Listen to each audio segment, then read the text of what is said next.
Chapter 826, Suppression by a Planet Realm. Chapter 826, Suppression by a Planet Realm. Faced with the words of the never-ending clan cultivator, the elder in front of him remained silent, his eyes closed the whole time. But the trembling of his body and the shining of the rainbow light at his abdomen showed that deep down, he was extremely scared. "I'm definitely going to get your rainbow planet. Resistance is futile." The never-ending clan cultivator narrowed his eyes. When his gaze swept over the rainbow planet, greed appeared uncontrollably, causing his cultivation to be disturbed as he dispersed a strong planet realm aura. The two silhouettes on the sacrificial altar deep underground were both planet realm cultivators. One of them was the true never-ending clan army commander of the army camp there. As for the one Wang Baoli killed, he was only the vice commander. The other cultivators in the army camp thought that he had left to handle some stuff, but in reality, he didn't leave. Instead, he was at the sacrificial altar deep underground, carrying out something which could be considered a rare opportunity for him. That was, absorbing the rainbow planet of the elder in front of him. It was impossible to describe just how much the rainbow planet attracted him. After all, to planet realm cultivators, the planets they fused with when entering the planet realm could be differentiated by level. Such rainbow planets were of a decently high level, and once he obtained it, it would bring extremely huge benefits to him. Normally, he wouldn't get this opportunity, but the invasion presented it to him. So, he would definitely not let it go. However, this wasn't easy to do. He needed to spend a large amount of time while also having adequate preparations. So even when descenders came and caused a huge mess, he still crossed his legs and refined with all his might. Only his deputy vaguely knew what he was doing. So, even though the late-stage spirit immortal never-ending clan elder knew that the descenders wouldn't stay there for long, he chose to attack because he was worried that the descenders might affect the army commander. Even though that was unlikely, he dared not take any chances, thereby causing the events that happened up to that point. But at that moment, the disturbances of the battle between Wang Baoli and the late-stage spirit immortal were too strong, which meant that the real army commander, who was refining the rainbow planet there, could no longer ignore it. The most important thing was, the cries for help from the elder in front of him caused the never-ending clan army commander to feel a sense of danger. "Old fogey, I'll make you give up completely." As he spoke, a cold glimmer appeared in the eyes of the never-ending clan planet realm army commander as he spread out his divine sense. It exploded forth from the underground sacrificial altar like a storm and appeared in the outside world after piercing through the land.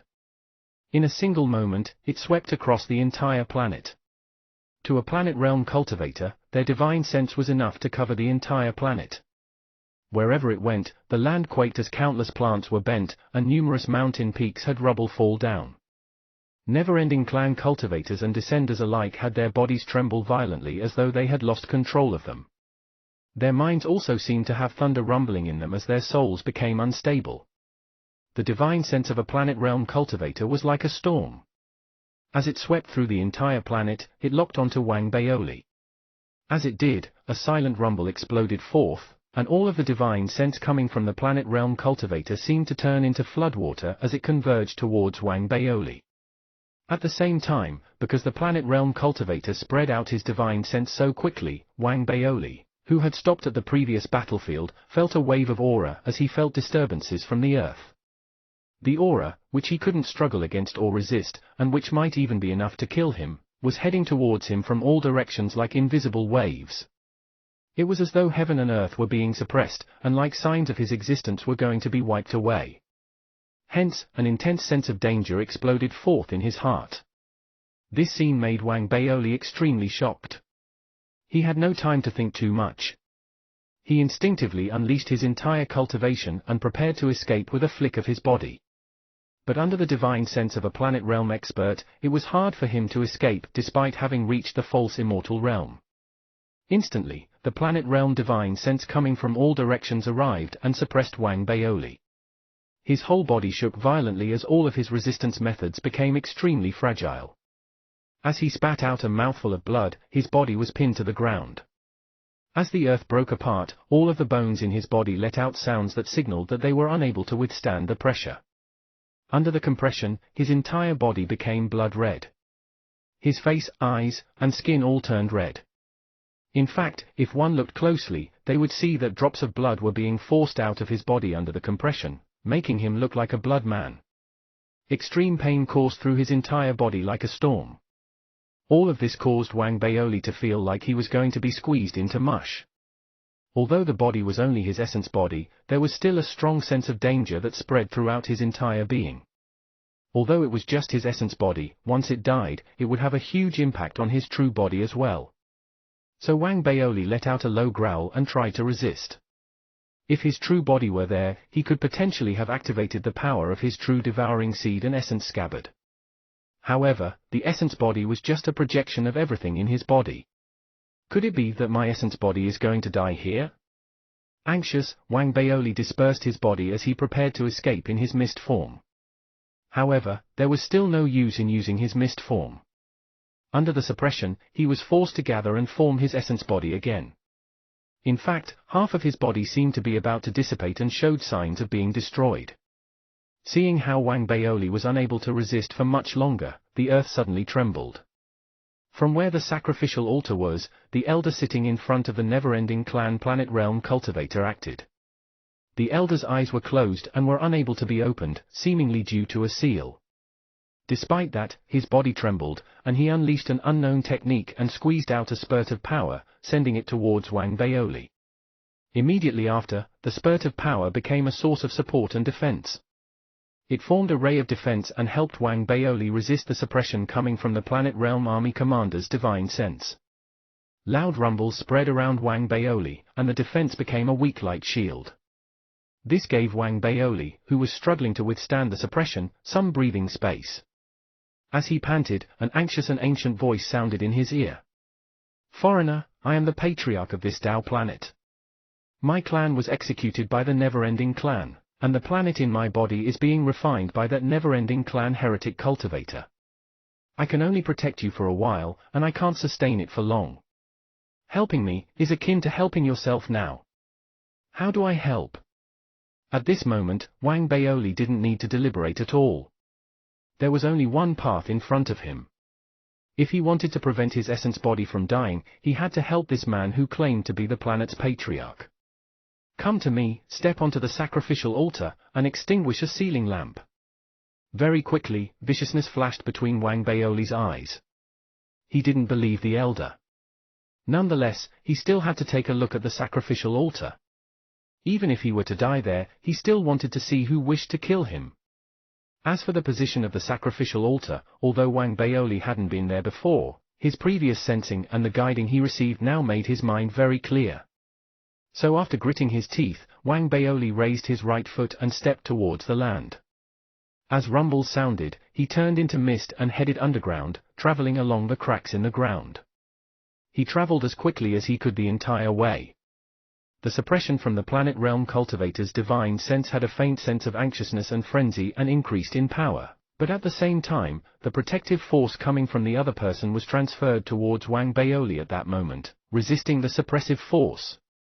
Although the resistance couldn't form an absolute defense, Wang Baoli himself wasn't a weakling and could resist the suppression to a certain extent. At most, when receiving heavy damage, he would spit out a mouthful of essence gas. But under his astonishing speed, the mist he turned into quickly permeated underground and finally arrived at the underground cave deep within the planet. As rumbles sounded and Wang Baoli's silhouette formed, he saw the magma in his surroundings and felt the extremely high temperature of the area. He also saw the tower-shaped sacrificial altar in the center of the magma. And the two people meditating cross-legged atop the sacrificial altar. An elder had his dantian ripped open and was surrounded by a rainbow. A middle-aged man had a savage expression. Behind him, the never-ending clan's essence disappeared and reappeared again. As Wang Baoli saw them, their respective identities were already very clear to him. He also saw the ancient bronze lamps exuding an ethereal glimmer placed on each of the sacrificial altar's three corners. Chapter 827, Blowing Out a Lamp and Exploding a Planet. Chapter 827, Blowing Out a Lamp and Exploding a Planet. 3 weird beasts were carved on the bronze lamps. They were the 9-headed ghost, the 9-tailed wolf, and the 9-clawed bird. Their differences meant that the heads of the 3 bronze lamps were different as well. In fact, there were also obvious differences in the flames they dispersed. For example, the ghost bronze lamp's flame was black, the wolf bronze lamp's flame was red, and the bird's flame was white. The three flames were all burning brightly and dispersed their respective smoke. They floated above and around the Elder and the never-ending clan planet realm cultivator. As the smoke rolled around faintly, one could see it turn into a ghost, wolf, and bird sometimes. Every time it transmogrified, it would make the body of the Elder with closed eyes tremble even more. Besides that, if one looked carefully, the tower-shaped sacrificial altar on the magma was divided into 10 steps. Each step had a large number of runes on it. As they dispersed waves of ancient aura, they also gave Wang Baoli an intense sense of danger and suppression. The danger made him stop in his tracks, and the suppression made his heart sink. That was especially so because he had already noticed that the rainbow light at the Elder with closed eyes Danqian was gradually floating away. It covered a fist-sized planet-like object and was being guided away from the body.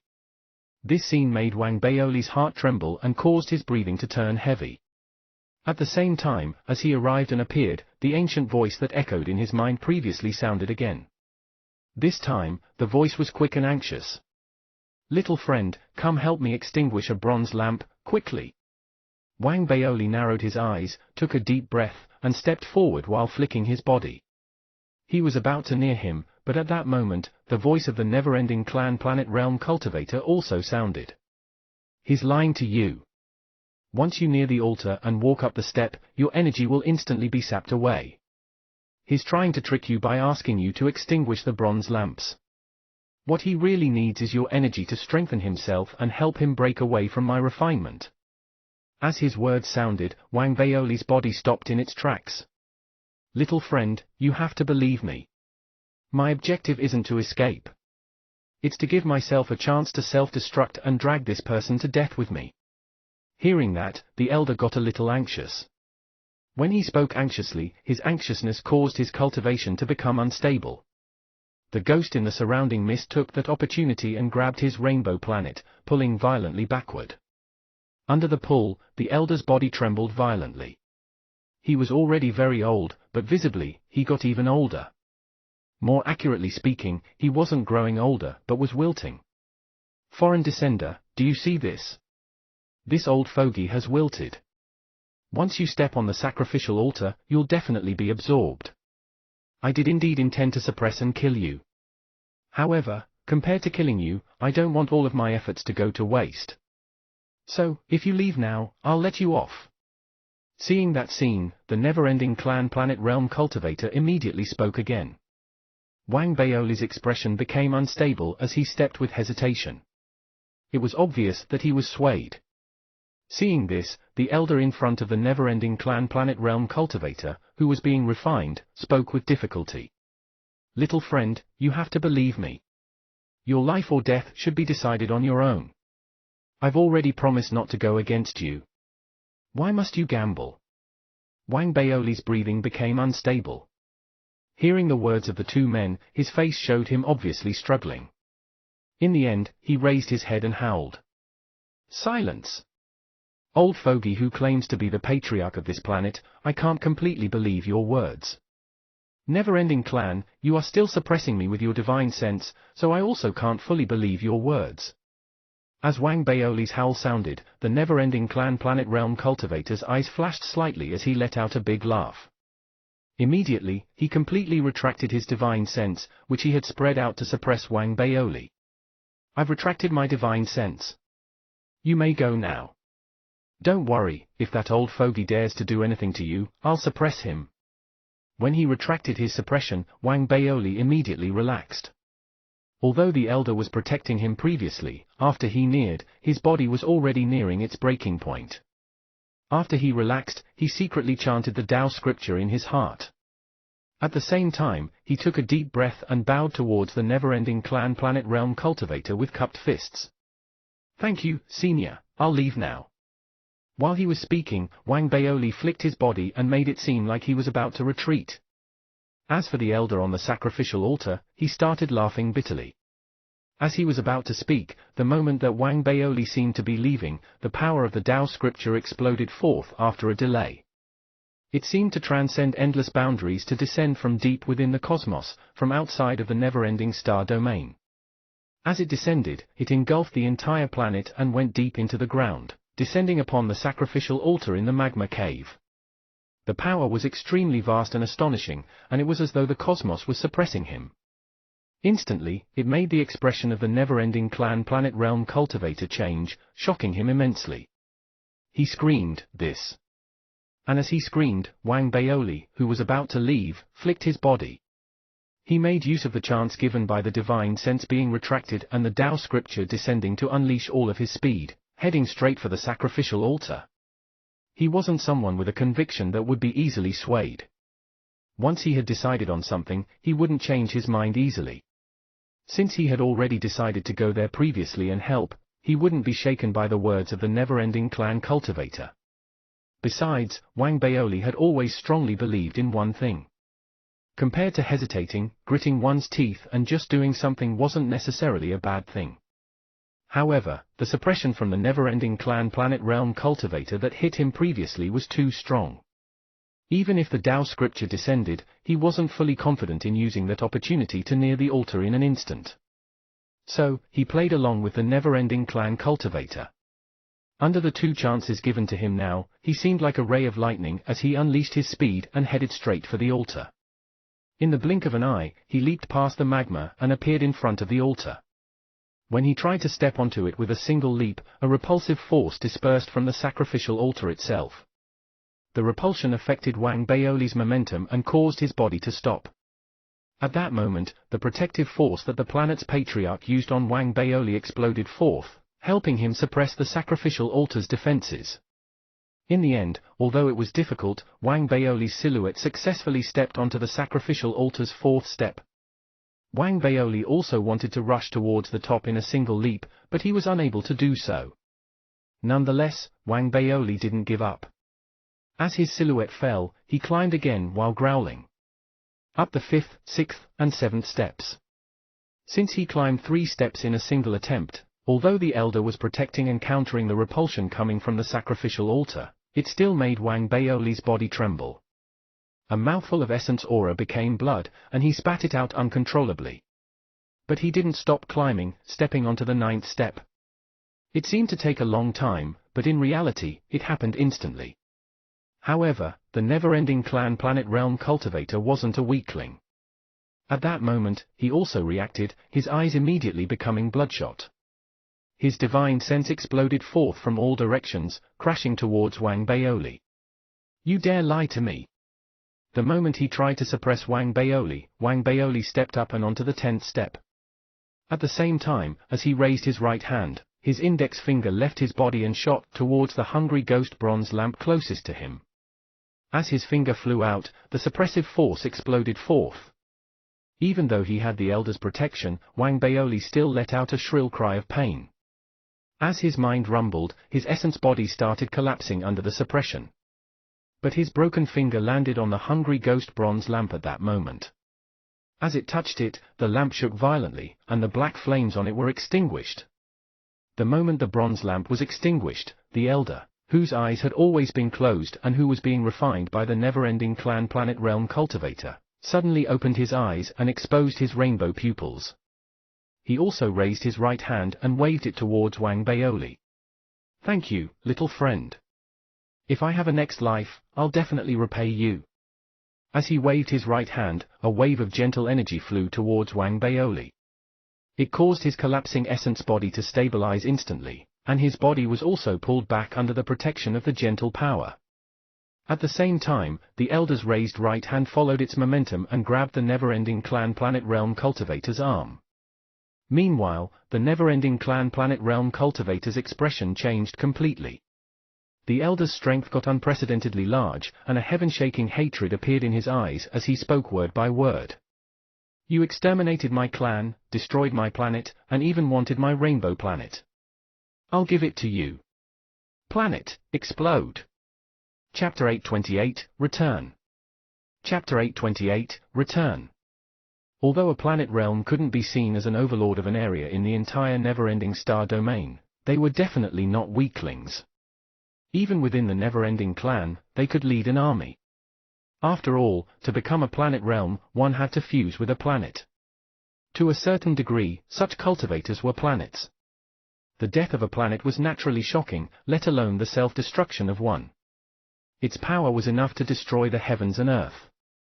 It would also cause the planet that Wang Baoli and the rest descended on to collapse. As for the never-ending clan members within it, basically, they were most likely dead.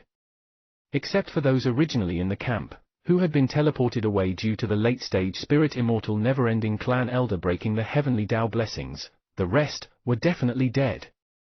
As for the descenders, such as Wang Baoli, they were no longer within these boundaries. Although the cultivation of the Flame Patriarch watching the live stream was extremely mysterious, he wouldn't let the descenders die there after seeing that.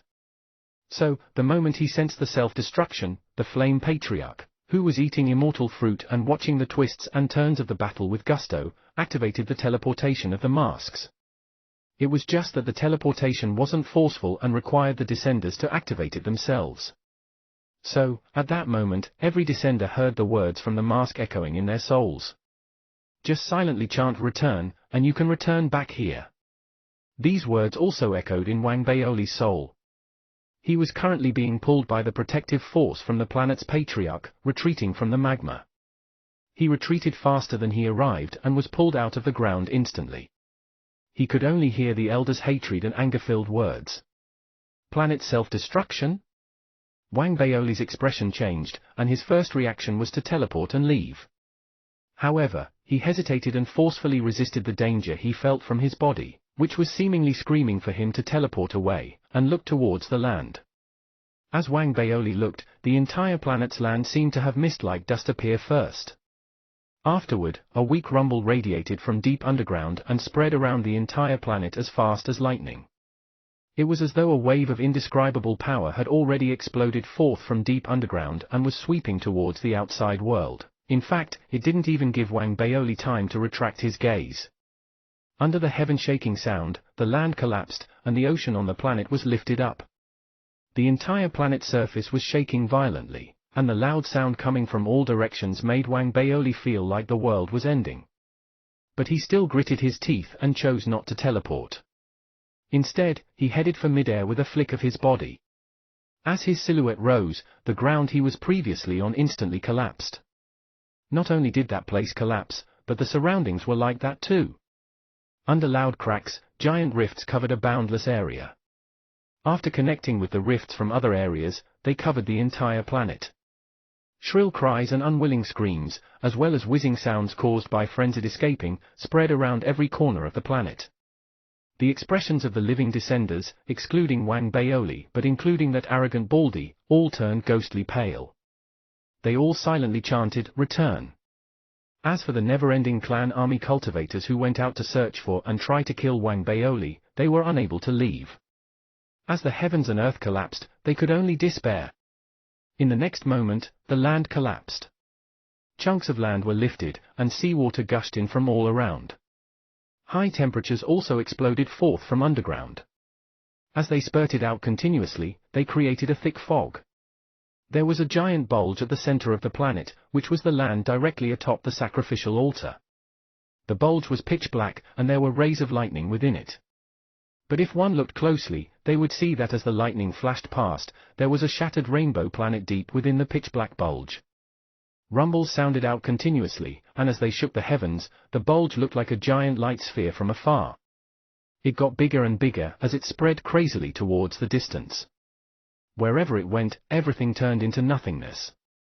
All of that caused Wang Baoli to shudder with fear. Luckily, the protection given by the planet's patriarch was enough. Under the destructive waves, it was still pretty effective. This made it such that although he was in mid-air, he wasn't really affected. But the destructive wind the disturbances on the planet turned into had already swept past everything. This made Wang Baoli's body sway and become unstable like a willow. I can't just leave like that. I have to see the never-ending clan cultivator die with my own eyes. Wang Baoli's breathing was anxious. He didn't want to leave a hidden threat in this event. Although he traveled there while masked and wasn't scared of being remembered, his cautious and vicious personality made him do so. He could imagine that if the never-ending clan member didn't die, the one he would hate most wouldn't be the elder he refined, it would be him. With that thought, even though Wang Baoli's heart shook, he still forced himself to look towards the planet with a flick of his body. The giant bulge had already covered 30% of the planet's area, but it didn't continue. Instead, the planet could no longer withstand it and started self-destructing. Rumbles sounded from everywhere as the planet collapsed. As though it was made from porcelain, it spread towards the surroundings as it shattered. It didn't completely shatter. Instead, only half of it shattered. As it shattered, and as almost all of the never-ending clan cultivators died, a shrill scream spread from within the bulge. A three-faced, six-armed silhouette charged out from the bulge. He's not dead.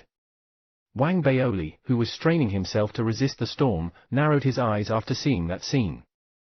He wanted to kill him, but the surroundings of the never-ending clan planet realm cultivator was full of destructive power, and he was unable to get near him.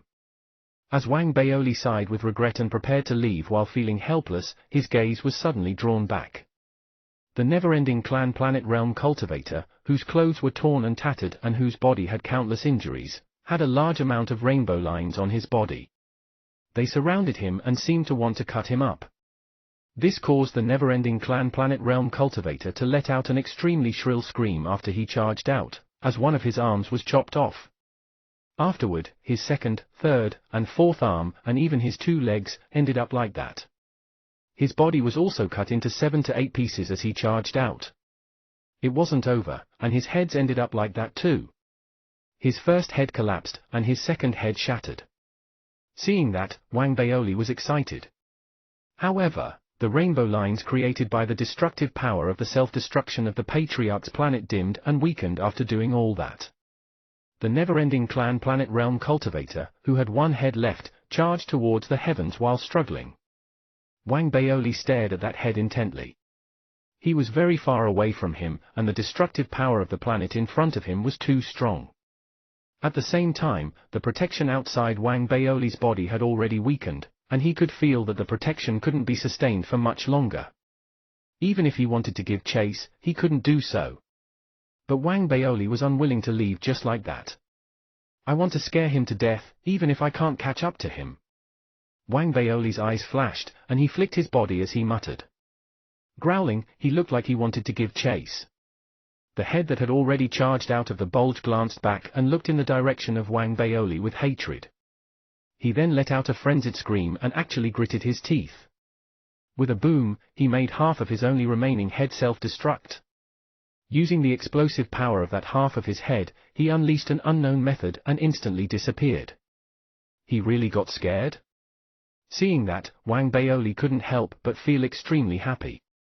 He also had fewer worries in his heart. He saw that even though the never-ending clan planet realm cultivator didn't die this time, it would be almost impossible for him to return to his original cultivation. So, he took a deep breath, touched the mask on his face, took another look at the collapsing land and the bulge that was still spreading, and sighed lightly. Return. As he said that and the mask glowed, suddenly, from within the giant bulge, a weak ray of rainbow light flew out, carrying 2 items as it headed towards Wang Baoli. One of those 2 items was a fingernail-sized stone core that was dispersing rainbow light. The other was half a palm. The palm was the right hand of the escaped never-ending clan planet realm cultivator. It had 3 fingers left, and on its index finger, there was a storage ring. The storage ring was obviously extraordinary. After the self-destruction, it actually came out undamaged. Instantly, the 2 items appeared in front of Wang Baoli, who was about to teleport away while being surrounded by rainbow light. After the items were grabbed by Wang Baoli, the teleportation activated. In an instant, Wang Baoli's silhouette disappeared. Chapter 829, In-Name Disciple? Chapter 829, In-Name Disciple? The time taken to teleport wasn't very long.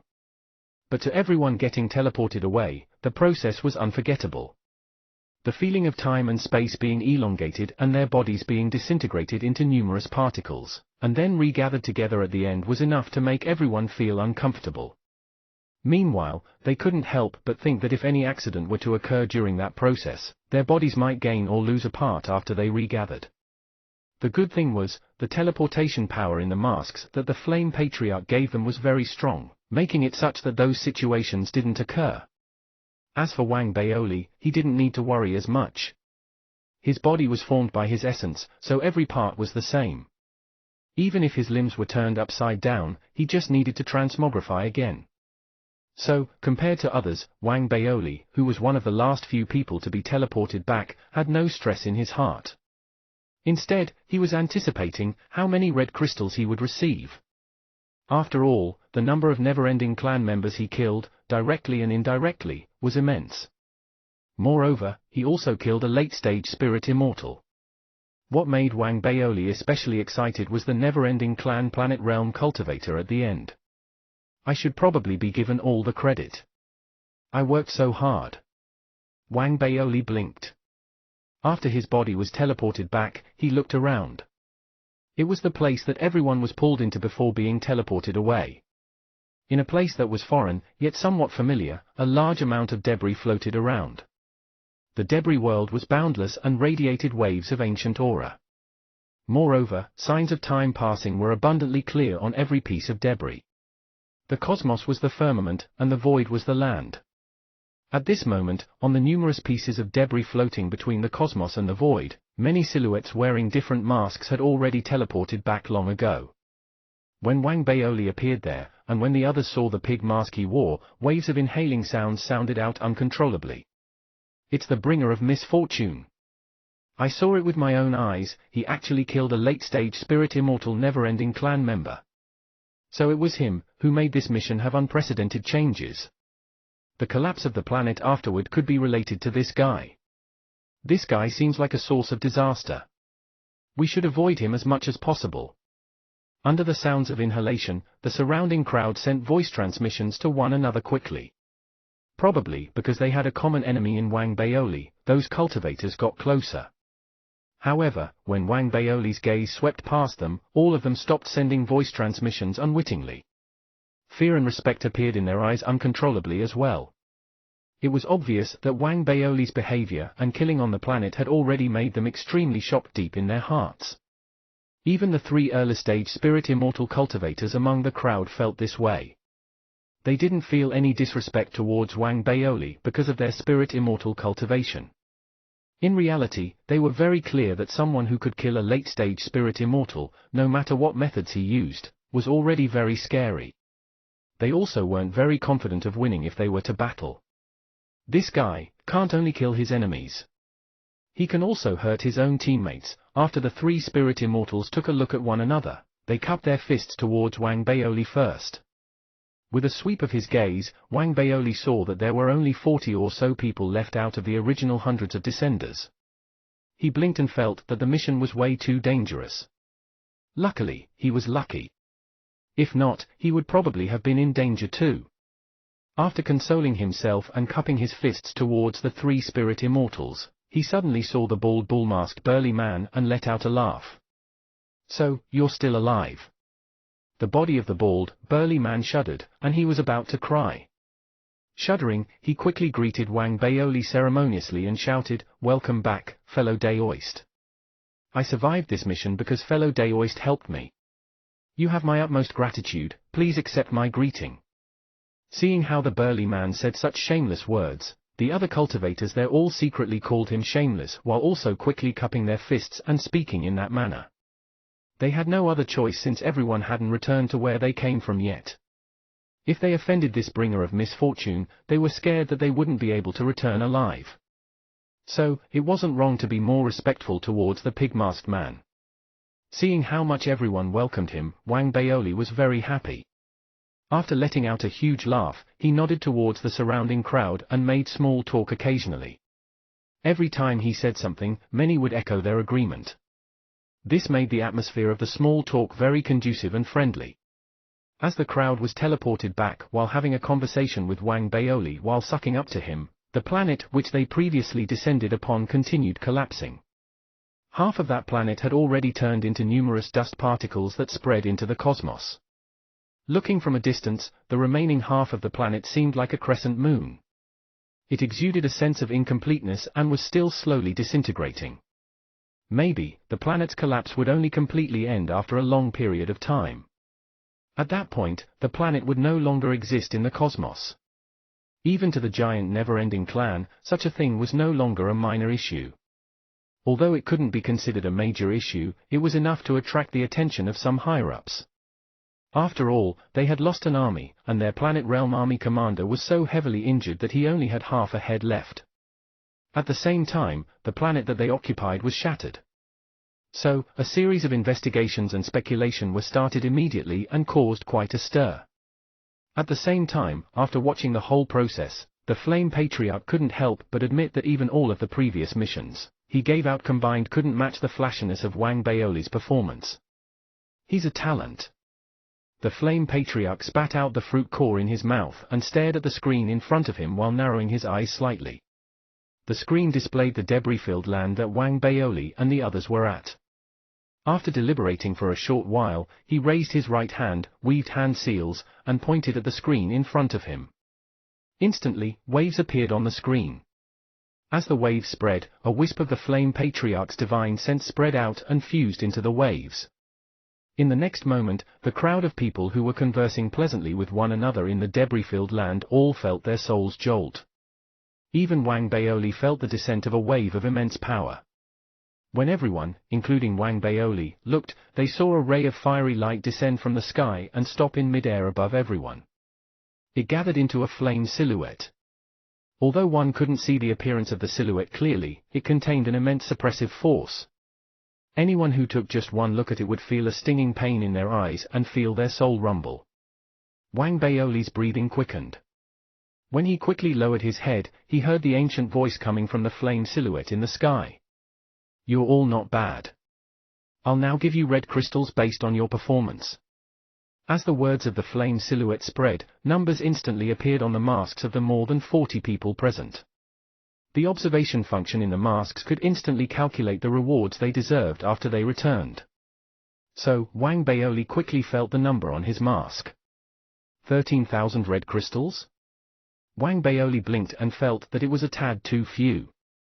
Although he only needed 300 red crystals to buy all of the materials from Sir Haiyang, he felt that he could be considered to have destroyed an entire army on his own this time.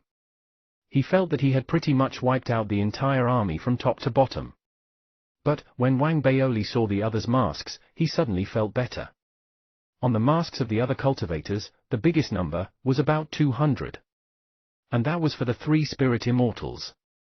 As for the rest, the biggest number was around 70 or 80, while the smallest numbers were in the single digits. Added together, they could hardly compare to him. They're way too pitiful. Wang Baoli couldn't help but cough. As for the cultivators that saw how many red crystals he got, they wanted to cry but couldn't do so. Some of them had participated in such missions previously and had earned hundreds of red crystals. But now, they couldn't even get 10. After getting your red crystals, you may leave. As the silhouette in the sky waved its hands, a large number of red crystals instantly flew towards everyone. After they were stored by everyone, they all cupped their fists helplessly towards the silhouette in the sky. Afterwards, their bodies became a blur one after another. When they disappeared, they left their masks behind, which flew towards the flame silhouette in the sky and fused into his body. Ah! Wang Baoli felt that something was amiss. That was because he noticed that everyone in the surroundings had left, but he was still there. As he muttered in his heart, the calm voice of the flame silhouette in the sky sounded in his ear. "Young lad, would you be willing to be my in-name disciple?" Chapter 830, A Golden Ticket. Chapter 830, A Golden Ticket. A look of nervousness mixed with fear and gratitude appeared on Wang Baoli's face when he heard what the figure engulfed in flames, and afloat in mid-air said. It was a look with a complicated mix of emotions. Any other ordinary person wouldn't have been able to do something like that, but Wang Baoli had familiarized himself with the high officials' autobiographies since he was a kid. He had started practicing such looks then and had become skilled at it. But privately, he was already muttering unhappily to himself about how unreliable the old man was. If he wanted a disciple, he should just take one. Why was he taking an in-name disciple? He just wants the reputation of being my master without dishing out any benefits. Does he take me for an idiot? At this juncture, Wang Baoli had already decided that he was going to reject the Flame Patriarch. His master might have passed on, but his reputation was still sound. Besides, he already had an unreliable senior brother who was almost never around to help. The gears in Wang Baoli's head began spinning furiously as he thought of ways to turn down the offer without causing any offense. The deceptive look on his face remained unchanged as he went through his options. The Flame Patriarch didn't seem to notice anything amiss. In fact, the thoughts in his head were that of approval. The young man before him might be a troublemaker, but he appeared to be a sensible one as well who knew his place. Esteemed senior, Wang Baoli didn't take long to think. After a few seconds, he looked up with a look of gratitude on his face. He ignored the prickling pain in his eyes and tried to bring tears to his eyes. Then, he looked skyward and gave a deep bow. This is an important matter. I have to consult Chen Qing? The Flame Patriarch interrupted Wang Baoli with what seemed to be a smile on his face. The hair on Wang Baoli's skin stood up when he heard that. A look of confusion settled on his face as he stared at the Flame Patriarch, seeming both lost and surprised. You plan to tell me that you'll need time to consider the matter, saying that we still have a long way ahead of us before you can come to a decision. Perhaps you're also thinking that I'm only taking you as an in-name disciple to deny you the privileges and benefits of a true disciple. The Flame Patriarch spoke casually, a faint teasing look flickering in his eyes. Beads of sweat appeared on Wang Baoli's forehead. He opened his mouth, but his attempt to speak was cut off by a wave of the elder's hand. So be it. You do need some time to think this over. If you do bump into Chen Qing, you can ask him for advice. Ask him if I, the Flame Patriarch, want to take you as a disciple, if he's going to agree to it, or if he's going to approve of it. Wang Baoli blinked, then started muttering under his breath again. Didn't the two mean the same thing? But he knew that the Flame Patriarch probably had him all figured out. The essence technique that he had belonged to his senior brother. Powerful cultivators who were familiar with who Chen Qing was would naturally come to certain conclusions about Wang Baoli. He might be able to recognize who Wang Baoli was, but whether Wang Baoli admitted to the fact was another matter altogether. Wang Baoli kept the look of confusion on his face and pretended that he wasn't sure what the Flame Patriarch was going on about. He opened his mouth but held himself back from speaking, acting as if he were afraid of asking too many questions. Finally, he looked down and spoke meekly. Thank you, Senior. I'll let you know my answer as soon as possible. There's another matter. Your humble junior doesn't know how to contact you when I have made a decision on the matter. Why not, leave the mask with me so that I may contact you easily? Wang Baoli said with an earnest look on his face, cupping his fists and extending a bow towards the Flame Patriarch again. I have no objections to that. You've used the curse in the mask. There's not much use to the thing now, the Flame Patriarch laughed. There was a meaningful look in his eyes. He seemed to see right through Wang Baoli. Wang Baoli didn't feel embarrassed for being so easily seen through, though, continuing to play the fool as he spoke. Oh, in that case, why not seal a dozen more of those curses inside it? Your humble junior will be able to spread your name far and wide when I bring the mask out into the world. Stop having ideas about the mask. I'm not letting you have it, the Flame Patriarch replied coolly when he heard Wang Baoli's request. How much of a miser is he? Wang Baoli wondered with mild surprise. He thought about it for a while and decided to try again. He wasn't willing to give up just yet. Esteemed Senior must be intending to impart the knowledge of how to set the curse in the mask as a gift to mark our fortuitous meeting. Is that why you don't plan to just let me have the mask? Please accept my thanks, esteemed Senior. Wang Baoli shouted and extended yet another bow to the Flame Patriarch. You're about as shameless as Chen Qing, the Flame Patriarch said exasperatedly. But after giving the matter some thought, he realized that he could afford to be more generous. He hadn't planned on giving anything to Wang Baoli, but his mind had changed after hearing what Wang Baoli had just said. After a moment of consideration, he lifted his right hand. Then, with a swipe through the air, he summoned bead-like objects from the ruins around them. They darted through the air and gathered in his palm, transforming into a grey-colored jade slip. The Flame Patriarch blew lightly over the jade slip, and it turned black instantly. Then, he tossed it into the air. The jade slip flew towards Wang Baoli and was caught by him. I've sealed the curse inside this jade slip. You get to use the curse once. You can also use the Jade Slip to contact me, but you also only get to do that once. If fate intends for us to be master and disciple, we will meet again. But for now, you should leave. After the Flame Patriarch said that, he gave Wang Baoli a deep, meaningful look. His desire to have him as his disciple was genuine. He might be an in-name disciple, but the Flame Patriarch hadn't had a disciple for a very long time. The thought seemed to have brought certain sad memories to mind. The Flame Patriarch waved his hand, turned around, and headed for the distance. His retreating back was that of a solitary old man. Wang Baoli's form began to grow indistinct. In front of him was the lonely, retreating figure of the Flame Patriarch. He opened his mouth, wanting to say something, but in the end, he remained silent. Wang Baoli eventually disappeared from the ruins, leaving behind the pig-headed mask.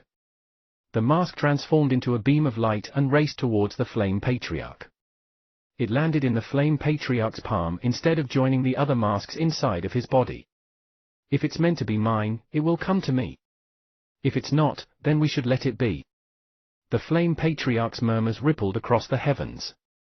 In the next moment, in Wang Baoli's room in an inn in a market, there was a sudden flare of bright light. Wang Baoli materialized in his room and immediately scanned his surroundings with his divine sense. Having affirmed that he had returned to the market and that he was safe, he released a long sigh of relief. Images of the various dangerous situations he had survived during the mission flashed across his eyes and faded away, leaving him, with the final image of the Flame Patriarch's solitary back burned into his memory. That's another man with a story, Wang Baoli said. He took a deep breath and let his thoughts settle. Then, he began to inspect his damages. First was the Dharach armor. 90% of it was damaged. Then, the Dharmic battleship. Almost 90% of the Dharmic battleship was damaged as well, with its core components barely functional. Some of his other artifacts had been damaged as well. He had exhausted some items too. He wasn't going to forget the countless battleships that he had self-destructed in the fight. The mission had depleted whatever supplies Wang Baoli had painstakingly stocked up. But his spoils were considerable as well. He had advanced his level of cultivation, and his storage bag was overflowing with new materials. They housed the contents of a fully stocked army warehouse that belonged to the Never-Ending Clan. The number of pills, Dharmic artifacts, and materials inside would turn anyone's eyes green with envy. He could definitely recoup whatever losses and damages he had suffered in the mission with what he had looted from the warehouse. In addition to that, he now had 13,000 red crystals. What he had wanted to buy from Ser Haiyang only cost 300 red crystals. The purchasing power he now had with 13,000 red crystals was tremendous. He recovered a rainbow core as well. He didn't know its uses at the moment, but he was certain that the rainbow core must have something to do with the rainbow planet. It must be extremely valuable. In addition, he also got himself one half of a palm that used to belong to a Planet Realm Never-Ending Clan cultivator. That could be used as a material for refinement. As for the storage ring left on one of its fingers, Wang Baoli was sure that he could find some use for it and its contents. A storage ring that belonged to a Planet Realm cultivator. Wang Baoli was rather excited. After going through the rest of his spoils, he pulled the ring off the maimed palm and extended his divine sense out for a scan. A frown soon appeared on his face. The seal placed on the ring by the Planet Realm cultivator was still in effect. Nothing Wang Baoli tried could unlock the ring. Forget it. I'll just have to wait until I reach the Spirit Immortal Realm. I might be able to chip away at the seal slowly then. Wang Baoli said reluctantly. He had no other choice. He dared not seek help from anyone else. He would be exposing his identity as a descender if he did that. Wang Baoli continued to take stock while studying the ring at the same time. A vast cosmic distance away, in a sea of blue planets, lay a land that was controlled by the Never-Ending Clan's 19th Army. Countless planets could be found in the cosmic region. An ancient palace sat on one of those planets. The blinding light of a teleportation had flooded the floors of the palace. One half of a head came flying out of the portal. It bounced onto the floor and rolled into a corner, shrieking and howling. The head belonged to the Never-Ending Clan cultivator who slipped through death's clutches after his fight with Wang Baoli. His face was contorted with pain and madness. He was furious because he had never sustained such grievous injuries prior to this battle, and he was mad because he had lost his storage ring. In the storage ring, he had hidden away a treasure that he had kept a secret from everyone. It wasn't a powerful weapon. But it wouldn't be an exaggeration if he called it a cultivation golden ticket in the never-ending Tao domain. He had no natural talent when it came to cultivation. This treasure was the reason someone as mediocre as him could advance to the planet realm. With this treasure, he might even achieve a breakthrough and attain the Eternal Star Realm.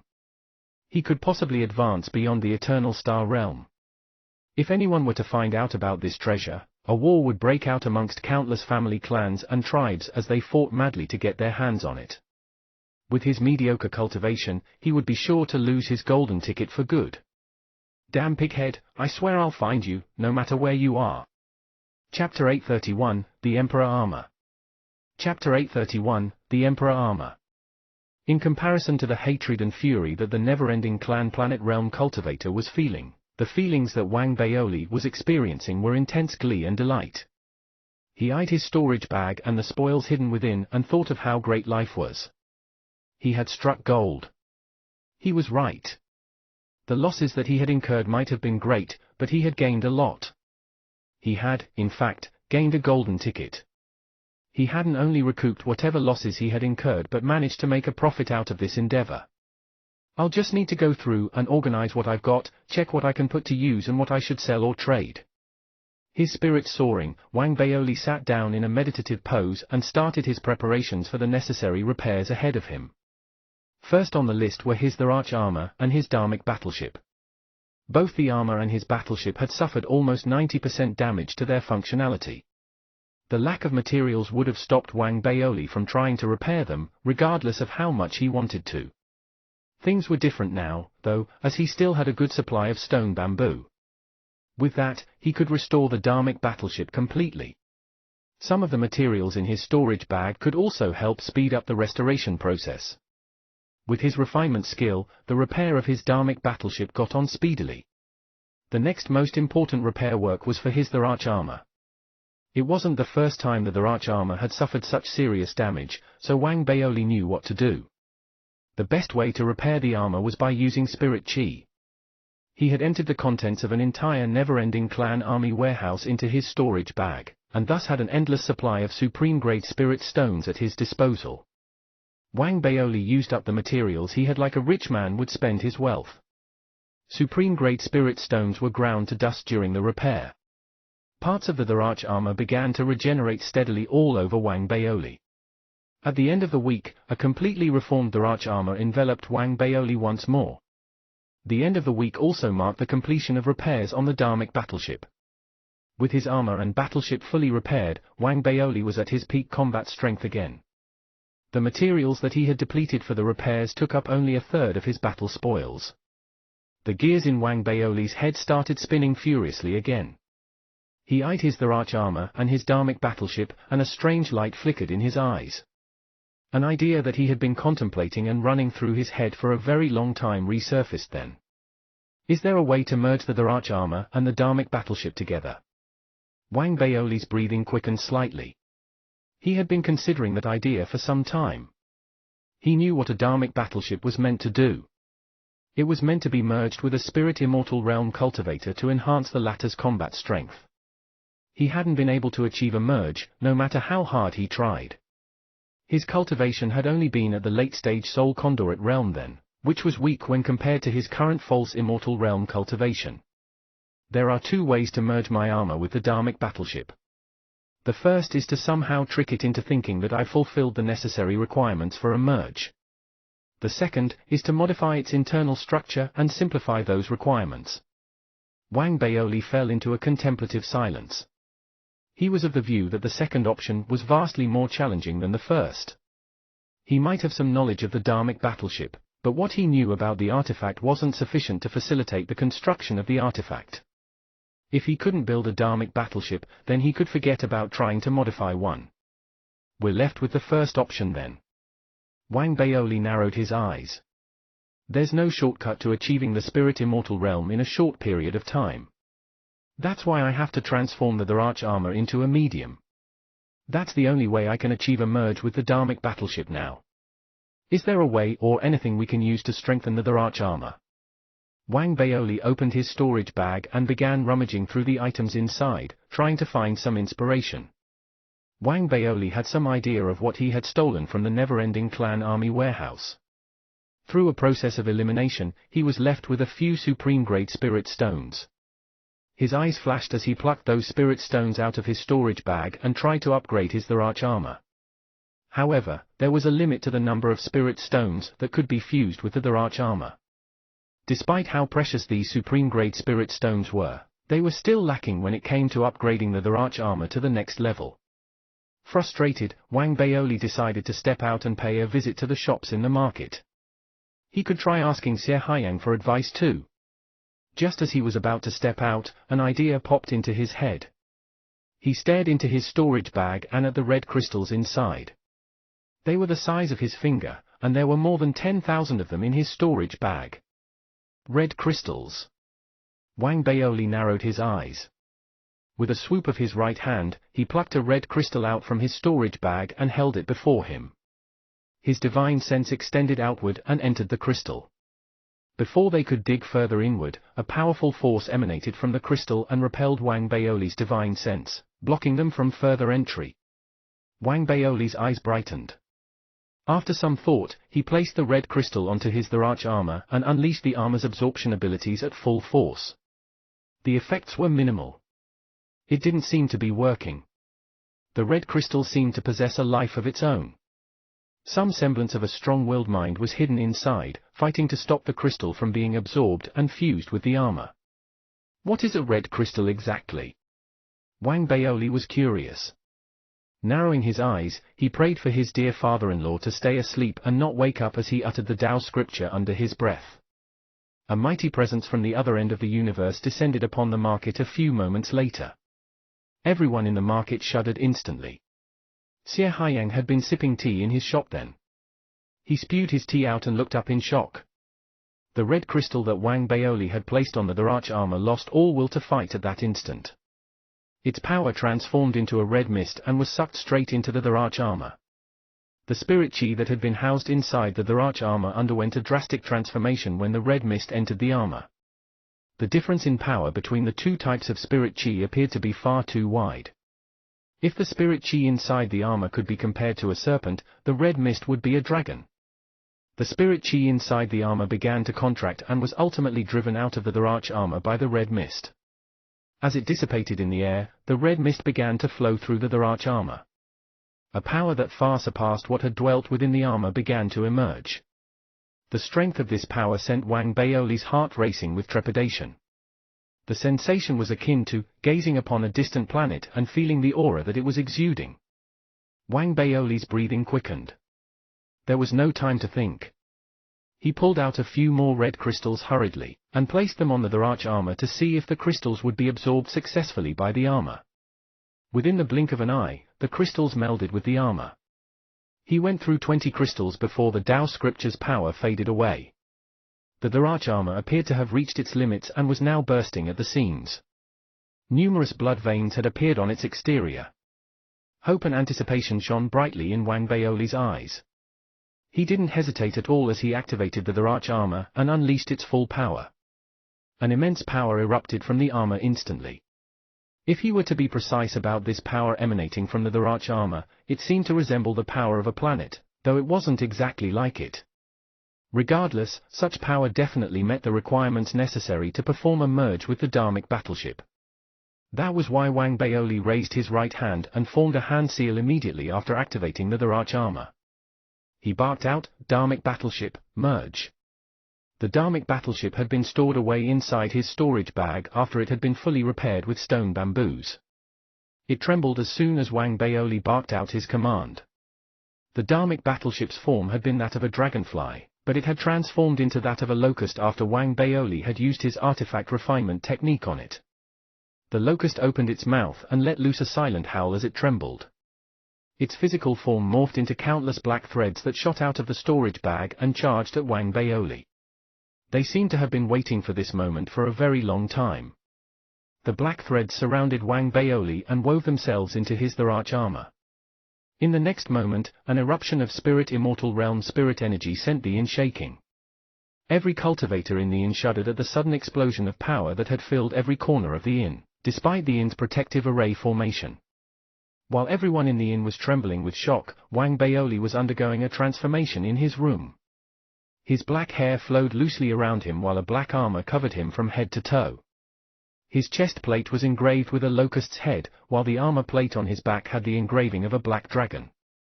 His face was hidden behind a plain black mask. Countless black threads that resembled strands of hair danced fluidly around him like a cape. It was as if the god of war had descended upon the planet, as if the god of death had returned to these lands. Spirit immortal realm spirit energy emanated from Wang Baoli. The spirit energy might only be at the early stage spirit immortal realm, but any spirit immortal realm cultivator who was to see Wang Baoli now would be blown away. The overwhelming power and strength that he was radiating hinted at how easily he could crush another early stage spirit immortal realm cultivator at this moment. From now on, this armor will no longer be called the Arch Armor. It'll be called the Emperor Armor. Wang Baoli could sense the immense power coursing through his armor, and excitement coursed through his veins. He might not have reached the spirit immortal realm yet, but he had obtained the power of a spirit immortal realm cultivator. He didn't own it completely, though. After assessing the armor and the power housed within, Wang Baoli concluded that he would only be able to sustain his current state for an hour. The red crystal's power would fade after that. He would then have to pump his armor with another round of red crystals. But that's enough. Chapter 832, A Rich Man's. Chapter 832, A Rich Man's Life. Since I'm so powerful now, I wonder if I'll be able to unlock the storage ring. Wang Baoli tested his strength. The power that he felt pleased him and filled him with immense confidence. With a wave of his hand, he pulled out the storage ring that he had gotten off the never-ending clan cultivator. He leveled a fierce glare at the object and unleashed his divine sense, allowing them to envelop the storage ring completely. Unlock! Wang Baoli roared and allowed the full weight of his divine sense to fall on the storage ring. But the storage ring was like an extremely hard rock. No matter how Wang Baoli tried to crush it with his divine sense, it remained sturdy and unflinching under his attacks. Suppression. Activation. He kept yelling and unleashing increasingly stronger bursts of his divine sense on the storage ring. He even resorted to using the power of the Emperor Armor. The lack of results was slightly embarrassing, to be honest. Luckily, there was no one around to witness it. Wang Baoli coughed dryly, then quietly put away the storage ring, which looked no worse for wear. I'm not in peak form today. I'll try again another day, Wang Baoli muttered. Then, he shifted slightly. The Emperor armor on his body blurred and faded away. Wang Baoli's aura dropped from its previous early stage spirit immortal realm level and returned to that of a false immortal realm. He then left the inn in a great mood. Time to look for Xie Haiyang. After buying the materials I want, I'll head back to the Divine Eye Star system. Wang Baoli patted his rather slim tummy happily. He smacked his lips and sighed at how much weight he had lost. Then, he conjured a bottle of ice spirit water with his essence technique, and started drinking as he headed towards Xie Haiyang's shop. It didn't take him long before he saw Xie Haiyang's shop in the distance. It was built like a palace, a loud beacon of unabashed wealth that stood out from the rest in the market. No other shops could compare with its opulence. It was the shop that reigned supreme over all other shops. The shop was filled with cultivators entering and leaving. It wasn't crowded to the point of being congested, but it enjoyed a good, bustling crowd of customers. That was the scene that greeted Wang Baoli when he entered the shop. People filled the shop, and the staff ran around, busy with attending to customers. Despite the crowd, Wang Baoli's arrival was noticed. The person who noticed him was the staff member who had attended to him during his last visit. His eyes brightened when he saw Wang Baoli. He stepped away from the customer he was attending to and rushed towards Wang Baoli, cupping his fists in greeting. You've arrived, esteemed senior. Our young master says that you're free to go up to the second floor. The staff member had attended to Wang Baoli when he had stepped into the shop. Wang Baoli was pleased with his attitude. He coughed, then, amidst the startled looks from the crowd, pulled out a supreme-grade spirit stone and threw it towards the staff member as a reward. The staff member was clearly ecstatic as he held onto the supreme-grade spirit stone. He escorted Wang Baoli to the staircase with bright, shining eyes, then took his leave. Wang Baoli could sense the differential treatment that he was receiving. He could feel the looks of consideration and awe being directed at him from the crowd. He sighed secretly. That's what a rich man's life is like, simple and to the point. Wang Baoli shook his head as he sighed, then made his way upstairs. He didn't see Xie Haiyang when he reached the second floor. There was no one around. Just as he began to look around, he heard laughter ringing out from behind him. "Brother Baoli, it's been a while. How have you been?" Wang Baoli blinked when he heard that, and he pretended to freeze for a moment. After the moment was over, he turned around hurriedly. A smile filled with delight appeared on his face when he saw Xie Haiyang, and he laughed out loud. "Brother Haiyang, we just met some days ago. Brother Baoli, I've heard of your spectacular performance during the mission. You're amazing." Xie Haiyang praised Wang Baoli as they sat down. Xie Haiyang eyed Wang Baoli for some time and realized that he wasn't reacting to what he had just said. In fact, there was a look of slight confusion on his face. Xie Haiyang muttered something to himself under his breath, then coughed awkwardly. "You're the pig-masked man, aren't you?" "Pig-masked man?" Wang Baoli blinked and continued to feign ignorance. It didn't matter if his act seemed exaggerated, he wasn't going to admit to things that he wasn't supposed to admit to. It didn't matter that he would be throwing handfuls of red crystals at Xie Haiyang later, and thus exposing his deliberate ignorance as an act. That would be a separate matter. "Baoli, you're being too modest." "So be it. It doesn't matter if you're the pig-masked man. I just want to let you know that he's famous now. He's incurred the wrath of the never-ending clan. They're doing everything they can to find out who he is. The only person who knows is the Flame Patriarch, though, and he's erased all evidence that points to the pig-masked man's identity. Besides the Flame Patriarch, no one else in the universe knows for sure who the pig-masked man is."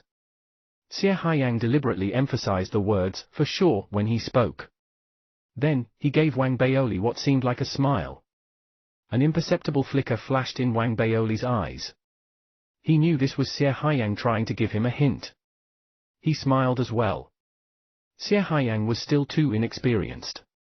He hadn't learned the important principle of not speaking the truth even when he had seen through the act. The thought gave Wang Baoli a sudden sense of superiority. He was reminded of the high officials' autobiographies and the countless invaluable lessons that he had learned from them. Xie Haiyang had a seemingly deep, meaningful look in his eyes. He wasn't as composed as he seemed, though. In fact, he was still reeling with shock. The acts that the pig-masked man had committed had been extraordinary and beyond shocking. He hadn't stopped at killing a late-stage spirit immortal realm cultivator but had nearly destroyed a planet realm cultivator. He had caused the destruction of a planet. No one would have batted an eye if it had been a planet realm cultivator, or someone of a higher cultivation realm who had done something like that.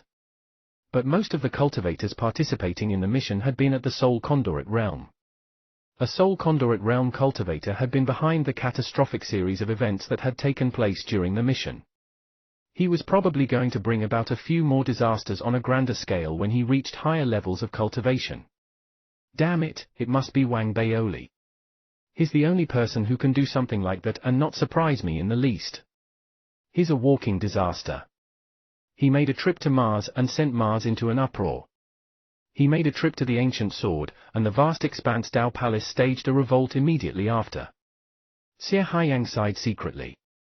Regardless, he was a little excited. Xie Haiyang was a businessman and enjoyed hedging bets on people. The more things someone stirred up, and the better they performed, the more Xie Haiyang liked them. He spent more time and effort on customers like that. Xie Haiyang's eyes flashed at that thought, and he leaned forward to whisper to Wang Baoli. "Baoli, I received an earth-shattering piece of information. Are you interested in paying for it? I promise that this information will give you a chance to break through from the Soul Conduit realm to the Spirit Immortal realm within the shortest possible period if you seize the opportunity and put it to good use." "Information, you say?" Wang Baoli gave Xie Haiyang an assessing look. Even though Sir Haiyang wasn't as smart as himself, Wang Baoli trusted Sir Haiyang's abilities. He asked about the price. 3,000 red crystals. Sir Haiyang said immediately. He was about to justify the worth of his information when Wang Baoli stared at him and shrugged. Let's talk about those materials that I asked you for. Baoli, once you get this information, you'll... Sir Haiyang continued to persuade Wang Baoli. It's too much, I'm not interested. Wang Baoli interrupted Sir Haiyang. He snorted secretly. This was clearly daylight robbery. The materials that he had tried so hard to get only cost him 300 red crystals. Sir Haiyang knew how rich Wang Baoli was now, which was why he had dared to ask for 3,000 red crystals for some stupid piece of information. Sir Haiyang knew that Wang Baoli had made up his mind. He felt slightly regretful over his hasty actions. He coughed and stopped his sales pitch. He then took out the materials that Wang Baoli had placed an order for and began the negotiation for the transaction. After the deal was done, they chatted for a bit before Wang Baoli suddenly told him his need for more materials. Just let me know what you need, Brother Baoli. My shop has almost everything. I can have the materials that you want transported to my shop if they're not in stock. It'll take 2 hours, tops. You'll have them before you within 2 hours. Wang Baoli pulled out his shopping list when he heard that. Sir Haiyang took the list from Wang Baoli with a smile and went to make the necessary arrangements. He got everything that Wang Baoli wanted within an hour. It cost Wang Baoli 2,000 red crystals. He could feel his heart bleeding. He believed that Sir Haiyang had overcharged him, but there was nothing he could do about it. If he were to buy these materials elsewhere, he would surely attract undue attention from spending so many red crystals in one go. Wang Baoli said a few words, then left. The smile on Sir Haiyang's face grew wider as he watched Wang Baoli leave his shop. A moment later, he started to laugh. Turning down a discipleship under the Flame Patriarch. Wang Baoli, it seems like I still have much to learn about you and your background. Wang Baoli didn't turn back as he walked down the street. If he were to do that, he was quite sure that he would find Sir Haiyang standing in his shop, his eyes burning holes into his back. He wasn't overly concerned, though. He walked fearlessly down the street and into the distance, starting to explore the market. He wanted to find out if there was anything interesting or useful that he could buy from the market before he left. Wang Baoli wandered through the market and finally decided that there was nothing else he needed to get and that he was leaving the market. As he made his way back, his eyes suddenly caught sight of a puppet lying in a shop. The puppet's appearance reminded Wang Baoli of the diamond ape in the ethereal Tao College. He stopped in his tracks and walked towards the shop. This is a damaged dharmic battleship. The materials required to repair it are too rare, so it has been trashed as junk. Fellow Daoist, are you interested in buying it for your own research and study? The shop was quite small and was manned by the owner alone, without the help of any staff. The old man had been sitting in the shop when he noticed Wang Baoli eyeing the puppet and made his sales pitch listlessly. Chapter 833, The Sir Family. Chapter 833, The Sir Family. A dharmic battleship? There was doubt in Wang Baoli's eyes. He stepped forward and took a closer look at the puppet. The closer look left him with more questions. The animal was clearly a puppet, yet there were some remnants of life inside its body. Its level of cultivation didn't seem to be at the spirit immortal realm typical of a dharmic battleship. It was considerably weaker. It seems like our fellow Daoist here doesn't know anything about the Foundation apes. The bored old man glanced at Wang Baoli before taking out a pouch made from animal skin. He placed the pouch in his mouth and took a deep breath. He looked slightly more energized after that. Please, enlighten me, fellow Daoist, Wang Baoli said politely as he turned towards the old man and cupped his fists in greeting. He had noticed something strange when he had stepped into the shop. The old man seemed ordinary and had a listless, almost sickly look on his face, but Wang Baoli couldn't sense the level of his cultivation. Either he had a powerful artifact that was protecting him, or his cultivation was several levels higher than Wang Baoli's. Either way, the old man was no ordinary old man. The fact that he could run a shop in the market was proof that he was no ordinary person. The Foundation apes aren't creatures of nature. They are artificially created by the Seer family. The apes serve as protectors of the Seer family and act as location beacons. They may all seem to be at the Foundation establishment realm, but depending on the quality of their make, each ape will have multiple seals of different levels inside their body. A Foundation ape's cultivation is enhanced by a full realm with the release of each seal. As to why their cultivation can be enhanced in this manner and how to release a seal, only the Seer family knows. The one before you is broken. That's how I managed to get my hands on it. 4 of its seals have been released, but to repair it, I need materials. I also need to figure out how it works. That's why it's junk now. If it weren't broken, the Seer family would have recalled it. The old man slumped back into listlessness again. He held the animal skin pouch to his mouth and sucked in another breath. He noticed Wang Baoli looking at him when he looked up. His mouth split into a wide smile as he held up the pouch in his hand. Don't know what this is either. Are you from some rural planet? This is a god pouch. One breath of it can make you happier than a god. You'll see wondrous things in your head. I have no idea which cursed person made this, but it's got quite a kick. I think it came from the outer realms. The old man continued inhaling from the god pouch as he spoke to Wang Baoli. His words grew increasingly unintelligible near the end. Wang Baoli didn't pay much attention to what he was saying. He stared at the diamond ape puppet in front of him. An image of Diame appeared in his head. Everything pointed to one thing. The diamond ape in the ethereal Tao college was probably a Foundation ape. Xie Haiyang had popped up in the college. Everything seemed to fall into place. After some time, Wang Baoli asked suddenly, is the Xie family very powerful? The Xie family. This whole market belongs to the Xie family. There are more than 1 million such markets in the never-ending Tao domain. The never-ending clan themselves owe the Xie family loads of money. Does that answer your question? The old man put his pouch down when he heard Wang Baoli's question. He turned and stared at Wang Baoli with his dead eyes. Wang Baoli sucked in a cold breath of air when he heard that. He had always thought that Xie Haiyang wasn't any ordinary person, but he hadn't expected him to be so extraordinary. Xie Haiyang is really good at faking it, Wang Baoli muttered under his breath. He wanted to ask the man a few more questions, but he could tell the latter wasn't very interested in answering them. After some thought, he gave the Foundation ape puppet a considering look and then asked the old man how much it cost. He didn't try to bargain for a lower price and got the puppet for 10 red crystals. The old man's mood brightened instantly.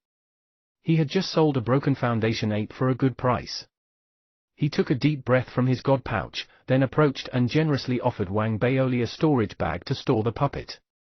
Wang Baoli basked in the feeling of being seen and treated as a rich man. Then, he coughed. He took the storage bag, which now held the puppet inside, and said coolly, Sir, I'd like to know how the Xie family conducts their businesses and the type of business they do. Would you happen to know anything? The old man counted his red crystals and put them away. His face was glowing radiantly with a red light too. He laughed and told Wang Baoli everything he knew. These markets form only one portion of the Xie family's business. They have 3 main forms of business. First, they market civilizations and develop planets as tourist attractions. These planets become places where tourists can go and have a good time. They also sell teleportation array formations. The massive teleportation array formations for cross-civilization travel are all made by the Xie family. Their third form of business is quite interesting. It's the main pillar holding the Xie family up. They invest in people who will become powerful cultivators in the future. A mysterious look settled on the old man's face when he said that. He then whispered, I heard that the never-ending clan managed to build their empire because they had the support of the Xie family. I also heard that the Xie family assesses the competencies of their children by looking at how powerful their investments turn out. An imperceptible light flickered in Wang Baoli's eyes. He casually asked a few more questions before cupping his fists and leaving the shop. Waves of emotion surged within Wang Baoli as he made his way back. He was very certain that Xie Haiyang was a member of the Xie family. He was also relatively sure that the diamond ape in the ethereal Tao college was a Foundation ape that had been placed there as a location beacon. Xie Haiyang's attitude towards him needed no further explanation. He was fairly confident that he was one of many cultivators whom Sir Haiyang was investing his resources in. Sir Haiyang's got good taste. Wang Baoli rubbed his chin and narrowed his eyes. The information that he had gotten for 10 red crystals was worth it. He had also realized why Sir Haiyang had recognized him in the first place. Since he had chosen to invest in Wang Baoli, then he must have some hidden means of locating Wang Baoli quickly. He understood why Sir Haiyang would want to be able to do that. No one wanted their investments to fail. If he was Sir Haiyang, he would do the same. What mattered was, what Wang Baoli could get out of this. So far, nothing bad has come out of our interactions. Wang Baoli narrowed his eyes after giving the matter some serious thought. Even though there were slight differences between their species, the rules that governed the universe were similar no matter where one went. In which case, he simply had to make sure that Sir Haiyang continued to pour his resources into him. As Sir Haiyang's investment in him grew, whatever happened to him would become Sir Haiyang's concerns as well. I'll tighten the noose around him. Wang Baoli grinned. He did feel some slight regret. It would have been so much better if Sir Haiyang were a woman. With such optimistic thoughts filling his head, Wang Baoli left the market. Once he was outside, he raised his right hand and waved. The Emperor armor appeared instantly in mid-air and transformed into his Dharmic battleship. The Dharmic battleship's appearance was different. It looked more fearsome, and an overpowering sense of authority appeared to emanate from the Locust. Wang Baoli surveyed the transformed Dharmic battleship before him before entering it happily. With a loud thunderous boom, he steered the Locust away from the market and straight into the cosmos. Perhaps the Dharmic battleship seemed too quiet.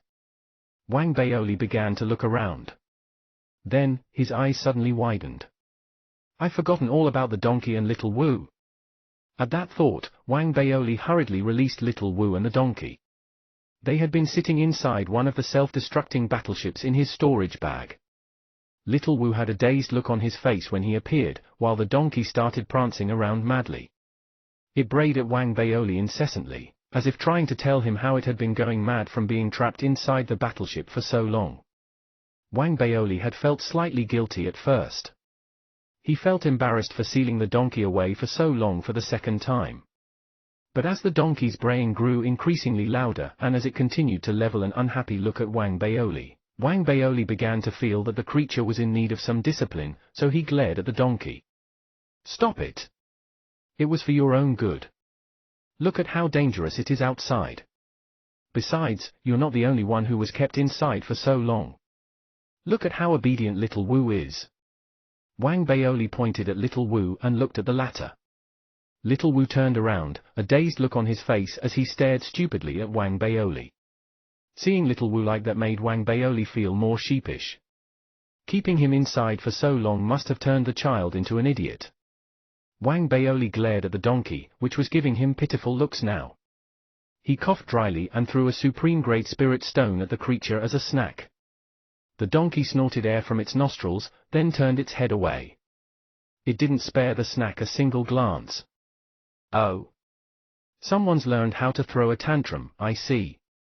Wang Baoli glanced at the donkey. With a slight flip of his sleeve, he pulled out 10 spirit stones. The donkey trembled visibly. It was clearly trying to control itself.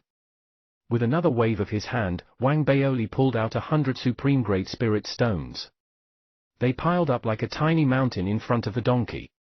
The donkey's eyeballs were almost popping out of their sockets. It was even visibly drooling, but it seemed to be showing some spine this time. It forcibly twisted its head away again, causing Wang Baoli to sigh. He pretended that he was going to store the stones and walk away. The donkey began to panic immediately. It lunged onto the pile of spirit stones and began munching noisily. It seemed to have learned the trick of wagging its tail while eating from somewhere. The sight sent Wang Baoli bursting into laughter. He ignored the donkey as it happily munched on its snacks. He then sat down and began to plan how he was going to strengthen his army during his trip back to the Divine Eye star system. I'll have to speed things up when I get back to the Divine Eye civilization, find a way to get my hands on the complete demonic eye art as soon as possible. Wang Baoli narrowed his eyes as he thought of the hungry presence within his demonic eye art. An icy glint flashed across his eyes. Chapter 834, Black Earth Star Refinement Art. Chapter 834, Black Earth Star Refinement Art.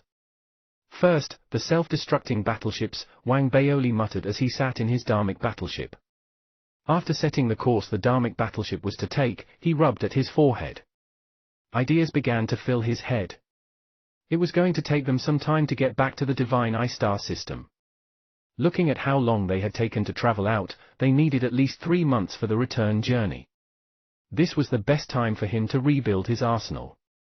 Building self-destructing battleships will be easy. Besides, I still have plenty of puppets to order around. The important thing is maximizing the power released from each self-destructive explosion, but that's not difficult to deal with either.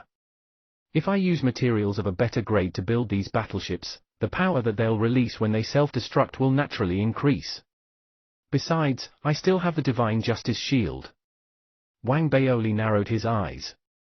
Having decided what he had to do, he started to work, pulling out his puppets from his storage bag and retreating into seclusion. Time passed steadily. Hundreds of brand new small battleships appeared behind the dharmic battleship. They were black in color and exuded waves of relatively powerful spirit energy.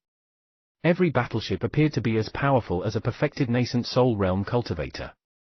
Their numbers increased as the days went by, and the rate of this increase crept up steadily as well, from the initial addition of a few hundred new battleships to a few thousand new battleships every day. After 2 weeks, a massive fleet of more than 10,000 battleships could be seen trailing behind the dharmic battleship. Every battleship was equipped with its own Divine Justice Shield. It was an awesome sight to behold.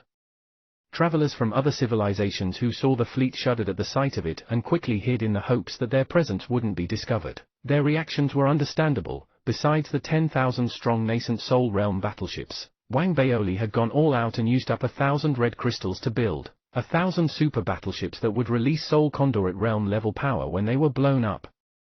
These battleships looked exactly the same as the other battleships in Wang Baoli's fleet. No one would be able to tell the difference without a closer look. Gathered together in a massive fleet, the battleships clearly posed a menacing threat to everyone in the area.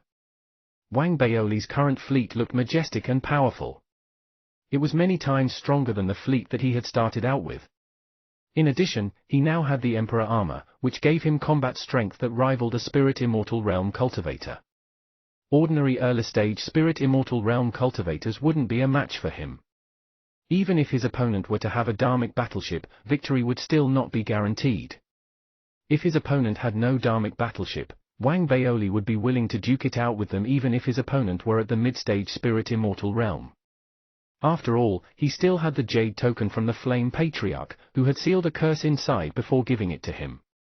The culmination of everything led to his brimming sense of confidence. It would be an exaggeration to say that he could now reign over the cosmos with ease, but it wouldn't be a stretch to call him a rising star in the Divine I civilization. He had rebuilt his Divine Justice Shield as well. To prevent history from repeating itself, he used up a considerable portion of his vast hoards of materials just to refine Divine Justice Shields for his personal protection. He made 100 of them in a single shot. Money's all I've got. Wang Baoli burst out into laughter after getting a sense of how much more powerful he now was with his full arsenal of weaponry and artifacts. The donkey brayed a few times and started to beg for treats. Its braying got louder after it successfully earned a few supreme-grade spirit stones from Wang Baoli. Little Wu, on the other hand, continued to remain in a daze. There was a lost look in his eyes. He seemed to be contemplating life, who he was, where he had come from, and where he was to go next. This child is quite pitiful, actually. Wang Baoli sighed as he eyed little Wu. He realized that he had been too harsh on the kid. But life was cultivation. One had to go through all kinds of hardships in order to emerge stronger and more powerful. The thought of that made Wang Baoli feel considerably better. Kid, I'm doing this for your own good. You still need more training. It's okay, your daddy will help you. Wang Baoli coughed and looked away. After calculating how long the remaining return journey was going to take, he pulled out the partially maimed palm that had belonged to the never-ending clan Planet Realm cultivator. Only 3 fingers remained on the palm, all of which had turned black. However, they showed no signs of decomposition, and a strong Planet Realm aura still remained within the palm. The mere sight of the palm made Wang Baoli feel stifled. The feeling wasn't as bad as facing a planet realm cultivator, but it was bad enough. Do all dismembered body parts of a planet realm cultivator feel as powerful? Wang Baoli studied the palm before him solemnly. He considered merging it with his Emperor armor so that he might be able to wield a tiny bit of planet realm power. However, such methods seemed too coarse and brutish. In fact, it would be a waste to use the palm like that. Wang Baoli was torn. After some consideration, he set the palm aside and took out the storage ring again. Do I have to be at the planet realm before I can unlock this thing? Is there really anything valuable inside? Maybe I can ask Xie Haiyang to try unlocking it as a last resort. Wang Baoli frowned. He cleared his mind and was about to study the storage ring in detail when he suddenly heard heavy panting. He looked up in surprise and saw the donkey standing a short distance away. It was staring unblinkingly at the storage ring in his hand. Its drool had dripped to the floor and formed a puddle. The donkey's eyes reddened. Without warning, it dashed towards Wang Baoli, opened its mouth, and aimed for the storage ring, snapping its teeth shut. A loud crunch rang out as the donkey bit into thin air. If Wang Baoli hadn't been quick enough, the donkey would have bitten off his hand as well. The thought of that made him furious. Just as he was getting to his feet, the donkey made a second charge at him. It seemed to only have eyes for the storage ring. It was going to fight for the ring again. Are you trying to revolt? Wang Baoli sent his leg flying and landed a kick on the donkey's stomach. The donkey cried out as it was flung into the distance. It might have looked like a rather heavy kick, but Wang Baoli had controlled the force of the blow. His intention had been to get the donkey away from him, not injure the creature. The blow seemed to have kicked some sense into the donkey. It sprawled on the floor and stared pitifully at Wang Baoli. It seemed to realize that it had done something wrong. Even so, drool continued to drip from its mouth uncontrollably. Wang Baoli glared at the donkey, then looked down at the storage ring in his palm. A strange light flickered in his eyes. He knew the donkey's character. The creature had eaten its fill of materials since it had been young, and it had grown to be picky about its food. It had also cultivated a great sense of smell for high-grade materials. Its crazed behavior was proof that there was something extraordinary hidden inside the storage ring. Did I just strike gold? Wang Baoli's breathing stuttered. He then looked up and stared at the donkey. This time, he extended his divine sense and started to communicate with the creature. The donkey couldn't give a detailed description of what was inside the storage ring, but Wang Baoli could sense its emotions clearly. There was an aura inside the storage ring that was driving the donkey mad. It was an aura that had squashed the donkey's reason, brought its primal instincts to the forefront, and led to the creature's offensive actions against its wonderful and dashing President Daddy. Save your explanations. Are you still trying to kiss my asterisk? You're just greedy. Wang Baoli snorted. He decided that he couldn't hand this ring to Xie Haiyang. The safest way was for him to unlock the ring himself when he had become powerful enough to do so. He was about to store the ring and the planet realm palm into his storage bag when little Wu, who had been in a silent daze, suddenly spoke. Daddy, I know a way to refine this palm into a powerful artifact. It'll be able to unleash a power that's almost as powerful as an attack from a planet realm cultivator. I can share this knowledge with you, but I want you to do one thing for me in return. Wang Baoli cocked his head towards little Wu immediately and narrowed his eyes. He had his guesses about the secret surrounding little Wu's origins. He hadn't managed to find any memories inside the boy's head after searching his soul. What he knew was that the refinement technique that little Wu had shared with him was an extremely powerful technique. Could he really be some prince from somewhere? Wang Baoli blinked. That didn't seem likely, though. A prince was supposed to look something like Wang Baoli, right? Little Wu, be a good boy and tell Daddy. I promise that I won't ever lock you up in the future. A smile appeared on Wang Baoli's face at that thought. He looked at little Wu kindly as he spoke to the boy. Little Wu eyed Wang Baoli's smiling face with some hesitation. After a moment, he gritted his teeth and replied, Daddy, this artifact refinement technique is called the Black Earth Star Refinement Art. Theoretically speaking, you can use it to refine planets and stars. Little Wu stuck his right hand out and pulled out a jade slip. He imprinted a seal on it, then threw it towards Wang Baoli. Wang Baoli caught the jade slip and scanned it with his divine sense. His eyes widened instantly, and shock rippled through his thoughts. He looked up and stared at Little Wu.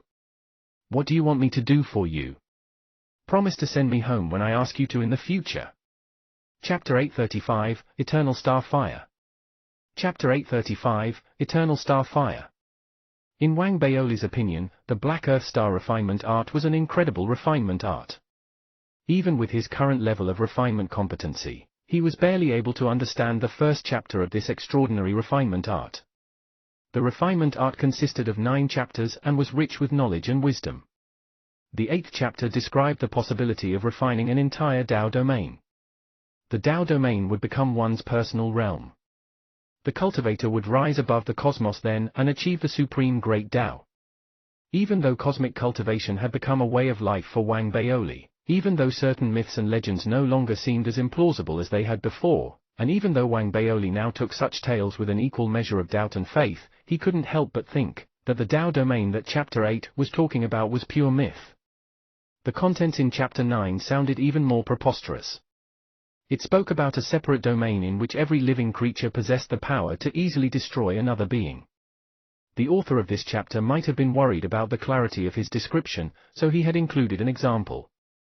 For example, one could paint a person on a piece of paper, then cut the painted image up. The painted person would be defenseless against those actions. One could easily tear it into shreds, just like they could paper.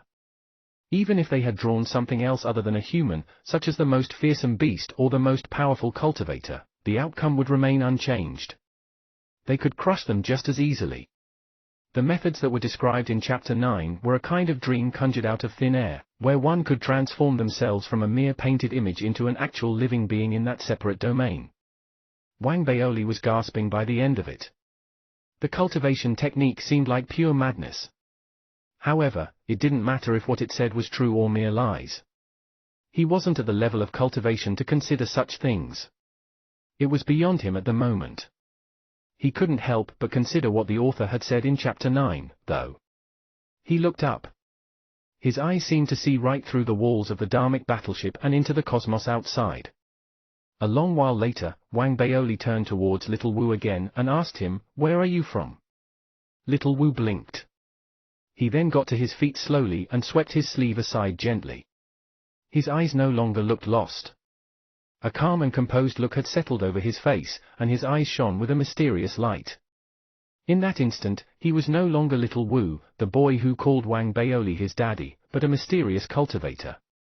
"I've told you before, I'm a prince of the Black Earth Empire.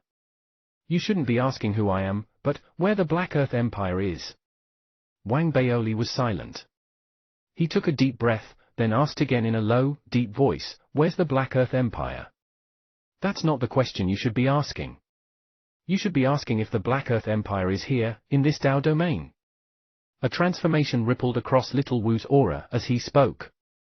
One could sense the pride hidden deep inside him and the mystery surrounding his origins. The donkey's eyes widened then too. It even seemed to have gasped. There was a deep, meaningful look in its eyes when it turned and studied Little Wu. The creature seemed to be trying to look into Little Wu's soul. Wang Baoli remained quiet for a long time. Then, he asked slowly, "Where is the real Black Earth Empire?" "That's not the question you should be asking." "To hell with that." Wang Baoli exploded into a rage before Little Wu could finish his sentence. He had been holding himself back the previous 2 times, but the rascal was just asking for a lashing.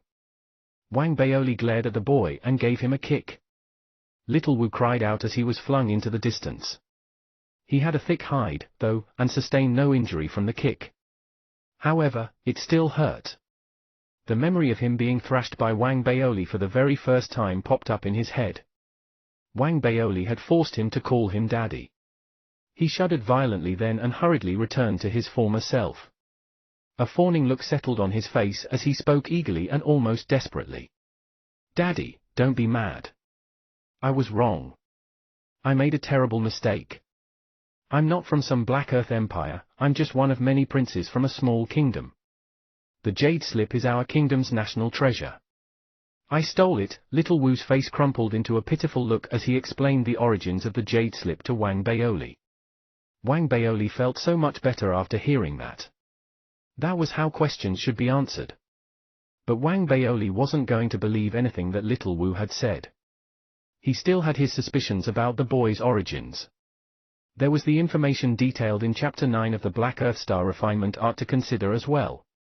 It blew his mind and made him look at Little Wu differently as well. Could this fellow be from the domain that Chapter 9 wrote about? It seems unlikely. He's so weak.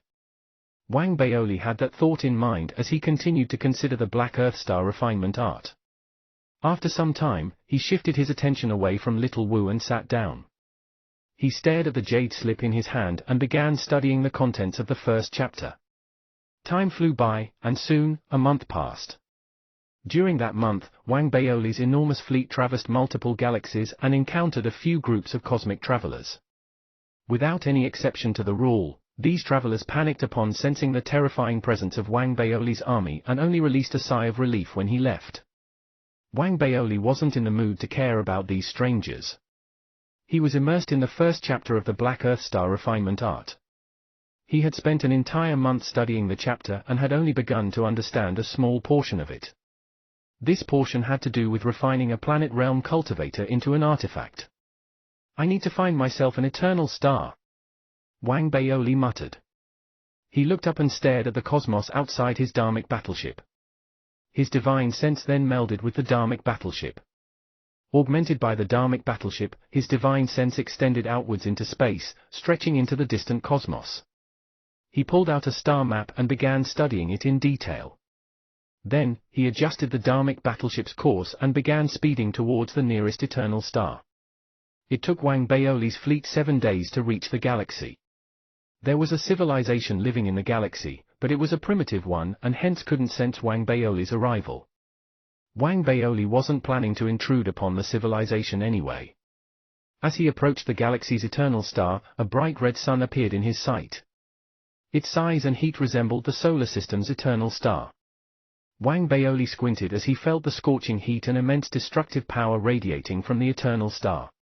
The contents in the first chapter of the Black Earth Star Refinement Art, The Way to Refine a Planet Realm Cultivator, appeared in his head. We have to modify the internal structure of an eternal star's fire and refine the fire in the divine sea. We have to transform it into our puppet. The steps might seem easy, but the hardest part is where one has to swallow the fire of an eternal star. Wang Baoli fell into a contemplative silence. Swallowing eternal star fire was the first step to practicing the Black Earth Star Refinement Art. The practitioner needed a form of kindling inside him. As he continued his cultivation, he would add other forms of kindling to keep the fire inside him going. This would make him stronger and madder at the same time.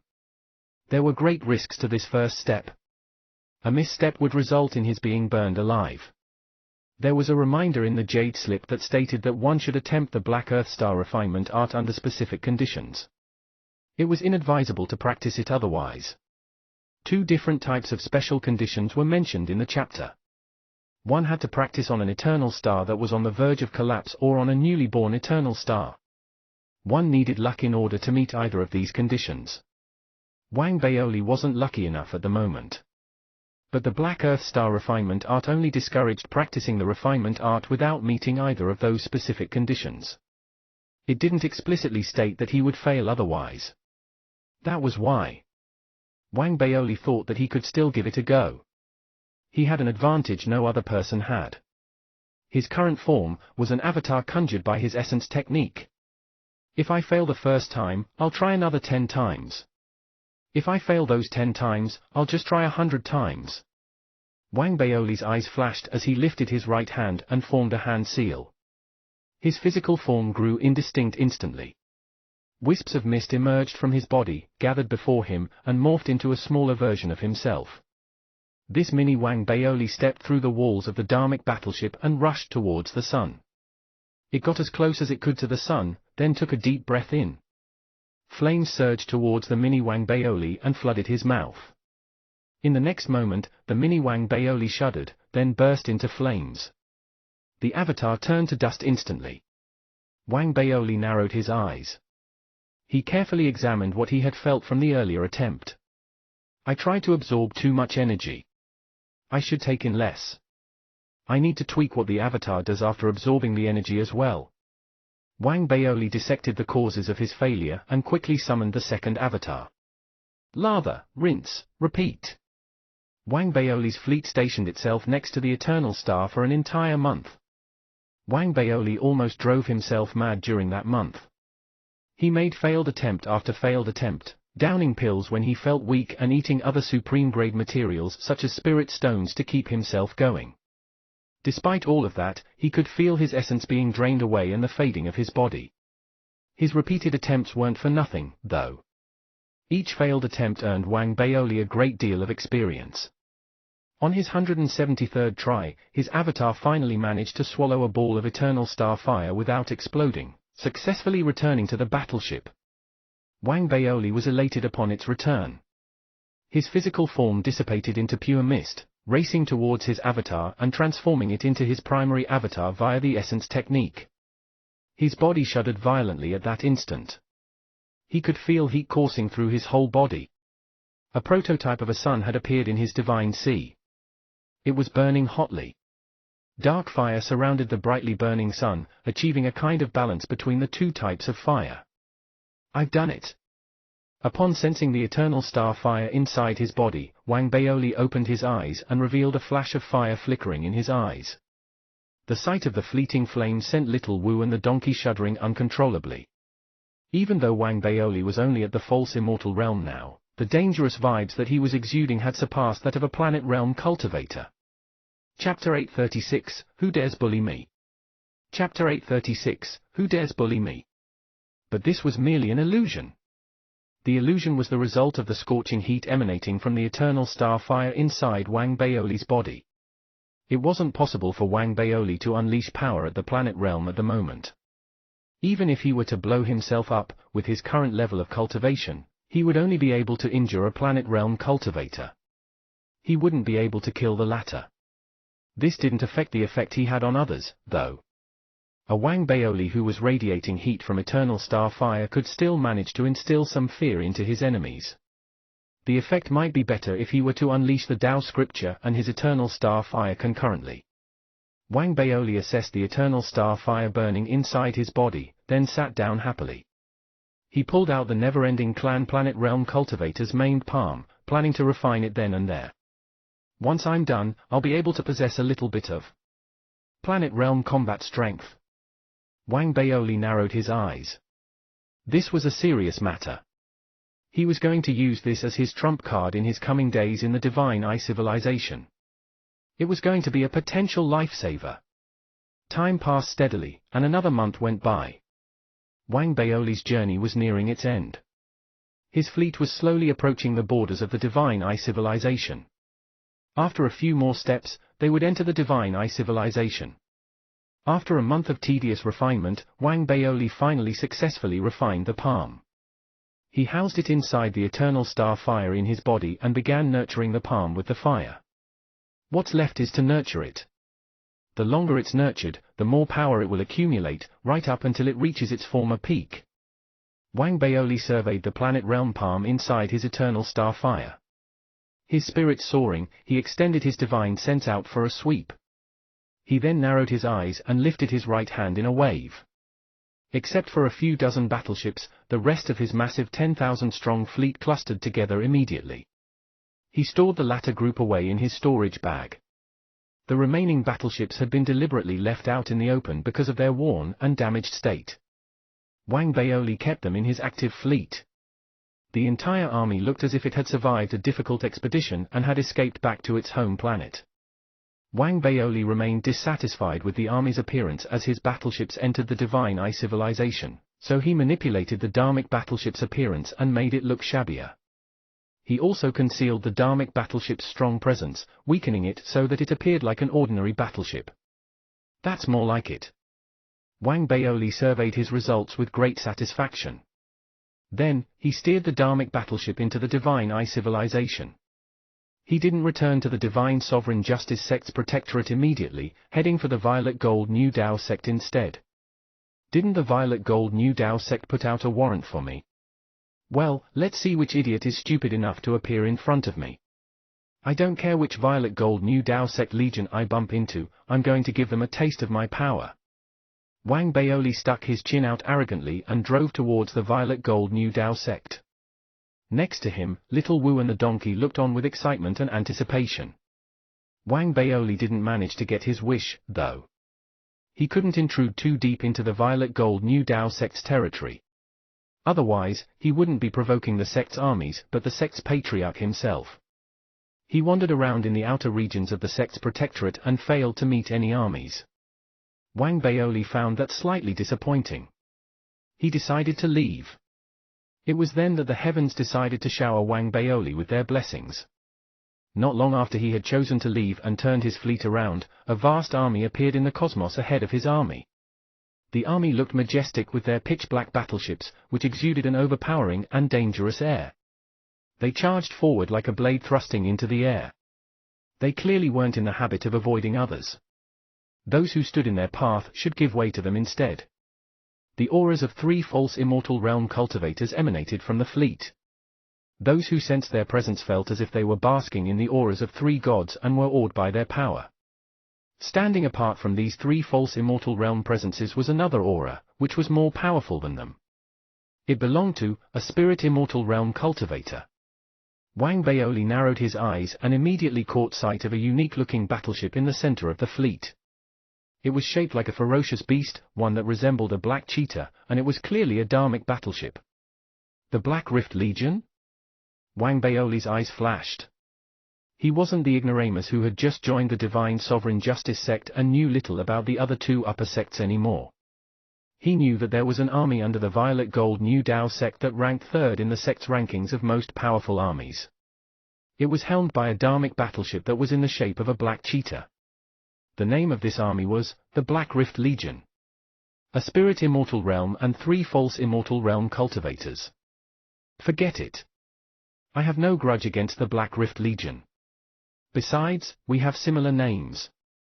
There's a rift in both our legions' names. That counts as fate too. I'll let them go. Wang Baoli coughed and ignored the dubious looks that Little Wu and the donkey were giving him.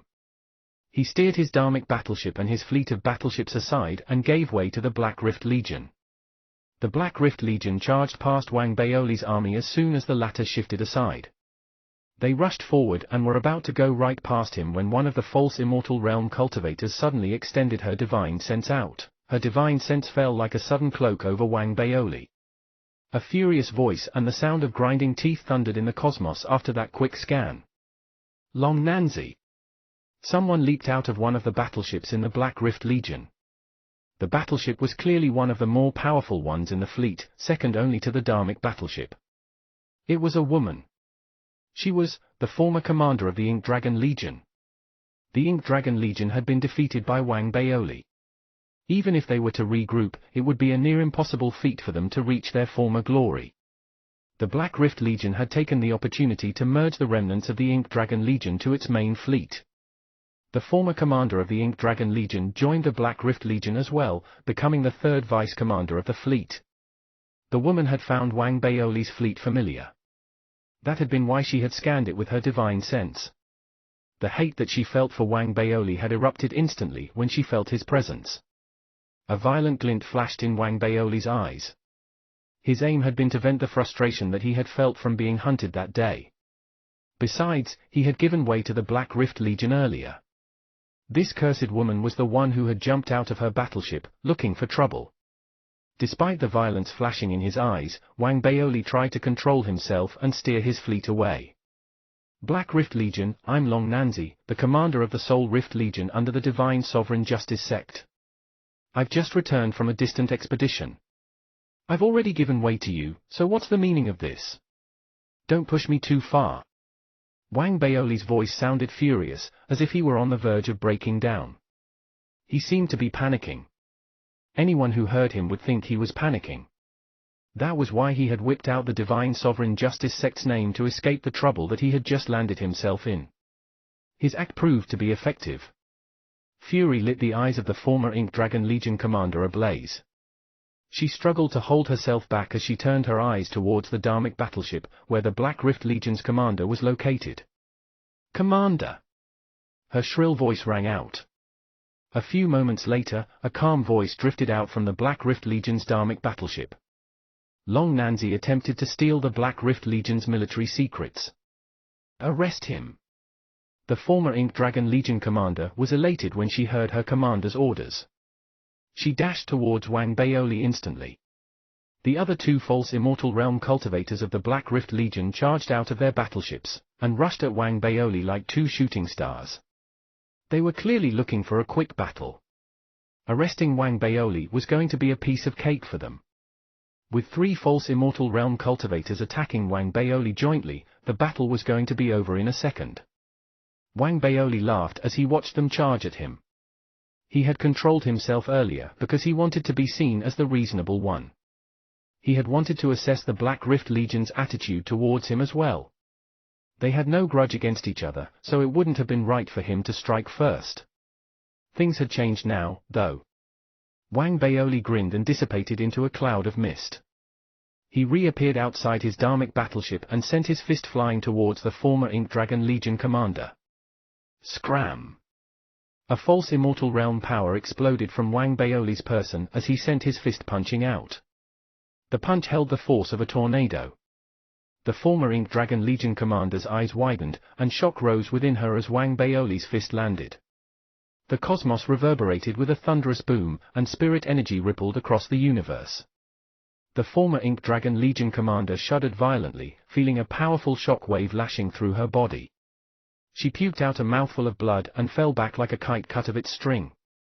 The sight sent the other two false immortal realm cultivators reeling back with shock. They narrowed their eyes. It was then that their commander's voice boomed from aboard the Black Rift Legion's Dharmic battleship. "Get into position, Black Rift Legion. We don't need him alive. Execute him immediately when you catch him." Upon that command, thousands of Black Rift Legion battleships thundered as they rushed into position, intending to surround Wang Baoli completely. "You're the one who's going to be dead." Wang Baoli sneered as he stood on his Dharmic battleship, gazing out into the battlefield. "You've got quite an army, but mine isn't small either." With a wave of his hand, Wang Baoli sent his fleet of self-destructing battleships charging out. More than 10,000 of those battleships surrounded the army forces. A deathly silence descended on the battlefield instantly. The cultivators of the Black Rift Legion, who had been condescending and proud a moment earlier, were now thunderstruck.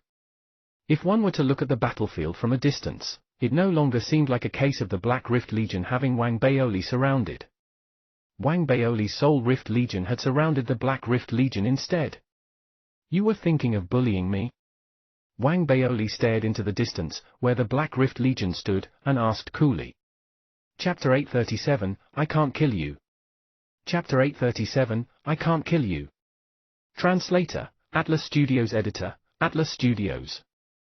At that moment, the entire battlefield became deadly silent. No one spoke, and no one dared to move. Everything seemed to freeze at that moment. Truly. Wang Baoli's battleships appeared too suddenly. At the same time, Wang Baoli purposefully unleashed the auras of the battleships. The close to 10,000 nascent soul disturbances and thousands of soul conduit auras made the entire Black Rift Legion shudder. That was especially so for the former commander of the Ink Dragon Legion. She stared in disbelief and shock as her body trembled slightly. In reality, the aura that Wang Baoli exuded gave her the illusion that she was looking at a mighty figure. Tens of thousands of nascent souls, thousands of soul conduits, this power. The former Ink Dragon Legion commander's heart was in turmoil. She couldn't help but compare Wang Baoli's power with the Black Rift Legion. In the end, she found that, excluding the Black Rift Legion's commander, even if the three false immortals and the entire Black Rift Legion attacked at the same time, they would still be evenly matched with Wang Baoli. The other two false immortals also felt this way. Even the Black Rift Legion commander, the middle-aged male within the Dharmic battleship who had previously looked calm and spoke calmly, stared. His eyes revealed an unprecedented sense of seriousness as he took a deep breath after a moment. While the capability Wang Baoli displayed made him very interested, he couldn't help but consider the consequences. Unless I can just kill him directly. That way. The Black Rift Legion commander narrowed his eyes, pondered for a moment, and then spoke slowly. His voice spread throughout the silent battlefield, seemingly shattering the tense atmosphere. Leave half of your battleships here, and I'll let you leave peacefully. I'll also wipe away all grievances between you and the Ink Dragon Legion. As his words spread, the surrounding Black Rift Legion cultivators all heaved sighs of relief. Even though the former Ink Dragon Legion commander felt indignant, she understood that the strength of Long Nanzi now was different from when he was being chased down previously. So, although she still had some resentment towards Long Nanzi deep down, she could only tolerate it. However, Wang Baoli, who was standing on his Dharmic battleship with his hands behind his back, raised his eyebrows and laughed after hearing that. Arrogant as usual. But I want to ask you, Senior Black Rift Legion Commander, what gives you the right to make that statement? What gives me the right? Hearing that, a cold glint flashed between the Black Rift Legion Commander's eyes as he laughed. While laughing, he shook his body and appeared outside of his leopard Dharmic battleship. He was clad in black robes and had a head full of black hair. His skinny silhouette and proud and aloof appearance made the Black Rift Legion commander look extraordinary. That was especially so considering that the cosmos trembled and disturbances were created all around the moment he appeared. An early-stage spirit immortal aura also exploded forth, gathering to form a giant vortex outside his body. Looking from afar, he seemed to be able to warp the cosmos all around him on his own. That was especially so considering how all of the surrounding Black Rift Legion battleships made way as the vortex outside his body circulated. In fact, even Wang Baoli's self-destructing battleships showed obvious signs of being suppressed. Such was the power of a spirit immortal. And it hadn't ended yet. As the Black Rift Legion commander appeared, he raised his foot and stepped towards Wang Baoli. The moment his foot landed, the vortex outside his body neared Wang Baoli. It was so fast that it seemed to ignore the confines of space. Afterwards, he raised his right hand and grabbed towards Wang Baoli's neck. Now do you know what right I have? While his words were still echoing in the surroundings, the Black Rift Legion commander's right hand had already appeared in front of Wang Baoli and was about to grab onto his neck. But at that moment, a cold glint suddenly appeared in Wang Baoli's eyes as the Dharach armor covered his entire body. In the next moment, while his false immortal cultivation spread rapidly, he was also boosted by the Dharach armor. This gave him the combat strength of an early-stage spirit immortal despite not being a spirit immortal. It would take a very long time to describe all of this, but in reality, it all happened in the blink of an eye. In the next moment, Wang Baoli raised his right hand, clenched it, and threw a punch towards the Black Rift Legion commander's right hand. This punch gathered all of the power of his cultivation and the Dharach armor. As the power was unleashed, the cosmos immediately warped. Disturbances spread in a boundless area, and the aura on his body also exploded forth. It also formed a vortex and suppressed the surroundings. Looking from afar, it actually seemed evenly matched with the Black Rift Legion commander's aura. This made the Black Rift Legion commander's expression change. But the two of them were already too close to each other, and it was too late for him to retreat. In the next moment, their fists collided together. As the fists collided, a wave of physically visible disturbance exploded forth from the two of them. Wang Baoli's whole body trembled as he retreated a few steps back and stepped onto the Dharmic battleship beneath his feet. The Dharmic battleship trembled and absorbed most of the impact. As for the Black Rift Legion commander, his body also trembled. Because he had nothing behind him to absorb the impact, he flew back thousands of feet before stopping. He raised his head and stared daggers at Wang Baoli. At that moment, his eyes were extremely red. At the same time, the disturbances formed when they collided were already spreading rapidly towards the surroundings. All battleships in every direction flew backward instantly. In fact, some couldn't take the impact and exploded. As for the Black Rift Legion cultivators, they all retreated in a panic and were in a sorry state. Many of them spat blood while wearing expressions of shock. But those who found it most incredulous were the three false immortals, including the former Ink Dragon Legion commander. Their bodies also retreated uncontrollably. They all seemed like they had seen a ghost. That was especially so for the former Ink Dragon Legion commander, who shouted out in shock. Spirit immortal? Impossible! Ignoring the chaos in the surroundings and not looking at the former Ink Dragon Legion commander's expression, Wang Baoli coughed. After taking care of the cultivation rolling around in his body, his gaze landed on the Black Rift Legion commander, who had an extremely ugly expression. Sorry, but I still don't know. What right do you have? At that moment, the killing intent in the Black Rift Legion commander's eyes was extremely intense. He raised his right hand and grabbed in the direction of his Dharmic battleship Leopard while growling. Dharmic battleship, return! As his words spread, the Black Leopard raised its head and growled while its body charged out, becoming a seemingly endless amount of black light. Instantly, it neared the Black Rift Legion commander. After covering his body, it became a ferocious armor, making the Black Rift Legion commander look equally as ferocious at that moment. His aura also increased, reaching the peak of the early stage Spirit Immortal realm. His body also became a ray of black light with a flick. It charged towards Wang Baoli again, seeming as though it could cut through the cosmos. I also have a Dharmic battleship. Wang Baoli laughed loudly as he leaped forward. Instantly, the Locust Dharmic battleship beneath his feet became countless rays of light shooting towards him. Using the Dharach armor as a vessel, it fused immediately and formed the Emperor armor.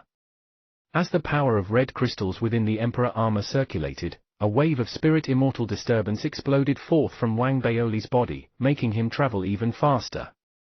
In the next moment, he collided with the Black Rift Legion commander in the cosmos and threw a punch again. Rumbles exploded forth with a power more powerful than before. This time, they spread towards a wider area, and the disturbances could be felt from very far away. As the disturbances rumbled, Wang Baoli's advantage in combat strength was in full display. Despite having a Dharmic battleship, the Black Rift Legion commander actually kept retreating under Wang Baoli's ferocious attacks. This scene made all of the surrounding Black Rift Legion cultivators shudder in fear. They dared not believe what they were seeing. That was especially so after the Black Rift Legion commander was sent flying thousands of feet away as Wang Baoli growled, and his right-hand divine armament landed. Long Nanzi, you tricked me. You acted like you're a soul conduit when you're actually a spirit immortal. You, the Black Rift Legion commander growled angrily, but he didn't finish his sentence and was cut off by Wang Baoli. Your battleship army is weaker than mine, you're less handsome than me, your combat strength isn't as strong as mine, and you're not as rich as me. Black Rift, what right do you have to blackmail me? I stole your army secrets. You dare bully me because you have the upper hand in terms of numbers? You think you can handle me just because you have a high cultivation level? I can't kill you. Wang Baoli unleashed all of his power as he stood there like a deity. As he growled, he flicked his body. As the surrounding crowd watched in shock, he charged towards the Black Rift Legion commander, who was also extremely shocked, still in disbelief, and who was feeling extremely indignant and frenzied. Chapter 838, Crippling the former Ink Dragon Legion commander. Chapter 838, Crippling the former Ink Dragon Legion commander. Translator, Atlas Studios Editor, Atlas Studios. He was as fast as lightning. He was far away in the previous moment but had already appeared in front of the Black Rift Legion commander in the next. Instantly. Rumbles exploded forth in the surroundings.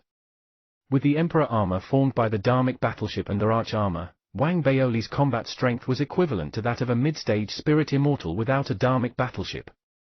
Although the Black Rift Legion commander had a Dharmic battleship, due to the level of his cultivation techniques, his combat strength was only close to that of a mid-stage Spirit Immortal without a Dharmic battleship. That was especially so considering he had underestimated his opponent at the start and sustained injuries as a result.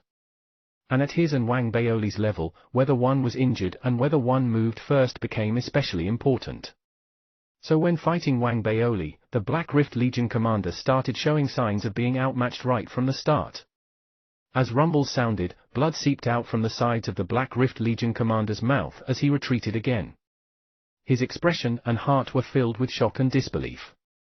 He knew that while this battle happened suddenly, he had suffered a setback and lost reason. If it were others, they wouldn't care whether he was reasonable or not.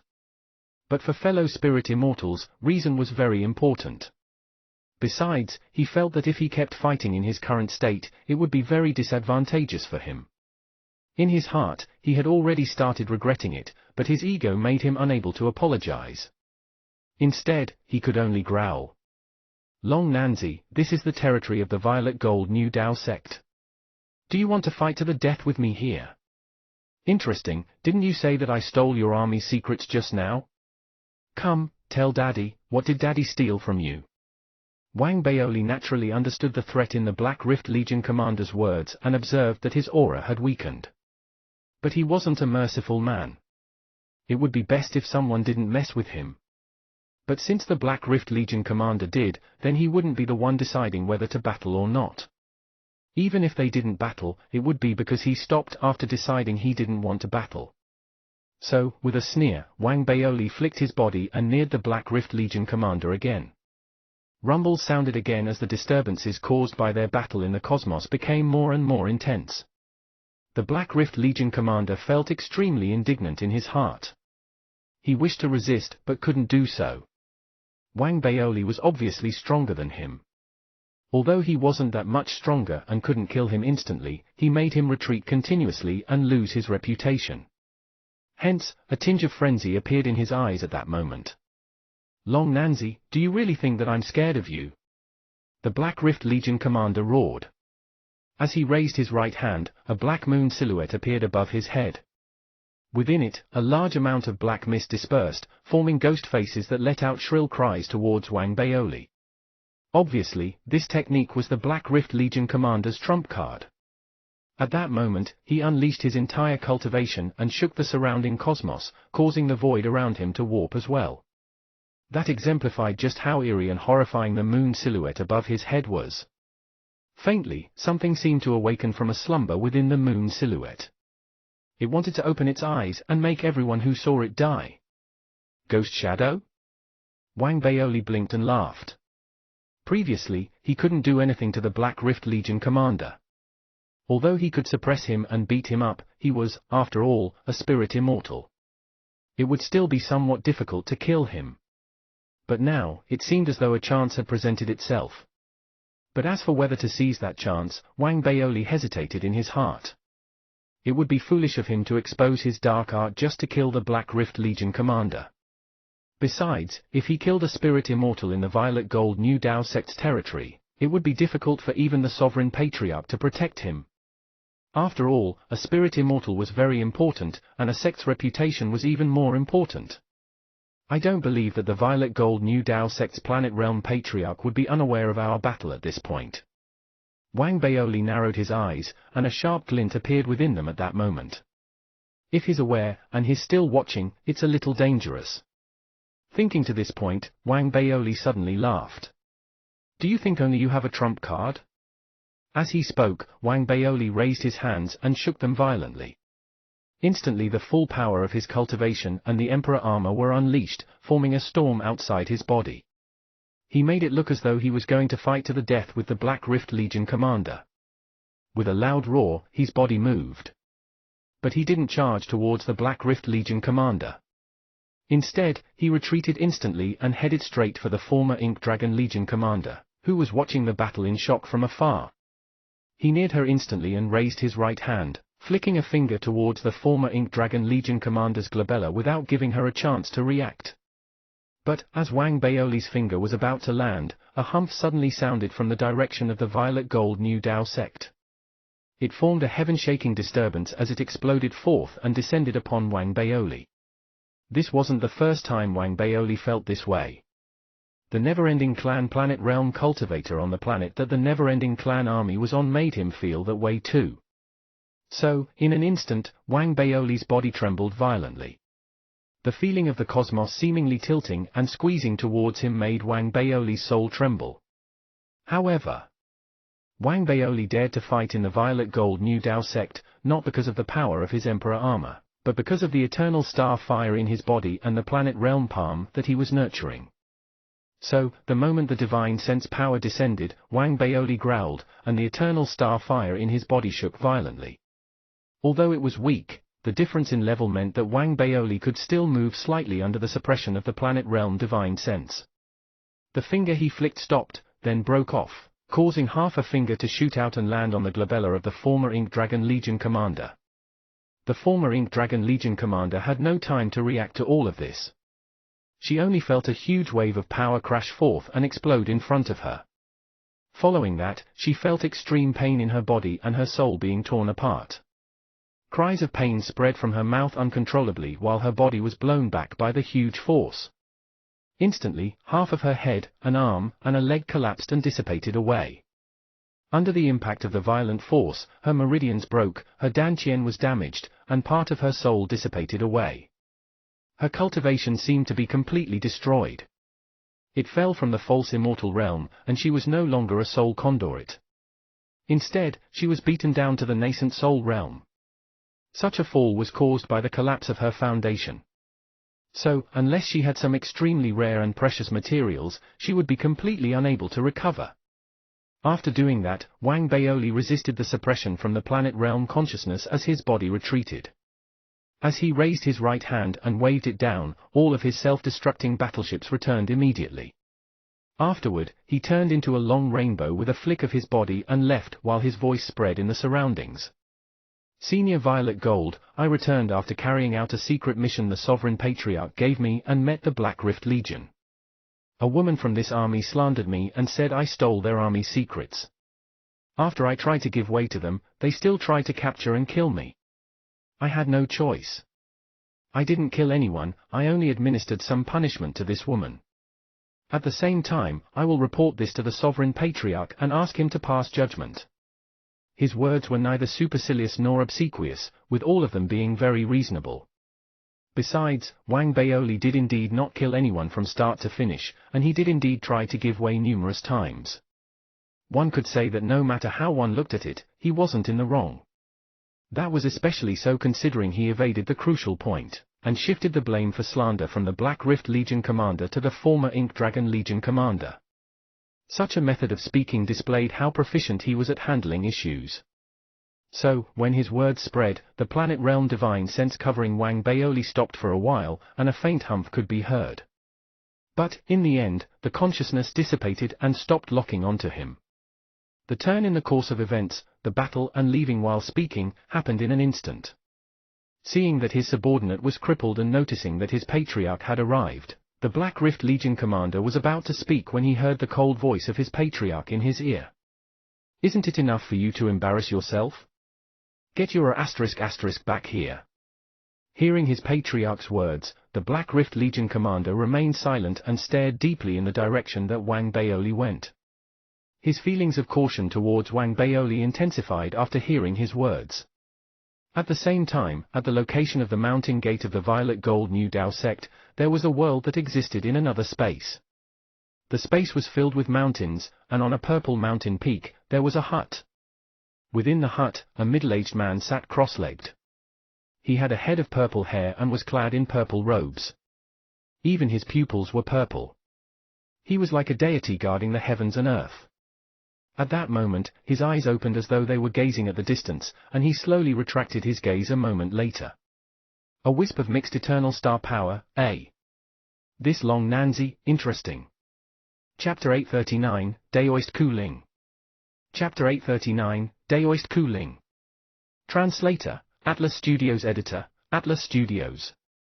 Planet Realm Patriarch, Within the cosmos, Wang Baoli was sitting cross-legged in his dharmic battleship after taking off his Emperor armor. After recalling the previous scene, his eyes slowly narrowed. I still need to wait a while before I can have the power to fight a planet realm cultivator. Wang Baoli felt the eternal star fire in his body and the planet realm palm that he was nurturing, but he still heaved a sigh after a long while. He was very clear that no matter how much he nurtured the palm, it would, at most, have part of a planet realm cultivator's power. He might be able to use it to escape from a planet realm or resist a few blows, but if he wanted to kill a planet realm, or even fight on level terms with them, it would be extremely impractical. Unless I can refine Wuchen's hand bones. A glimmer appeared in Wang Baoli's eyes. The hand bones of Wuchen's previous life were fused with the Darach armor after Wang Baoli obtained them. Now, they could be considered his trump card. After all, they had already become similar to a divine armament. It was just that Wang Baoli tried it before on his way back. However, his eternal star fire was too messy and too little. It could refine the planet realm palm, but it was difficult for it to refine the hand bones of Wuchen's previous incarnation such that they could unleash their original power. From this, it's clear that the cultivation level of Wuchen's previous incarnation was at least at the eternal star realm. Wang Baoli went silent for a moment and suppressed the thought of refining the hand bones of Wuchen's previous incarnation. He closed his eyes and meditated, thinking about his plans after returning to the Divine Sovereign Justice sect. Just like that, time slowly passed. After 2 days, Wang Baoli's Dharmic battleship met no obstacles as it traveled and returned to the Divine Sovereign Justice sect's territory. He didn't pay respects to the Sovereign Patriarch, returning to the planet his Soul Rift Legion was on instead. When he first left, he had left many puppets and ordered them to build his base. So, after he returned, he didn't see the original barrenness. Instead, like an army camp, all kinds of buildings covered the surroundings, and he could see a large number of puppets busily constructing. Meanwhile, the number of battleships produced during this period had reached upwards of 10,000, causing the entire base to look very powerful. Of course, there would still be some differences in level.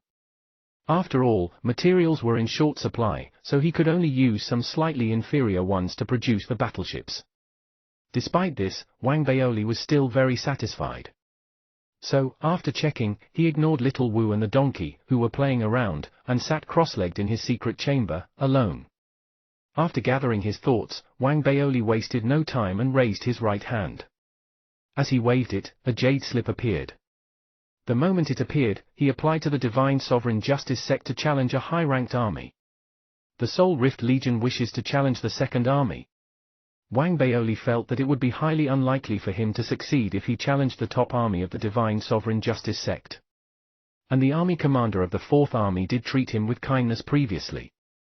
Moreover, Wang Baoli naturally wouldn't challenge Fairy Ling Yu's army, which was ranked 5th. Thus, only the third and second armies were left. He would inevitably suffer some losses during the challenge, and Wang Baoli didn't wish to waste any time, so he decided to challenge the latter. After paying enough resources, such a challenge application still needed some time to be processed and approved because it involved a spirit immortal cultivator. And while Wang Baoli was waiting for the result, news of his battle with the Black Rift Legion's commander also gradually spread and slowly shook the surroundings.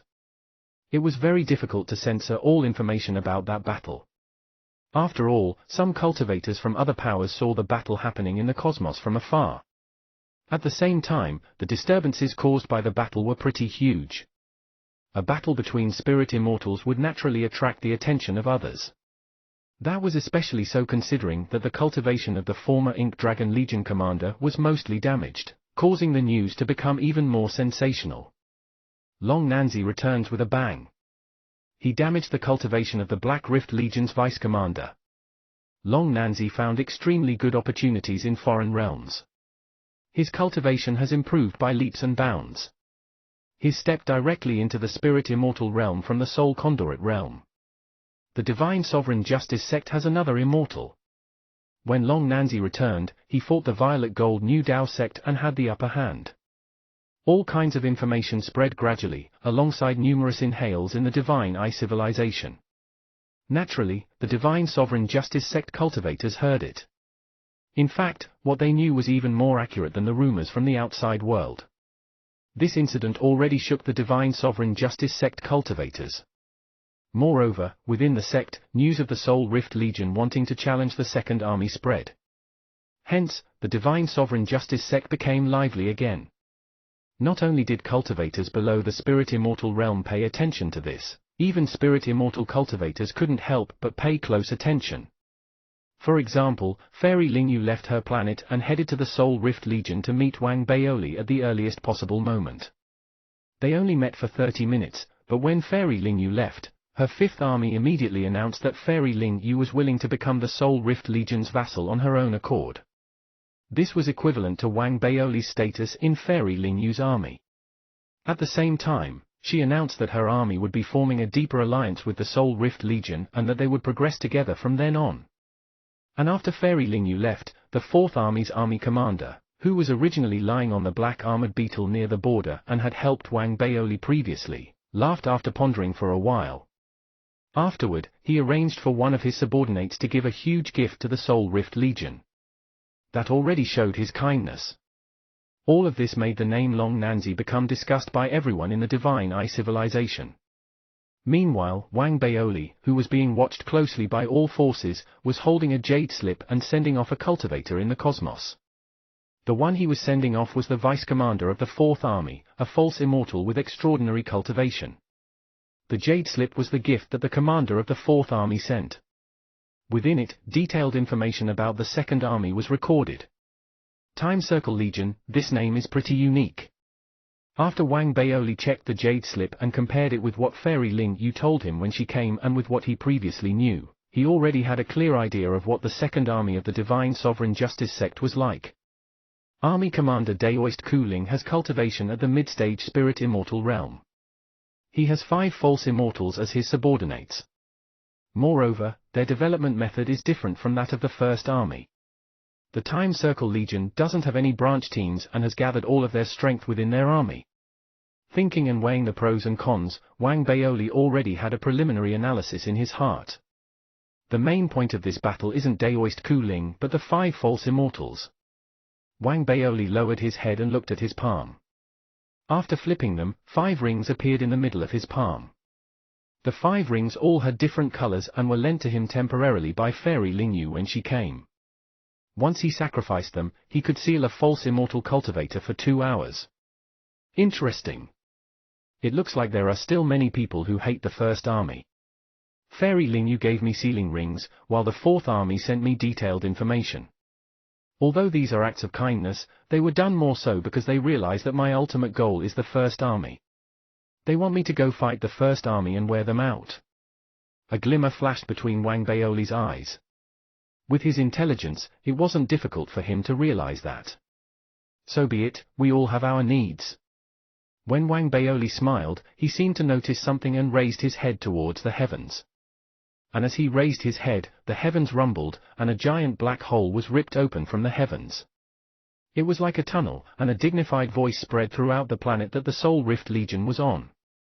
Soul Rift Legion wishes to challenge the Time Circle Legion. Approved. The challenge will begin in 10 breaths.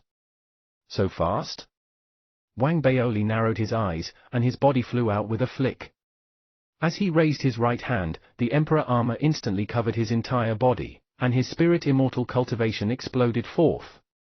His silhouette didn't stop as it shot towards the black hole in the sky like a shooting star. He entered in an instant and immediately disappeared. When he appeared, he was to the northwest of the sovereign planet. He appeared in a barren land filled with meteorites. There were many meteorites there, and they spread towards the surroundings. Looking from afar, it was like a sea of meteorites. That was where the Time Circle Legion was located. All the meteorites had bases on them, and at that moment, numerous cultivators dressed in black were staring coldly at where Wang Baoli appeared. Looking at the place, the sheer number of cultivators there was uncountable.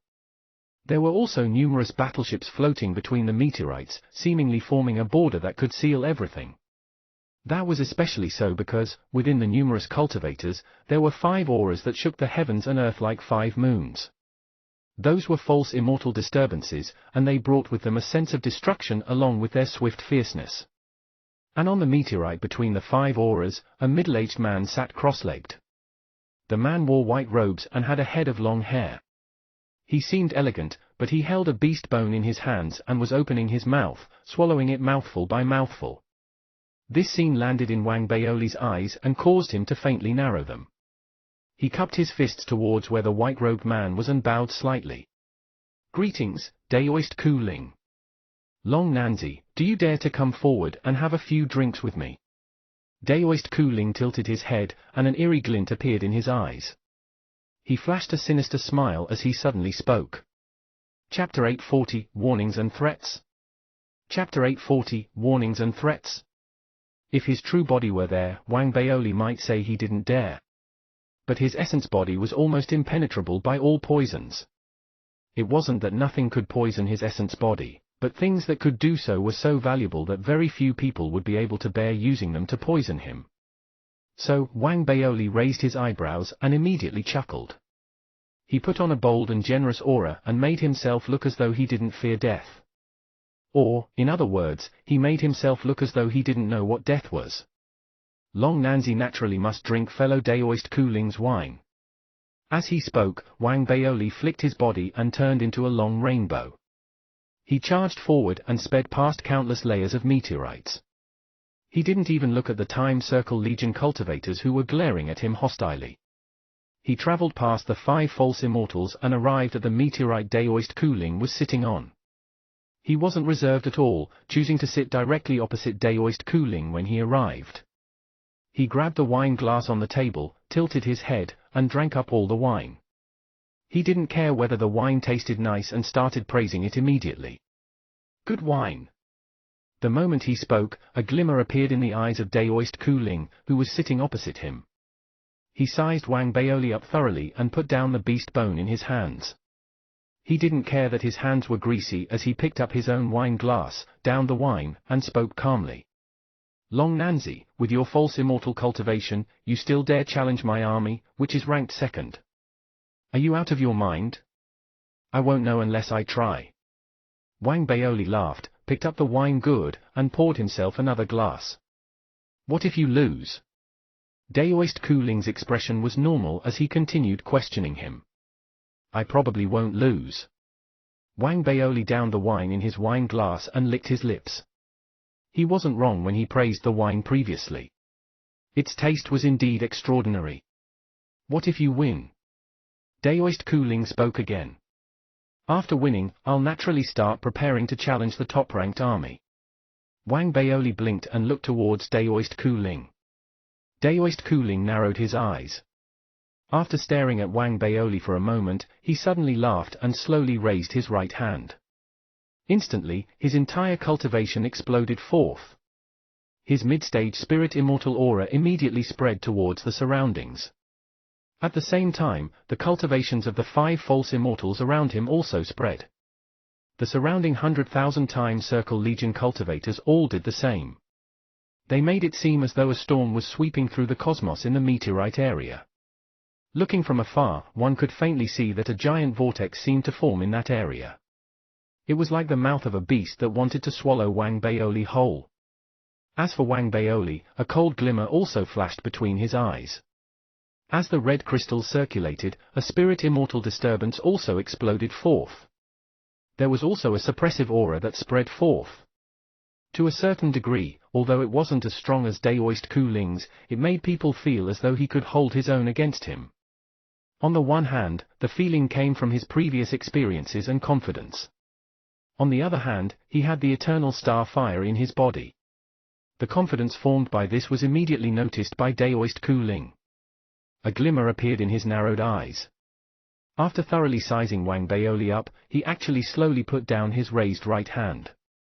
As he put it down, the cultivation disturbances of the surrounding Time Circle Legion cultivators all dissipated, and the same went for the 5 false immortals. When Daoist Kuling's cultivation also dissipated, the previously tense atmosphere vanished. This scene caused a deep, profound glimmer to flash between Wang Baoli's eyes. He had a suspicion in his heart, so he removed his emperor armor and continued sitting there while staring at Daoist Kuling. Separated by the table, they gazed at each other for about 3 breaths of time. Afterwards, Daoist Kuling retracted his gaze and spoke calmly. Do you like my wine? Not bad. Wang Baoli seemed to be thinking about something as he spoke with a smile. I'll give you the wine then. The Time Circle Legion admits defeat. Daoist Kuling stood up and raised his head to look at the cosmos. His voice was like thunder and seemed to want to be spread deep into the void. After he spoke, he laughed, turned with a flick of his body, and left the meteorite. All of the surrounding Time Circle Legion cultivators and battleships retreated. After they all flew up, they followed Daoist Kuling and sped deep into the meteorites. Very quickly, there were no other cultivators in the area other than Wang Baoli. Interesting. Wang Baoli sat there, narrowed his eyes, and picked up the wine gourd. After he took a large swig from the gourd, he was already very clear in his heart. In reality, when he went to that area, he already had a guess in his heart. After Daoist Kuling's display, it made his guess even more accurate. The guess was that Daoist Kuling didn't wish to fight. Just like Fairy Lingyu and the Fourth Army's commander, they chose to help him to a certain degree. Their aim was to wear the other armies out. Although their aim was the top-ranked army, it was naturally good if they could wear the second-ranked army out as well. As for Daoist Kuling, the fact that he could become an army commander and reach the mid-stage spirit immortal realm showed that he wasn't a foolish man. Obviously, he had lofty ambitions too. So, after he noticed Wang Baoli's cultivation and combat strength and combined it with some information he already knew, he decided to admit defeat after finally confirming that Wang Baoli did indeed have the capability to threaten the second-ranked army. To him, admitting defeat wasn't embarrassing. His goal was very simple and couldn't even be considered a sinister plot. Instead, it was a legitimate strategy. He wanted to see Wang Baoli fight to the death with the top-ranked army. That way, he would have a once-in-a-lifetime opportunity. Compared to obtaining that opportunity, Daoist Kuling didn't care about whether he won or lost now. They're all sly old foxes. After finishing the wine in the wine gourd, Wang Baoli stood up, flicked his body, and left the meteorite layer. Just as he was about to return to his Soul Rift Legion, right as he was about to step into the teleportation vortex, Wang Baoli stopped in his tracks. He then tilted his head and looked towards the cosmos in the distance. The moment he looked, a loud rumble sounded in the cosmos, and one could see two palms that seemed to stretch from another dimension in the void. They grabbed the surrounding void and pulled outwards. As the sound shook the heavens, a giant rift was ripped open. Within the rift existed an extremely large silhouette covered in black. The silhouette had sharp spikes all over its body and seemed to have an extraordinary aura. The cultivation disturbances almost reached the mid-stage spirit immortal realm. The silhouette was Yi Nyanzi from the top-ranked army. Behind him were 9 waves of disturbances. There were both males and females, and all of them wore extraordinary armor. Although they were not dharmic battleships, they could still boost their combat strength. The 9 disturbances were all false immortals. Naturally, the 9 of them were the 9 combat immortals of the top-ranked army. Behind them, an uncountable number of battleships spread across the horizon. The scene was enough to shake the souls of whoever saw it. Moreover, within the numerous battleships, there were 5 dharmic battleship which were dispersing spirit immortal disturbances. The 5 dharmic battleships made Wang Baoli's pupils shrink. Also, at the very back of all of that, a palace floated. One couldn't see the people in the palace. However, from the heaven-shaking aura that could suppress the cosmos and sweep past all spirit immortals coming from within the palace, one could already tell the identity of the person within. It was the top-ranked army's commander, Jiyu Mo. He was second only to the sovereign patriarch within the divine sovereign justice sect and was at the perfected stage spirit immortal realm. Long Nanzi, I'll give you another chance to join the top-ranked army. While Wang Baoli's soul shook, Yi Nyanzi spoke calmly. His voice spread towards the surrounding cosmos through the space rift. It wasn't an invitation, but a threat. It also wasn't a question, but a warning. Wang Baoli went silent. He didn't care about Yi Nyanzi and the 9 false immortals, but the 5 dharmic battleships gave him a lot of stress. Also, there was the issue of Jiyu Mo. Not speaking? So be it. Then I'll give you another chance. Don't you dislike me? I'm waiting for your challenge. Yi Nyanzi narrowed his eyes and spoke again. Wang Baoli raised his head and gazed at Yi Nyanzi calmly. He also saw the army at the ready within the rift. He didn't speak a word as he turned around, stepped directly into the teleportation vortex, and disappeared instantly. When he disappeared, a tinge of regret appeared in Yi Nyanzi's eyes. If Wang Baoli really challenged them just then, everything would have fallen into place. To a certain degree, it would be considered challenging the top-ranked army. So be it. He's not a fool, after all. He definitely saw a problem with that, Yi Nyanzi muttered, then turned around and bowed respectfully towards the palace in the distance. Afterwards, he raised his right hand and waved it. The void rift that was ripped open instantly closed, and the cosmos went back to normal. At the same time, Wang Baoli, who teleported back to the Soul Rift Legion, had his expression turn extremely gloomy the moment he walked out. He stood there and remained silent for a long while. Then, decisiveness suddenly appeared in his eyes. With his right hand, he took out the communication jade slip that Xie Haiyang had given him and sent him a voice transmission. Fellow Daoist Haiyang, the news you spoke about previously. If it really contains a chance for me to become a spirit immortal, then I want it. Chapter 841, Royal Cemetery. Chapter 841, Royal Cemetery. The price of 3,000 red crystals was an astonishing price for Wang Baoli, both now and in the past. In fact, if he threw that number of red crystals out, it would be extremely easy to make spirit immortal cultivators go crazy too. Even planet realm cultivators would be moved by that. That was why Wang Baoli rejected Xie Haiyang previously. He thought that Xie Haiyang was extorting him, but compared to the small fortune of 3,000 red crystals, Wang Baoli felt that it would all be worth it if he could really use the opportunity to become a spirit immortal. Once I become a spirit immortal, I'll be able to put up a fight against Jiu Mo if I use the mask's curse as well. Although it's pretty clear who'll win, it'll still be enough for me to hold my own. Wang Baoli narrowed his eyes. He pondered in his heart while waiting for Xie Haiyang's reply. After 15 minutes, Xie Haiyang's surprised voice sounded from within the voice transmission jade slip. Brother Baoli? Ha ha, you finally contacted me. We're brothers, after all, so how could I cheat you? Let me tell you, my tip does indeed contain an opportunity for you to become a spirit immortal. But I have to warn you first. It's only an opportunity. As for whether you can obtain it, it's up to you. Of course, if you're willing to spend some more red crystals, I can try my best to look for contacts and send the opportunity directly to you. Everything can be discussed. Wang Baoli could feel Xie Haiyang's joy even through the jade slip. After muttering in his heart, Wang Baoli asked what price he would have to pay to get the opportunity directly. 50,000 red crystals. Xie Haiyang perked up immediately and spoke with anticipation. Curse you! Hearing that price, those two words appeared in Wang Baoli's mind. Besides that, he also thought that Xie Haiyang was an evil merchant, so he humphed in his heart and said, "Deal, I'll owe you first." Ha ha, stop joking, Brother Baoli. Let me tell you the tip priced at 3,000 red crystals. Xie Haiyang coughed, avoided the previous topic, and started talking about the tip. Go on, Wang Baoli said while feeling annoyed. Well, you'll have to pay a deposit first. Xie Haiyang hesitated. Brother Haiyang. You don't trust me? Wang Baoli grabbed the voice transmission jade slip as he spoke word by word. Ah. Okay then. Since you've contacted me, it shows that you already have the intention. I won't hide then. You don't need to pay first. I'll tell you about the source of the opportunity. Xie Haiyang sighed. Not many people know about this tip within your Divine Eye civilization.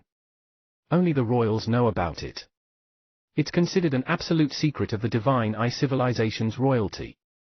This is because what the tip describes is the Divine Eye civilization royalty's imperial cemetery.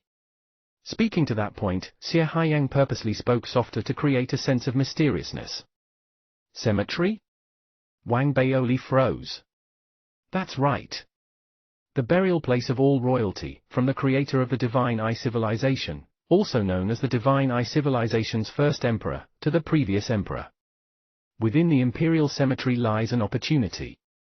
It has long been desired by the past generations of royalty in the Divine Eye civilization, but they have always found it hard to obtain. If you can obtain it, I can guarantee you that you'll achieve a breakthrough in your cultivation immediately and reach the spirit immortal realm. Xie Haiyang suddenly paused, clicked his tongue, and stopped speaking. Wang Baoli waited for a while. After seeing that Xie Haiyang stopped speaking, he was clear in his heart that he wanted a deposit. So he resisted the pain and asked, "How do I give you red crystals?" "You just need to place the red crystals on the teleportation jade slip." "But what are you doing, Brother Baoli? How could I not trust you and want you to pay a deposit while giving you information?" "I didn't speak just now because I had some important matters to settle." Xie Haiyang spoke with a tinge of unhappiness. Wang Baoli was also too lazy to care. He simply took out his red crystals and sent 3,000 of them over at once. "Can you say it now?" After paying, Wang Baoli spoke calmly. Ha ha ha, Brother Baoli, you're really forthright. Don't worry, from now until I finish speaking, whoever disturbs me will become my enemy. For this period of time, I'm yours. While feeling surprised, Xie Haiyang also became more passionate and even started getting mushy as he quickly told Wang Baoli everything he knew. The Imperial Cemetery is a forbidden area of the Divine Eye Civilization's royalty. That place has bloodline divine powers and will reject anyone who's not from the royal bloodline. So, after you go, Brother Baoli, you'll definitely feel like you're being rejected, as though the entire Imperial Cemetery doesn't welcome you and hates you. So you must be quick. Also, after you enter there, the deeper you go, the stronger the rejection. In the deepest area, where the main gate of the internal area of the Imperial Cemetery is, the rejection will be extremely astonishing. So, when you step into the forbidden area, the outer area of the Imperial Cemetery, the clock will start ticking down. You only have 15 minutes, so, theoretically, you can't go deep into the Imperial Cemetery because you don't have enough time. You still need more time to activate the restriction of the Imperial Cemetery main gate. Listening to that point, Wang Baoli raised his eyebrows. The appearance of the Imperial Cemetery had already appeared in his mind, according to Xie Haiyang's descriptions. Obviously, the Imperial Cemetery should be divided into internal and external areas. And in the center of the cemetery was the Imperial Cemetery main gate. But, Brother Baoli, don't worry. I took your 3,000 red crystals, but I'm not just going to sell you information. Take the voice transmission jade slip I gave you and immediately activate it to talk to me when you pass the external area, and near the Imperial Cemetery main gate. I can help to forcefully teleport you in. Xie Haiyang's voice was full of confidence, as though he was very satisfied with the services he could provide. As for after you are teleported into the internal area of the cemetery, whether you can obtain the chance in time is really up to you. After speaking, the voice transmission jade slip vibrated slightly. Curious, Wang Baoli swept his consciousness towards it. Immediately, he felt some disturbances on the voice transmission jade slip. In the next moment, the map of the Imperial Cemetery appeared in his mind. This scene made Wang Baoli narrow his eyes. After looking at the voice transmission jade slip in his hands closely, he closed his eyes and observed the map in his mind carefully. Although the map was somewhat different from his previous judgment, it was mostly the same. It was indeed divided into internal and external areas. Brother Baoli, besides helping you open the Imperial Cemetery main gate, the 3,000 red crystals you paid also includes 2 additional teleportation chances to and fro. Once you're ready, I can immediately teleport you to the outer area of the Imperial Cemetery.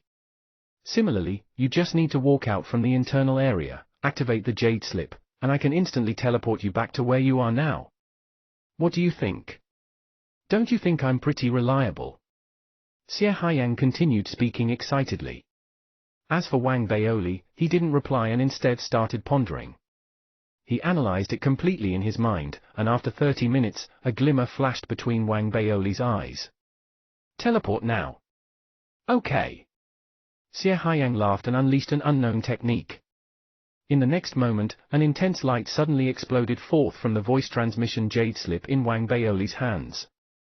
The light spread and engulfed Wang Baoli within it instantly, then disappeared. It seemed like a brief moment but also seemed like a long time had passed. When Wang Baoli's vision cleared again, he had already appeared in a foreign world. The sky was orange, and the land was black. In the distance, there were many mountains, and greenery was everywhere in the surroundings. There were also whimpering black winds bringing the stench of death with them. They blew from all around and whizzed past his body. In this space, they dispersed an indescribable eeriness and chill. From afar, one could see heaven-shaking pillars that were seemingly supporting the heavens. There was a countless amount of black lightning surrounding the pillars. The lightning created rumbles and shook the souls of anyone who saw it. That place was no longer the Soul Rift Legion's planet. Instead, it was the main star of the Divine Eye civilization. It was the Imperial Cemetery, a forbidden area within the sealed territory of the royalty. Looking at his surroundings, Wang Baoli took a deep breath. While he was impressed with Xie Haiyang's methods in his heart, a glimmer slowly appeared in his eyes. I can't waste those 3,000 red crystals. This opportunity. I'll definitely obtain it. Thinking to that point, Wang Baoli knew he had limited time. Without hesitation, his body flew out instantly with a flick. After the map appeared in his mind, he sped towards the Imperial Cemetery main gate. Just as he flew out, the speeding Wang Baoli suddenly narrowed his eyes. His silhouette suddenly stopped. After sensing his surroundings, suspicion appeared in his eyes. Something doesn't feel right. Chapter 842, The Right Time. Chapter 842, The Right Time. Wang Baoli had just appeared inside the Imperial Cemetery and was feeling that something was amiss. At that very moment, in a distant galaxy far away from the Divine Eye star system, on the top floor of a shop in a market, was Xie Haiyang, who had just successfully teleported Wang Baoli away. He picked up a cup of tea from the table and took a sip, a smile appearing on his face as he murmured to himself. Brother Baoli, I, Xie Haiyang, am a man who gets the job done and done well. The payment of 3,000 red crystals isn't only for providing you with valuable information, opening doors for you, and teleporting you over, it includes doing so at just the right time. And timing is what's most valuable. Appearing now will give you access to certain information, and give you the opportunity to change certain things in the future. As your investor, I've done more than enough for you. Xie Haiyang smiled and placed his teacup down. At that very moment, Wang Baoli was hovering in mid-air inside the Divine Eye Civilization's Imperial Cemetery. A fierce light flashed in his eyes as he surveyed his surroundings. Maybe I've really been blessed by Lady Fortune herself. Wang Baoli thought to himself as he looked around silently. Xie Haiyang had confidently mentioned a strong force of rejection that was going to greet him. It felt like an exaggeration. Now that Wang Baoli was in the cemetery, he couldn't feel any trace of that force at all. He could accept the absence of a hostile force. What puzzled him was what he felt in the cemetery. In every blade of grass, in every living creature, and even in the air, he felt an indescribable sense of kinship and warmth. The grass on the plains before him was swaying in the breeze like it was extending a warm welcome towards him. The breeze had gathered under his feet as he hovered in mid-air, serving as an airy bolster. It was as if it were worried that he was expending too much of his spirit energy. Something flickered in Wang Baoli's eyes as he observed the world before him. A possible explanation for this popped up in his head. Is it because I'm a demonic eye art practitioner? That's why I'm being mistaken as a descendant of the royal bloodline. Or is it because the royal bloodline doesn't come into the picture at all? Anyone who practices the demonic eye art will fulfill the requirements for entry. Wang Baoli narrowed his eyes. He had a feeling that he might be right. But why do I still have a feeling that something strange is going on? Suspicion appeared in Wang Baoli's eyes as he muttered to himself. After a moment of consideration, he took a leap forward and landed on the grassy ground. He stared at the blades of grass wavering in the breeze, then at the trees surrounding him. Finally, he made his way towards a huge tree with numerous small fruits hanging off its branches. He stood in front of the tree and suddenly spoke. It would be great if I could find bigger fruits. The tree shuddered when he said that. The fruits hanging off its branches shriveled instantly. Only one fruit, which had been hanging nearest Wang Baoli, was left intact. Instead of disappearing, it started growing at a rapid speed. Within a few seconds, the fruit grew from the size of a fingernail to that of a fist. Wang Baoli gasped at the sudden transformation that had just taken place before him. Just as I guessed, something's not right. Even though I'm practicing the demonic eye art, that alone shouldn't have caused such extreme phenomena to take place. An icy glint flashed in Wang Baoli's eyes. The abnormal phenomena were raising alarm bells in his head. He had a theory about this, but it surfaced fleetingly before sinking back into the depths of his mind. He went to the extent of concealing any thoughts of suspicion and doubt. He tried to clear his mind of all thought, his face revealing nothing. Instead, he coughed and allowed a sense of satisfaction to fill him, warming him up from inside. I must be blessed by Lady Fortune herself. Wang Baoli sighed. There was nothing he could do about it. He had tried so hard to keep his head down, but the fates themselves seemed to be secretly infatuated with him. Lady Fortune herself appeared to follow him around, blessing him with good fortune no matter where he went. In that case, the time limit shouldn't affect me either. Wang Baoli patted his tummy and sighed before finally making a move. He moved swiftly, with the aid of the wind under his feet. His divine sense extended outwards as he rushed forward. His thoughts appeared to be filled with confidence and smugness. There was little trace of doubt in his head. Even if someone were to spy upon his inner thoughts now, they wouldn't be able to find anything amiss. Contrary to his appearance of confidence and ease though, was the planet realm palm inside him, which was being nurtured by an eternal fire. It was ready to unleash its power at any moment. This meant that Wang Baoli was, in fact, secretly, on high alert. His current state was similar to that of a person who had just hypnotized themselves. He had deceived even himself at that moment. That was how he could keep himself on guard without revealing any of his caution in his thoughts.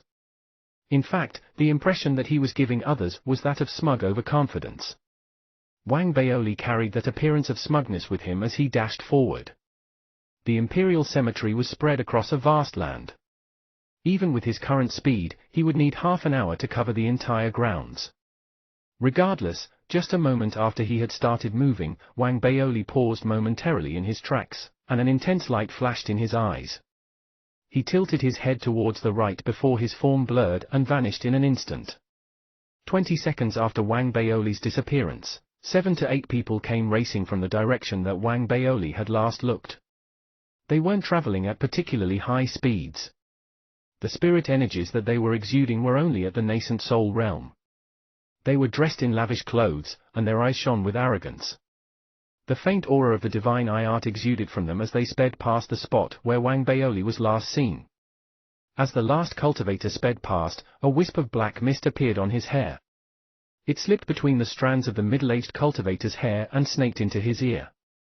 The man shuddered suddenly in the next moment, and the air around him appeared to distort itself momentarily. No one in the group noticed anything. None of the cultivators in front of the middle-aged cultivator realized what had happened to him. No one knew that the momentary distortion was the result of Wang Baoli taking on the middle-aged cultivator's form, sealing the man and trapping him inside his storage bag. He even managed to complete a simple soul search. The royal family. Transformed as the middle-aged cultivator, Wang Baoli followed the cultivators in front of him as they raced across the sky, his eyes flickering imperceptibly.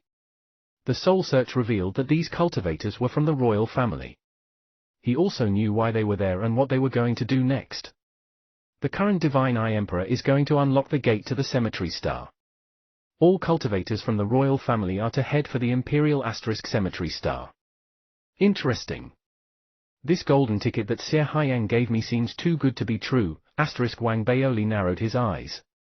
The cultivator whom he had conducted the soul search on didn't know much. As a result, Wang Baoli only had an inkling of what was going on. He wasn't in a rush, though. He followed the group quietly as they raced across the cemetery grounds. Half an hour later, they arrived at the center of the Imperial Cemetery. Wang Baoli could see a huge statue when they were still a distance away. It towered above the ground, looking down with a single huge eye from its otherwise featureless face. The statue was made of stone. The demonic eye art inside Wang Baoli's body activated without his conscious instruction as soon as he laid eyes on the statue's huge eye. He suppressed the demonic eye art forcibly, then, without showing anything on his face, continued to follow the group of cultivators he was traveling with. They approached the statue steadily. There were hundreds of cultivators already gathered there. Those cultivators were clearly not mere passers-by. They were divided into two clear groups. One group was spread around the periphery. There were more than 30 of them. They were dressed in rainbow-colored robes, and their faces were covered with purple masks. The intense, powerful auras that were exuding from that group had a distinct tinge of violence to them. They had incredibly powerful cultivations. Besides 5 Soul Conduit Realm cultivators, Wang Baoli instantly spotted a Spirit Immortal Realm cultivator within the group. Those cultivators shared a distinct trait: their auras were tinged with blood. If one were to take a closer look at them, they would be able to notice a blood-colored jade pendant in their hands. The blood-tinged aura emanating from the jade pendants appeared to afford a degree of resistance to the forces of repulsion in this place. As a result, there were no indications of repulsion in the area. Wang Baoli narrowed his eyes at the sight. He then turned and looked at the other group. They stood closer to the statue. They were dressed in lavish clothing and had waves of divine art spirit energy emanating from them. They were obviously part of the royal family. Out of the group, for cultivators were giving off spirit energies significantly more powerful than the rest. They were all old men. 3 of them were dressed in purple robes and appeared to be at the perfected soul conduit realm. The look in their eyes was cold, and they stared at the old man dressed in yellow. He had a crown on his head, and his clothes made him look like some kind of emperor. "My dear brother, does that mean that you're not going to do it?" one of the 3 old men in purple robes asked icily. The emperor-like figure shuddered at the voice, a look of helplessness on his face. He looked at the 3 old men around him with fear in his eyes and said bitterly, "I've done my best. I wish I could open it too, but my blood simply isn't pure enough to unlock the gate. It doesn't matter if you force a bloodline pill down my throat. This just isn't going to work." Chapter 843, Who Knew How Tall It Grew? Chapter 843, Who Knew How Tall It Grew? The old man in imperial robes looked at the 3 men helplessly. The terror shining in his eyes appeared to be a genuine reflection of what he was feeling deep in his soul. But Wang Baoli had read too many high officials' autobiographies.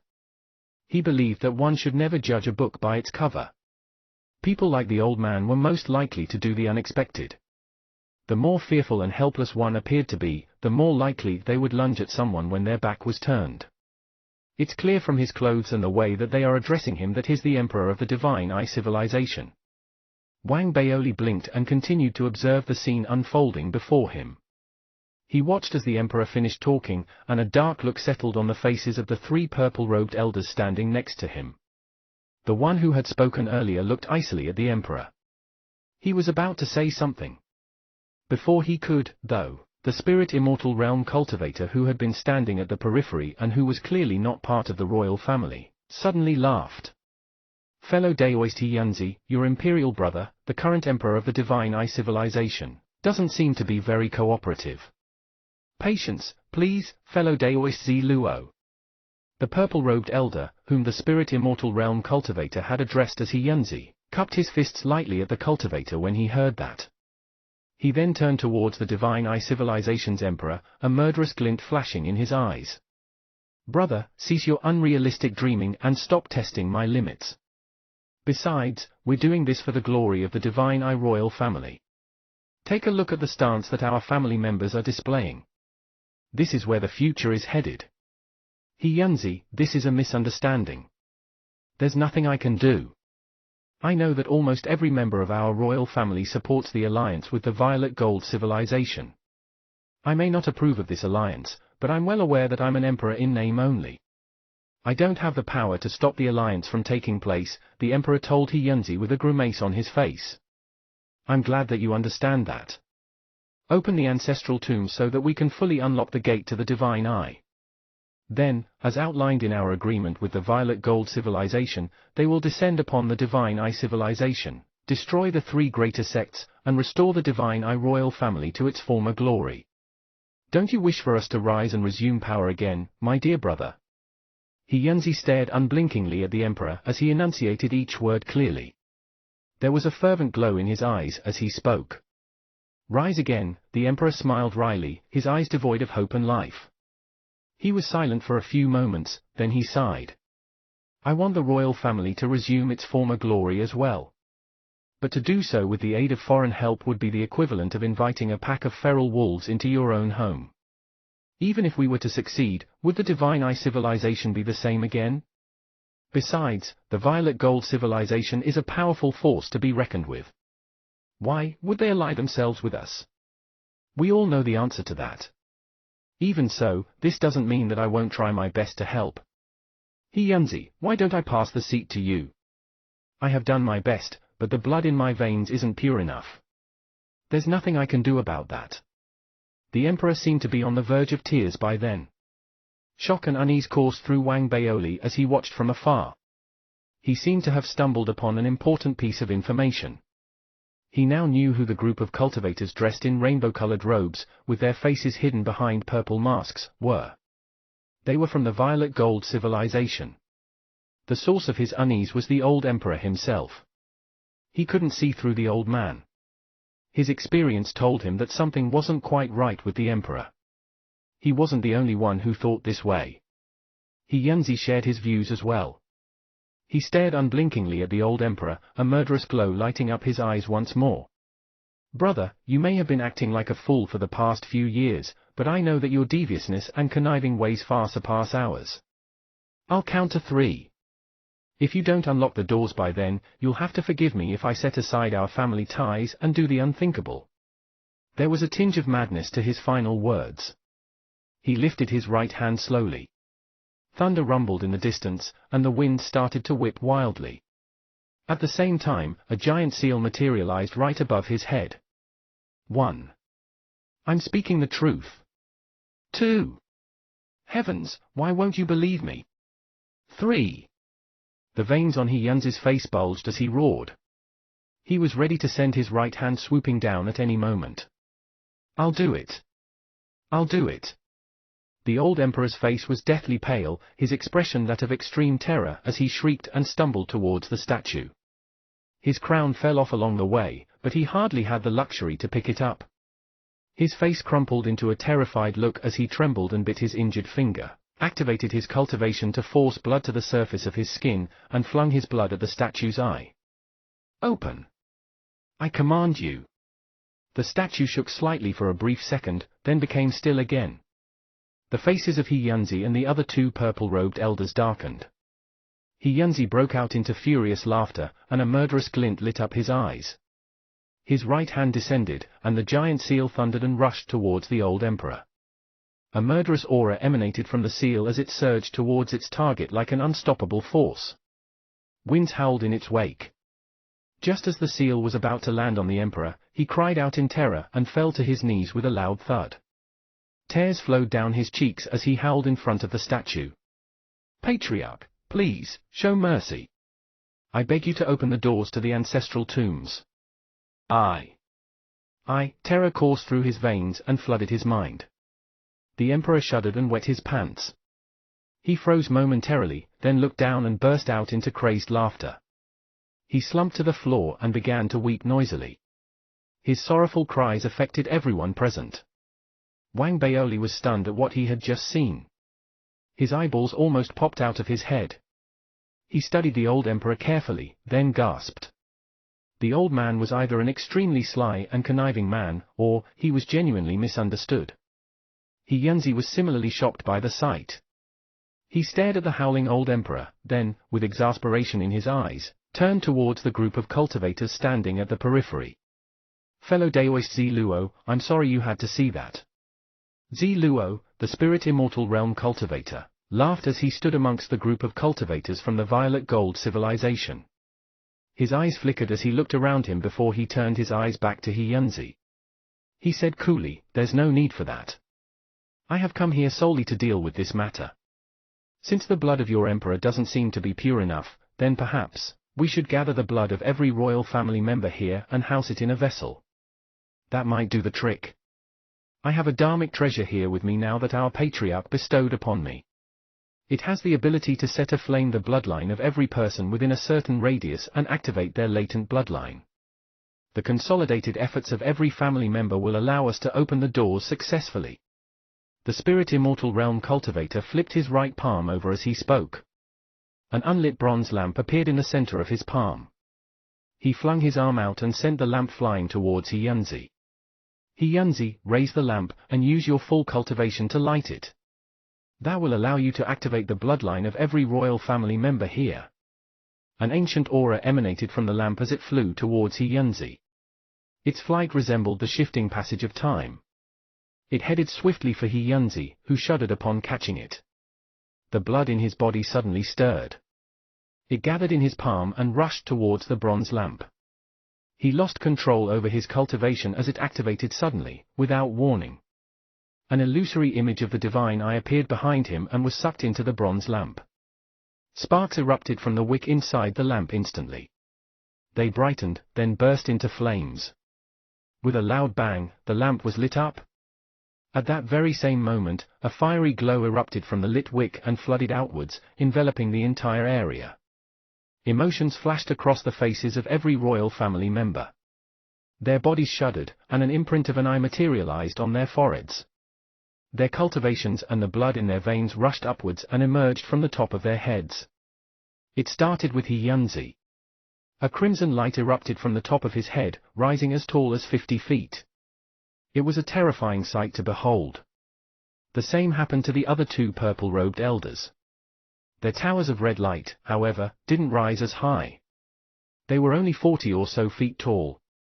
It was still an impressive sight, though. The other royal family members around them shuddered and released similar beams of red light.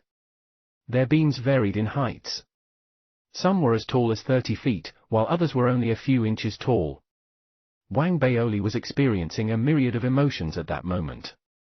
The demonic Ayat inside him had activated on its own. The will inside the demonic Ayat, which he had been suppressed inside his body, suddenly erupted. It appeared to be trying to rush out of his body. Oh no! Wang Baoli stiffened. As Wang Baoli struggled to suppress the will, red beams of varying heights pierced into the heavens like great pillars. The tallest of them belonged to the weeping old emperor. The red pillar of light above his head was 300 feet tall. It caught everyone's attention. The sight of how smoothly things were going got Hyunzi laughing. He turned towards the old emperor and said, "Now, we can." The skies shifted before he was done speaking. The winds began to howl, the clouds boiled in the heavens, and thunder boomed. Suddenly, a veil of red burst forth from amidst the crowd of royal family members and surged to the skies. It flooded every corner of the cemetery grounds, casting a red cloak over both land and sky. Everyone was dumbstruck by the sight, Hyunzi, the other two purple-robed elders, the old emperor, the rest of the royal family, as well as the cultivators from the violet gold civilization. They unanimously turned their eyes in the same direction and saw Wang Baoli, and the incredible beam of red light emerging from the top of his head and rushing towards the heavens. The height of this red pillar of light could no longer be measured in terms of feet. It rose into the heavens, reaching hundreds of thousands of feet high, and merged with the edge of the atmosphere.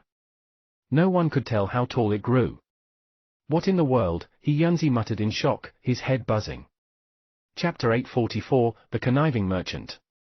Chapter 844, The Conniving Merchant. How is that possible? Hyunzi wasn't the only one who was dumbstruck by the sight. The other two purple-robed elders, princes of the Divine Eye civilization, had gasped aloud in shock. The other royal family members around them were staring too, incredulity and disbelief shining in their wide eyes. A myriad of emotions appeared on their faces. They seemed incapable of controlling their emotions at that moment. The pillar of red light that was bursting from the top of Wang Baoli's head had reached the edge of the planet's atmosphere and merged with outer space. From afar, it looked as if the heavens had opened its eye, revealing a blood-red pupil as it gazed upon the living creatures on the ground. The unleashing of such power had been unexpected, and it sent the heavens and earth quaking. It sent waves of energy rippling across the lands, red waves surging forth. A tornado rose into being, and Wang Baoli was the eye of the storm, whose fierce howling winds lashed outwards with a force that could flatten mountains and empty oceans. Everyone around him was forced to retreat, and gasps of terror rose into the air. It was as if they had just seen a ghost. Heavens, how tall is it? 100,000 feet, or maybe even 1,000,000 feet tall. I must be hallucinating. I must have eaten too many spirit herbs yesterday. So, which one is the real emperor? A commotion broke out in the crowd. The cultivators from the violet gold civilization stood a distance away. Dressed in rainbow-colored robes and with their faces hidden behind purple masks, these cultivators were similarly taken aback. The extent of shock that they were feeling couldn't compare to what the royal family members were feeling, of course, but the sudden turn of events had shocked them as well. The only person who seemed unfazed was the spirit immortal realm cultivator leading them. His eyes glimmered with a strange light that quickly faded away.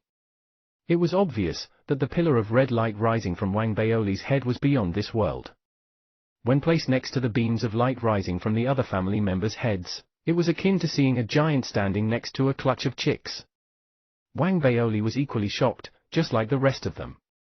He had felt a tinge of unease when the spirit immortal realm cultivator from the violet gold civilization had whipped out the bronze lamp. After all, he had felt such a strong sense of kinship to the place when he had first arrived in the cemetery. But he had consoled himself then. The emperor had needed to use real blood when he had tried to unlock the doors. Wang Baoli's current form was an avatar conjured through his essence technique, so no blood flowed in his veins. That was why he had thought that the concept of bloodline wouldn't apply to his avatar form. He wasn't going to be exposed. He had another thought hidden in the deep recesses of his mind then as well. He had wanted to verify a theory of his. While the events that had unfolded next had brought a grimace to his face, they had also led to the sudden flash of an icy glint in his eyes. The theory that he had all this while was true.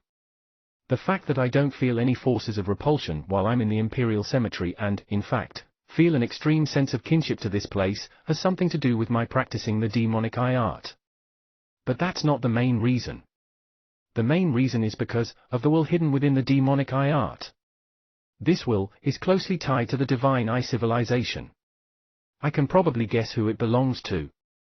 There's a great chance that it belongs to the patriarch who created the divine eye art, who is probably also the first emperor of the divine eye civilization.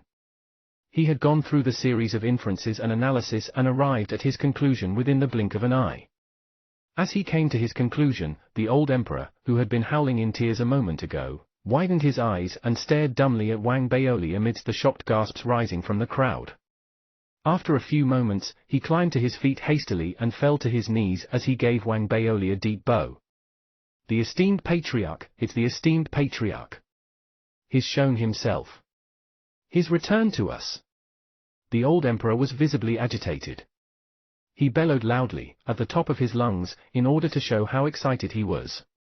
Bowing didn't appear to be enough to show how excited he was at the return of his patriarch. He kept kowtowing and slamming his forehead into the ground.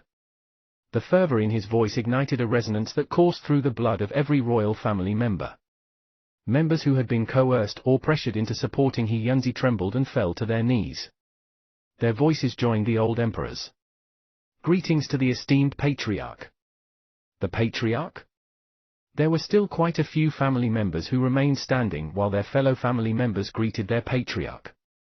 He Yunzi and the other two princes were standing as well. Their eyes shone with murderous intent and greed. Wang Baoli narrowed his eyes instantly as he glanced at the kowtowing emperor and family members before him. The old emperor's reaction might have seemed perfectly normal, but Wang Baoli still felt a slight unnaturalness to it. Wang Baoli's arrival seemed too timely. The timing had been too perfect. He had appeared at just the right time to hear the royal family spill their secrets and find out who the Violet Gold civilization was. The old emperor's cry about their patriarch finally showing himself and returning to the family suddenly gave Wang Baoli some ideas about what was going on. I don't believe that Xie Haiyang doesn't have a hand in this. So, what does Xie Haiyang get out of me appearing now? Maybe Xie Haiyang's got something to do with the old emperor as well. He said something about his patriarch finally showing himself and returning to the family. Could it be that he's made a deal with Xie Haiyang and wished for his patriarch's return? Xie Haiyang's making deals with both sides then? So, let's see who's the more important investment.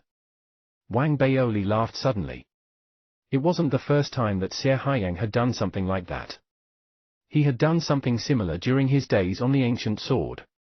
He had sold information on Wang Baoli's whereabouts to someone who had wanted to kill Wang Baoli, then helped Wang Baoli kill that very same person.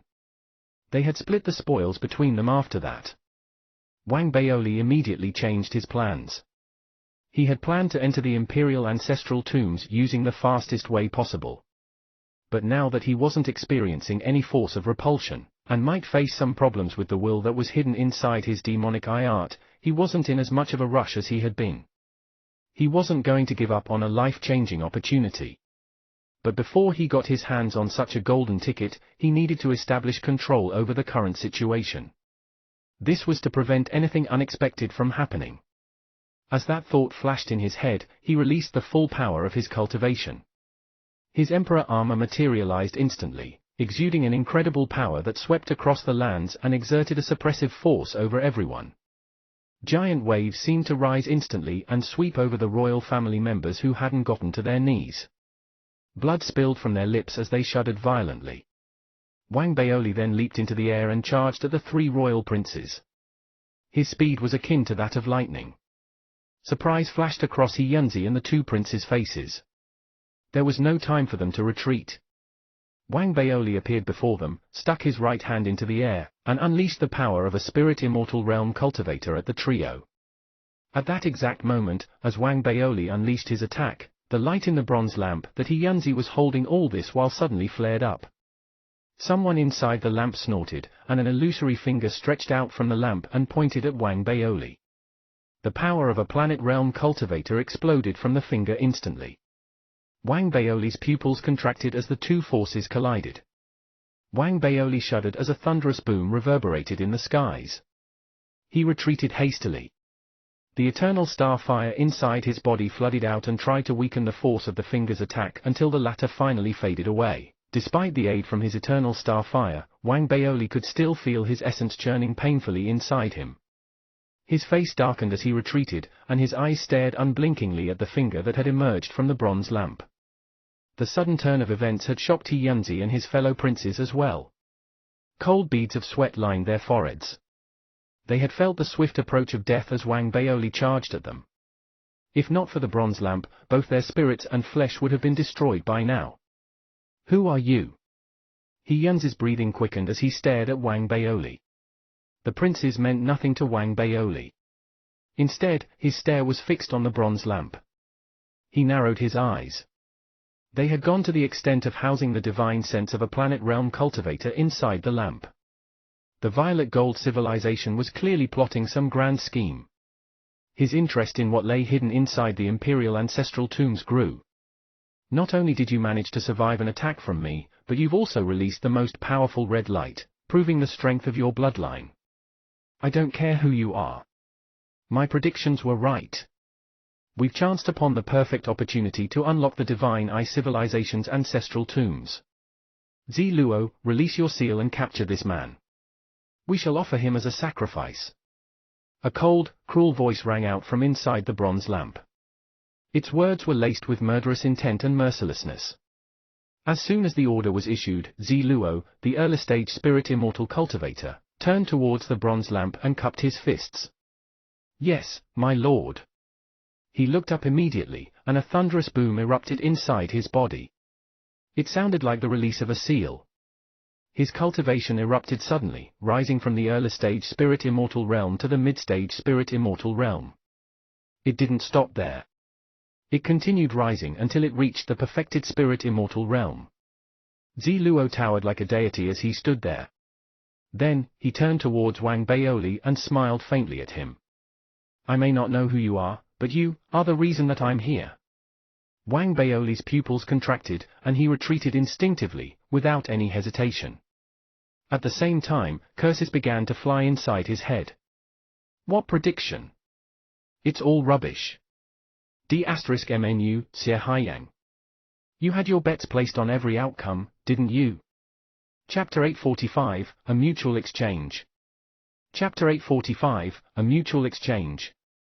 As Wang Baoli retreated and Zi Luo approached him, a disdainful snort from the planet realm cultivator sounded from the bronze lamp in He Yunzi's hands. The flames in the bronze lamp rose instantly. Through some unknown means, the planet realm cultivator released his suppressive force from within the lamp and sent it surging outwards. His suppressive force enveloped the entire area, creating a seal that trapped Wang Baoli inside. The seal looked like a translucent dome from afar. It sat between the heavens and the earth, restricting Wang Baoli's mobility to an area that spanned 1,000 feet. The seal not only restricted the area in which Wang Baoli could move, but it also created a barrier between him and the doors to the ancestral tombs. Shock flickered across Wang Baoli's face. If someone could hear the voice inside his head at that moment, they would surely be deafened by his loud cursing. That D*men Xie Haiyang. Just you wait and see. You dog.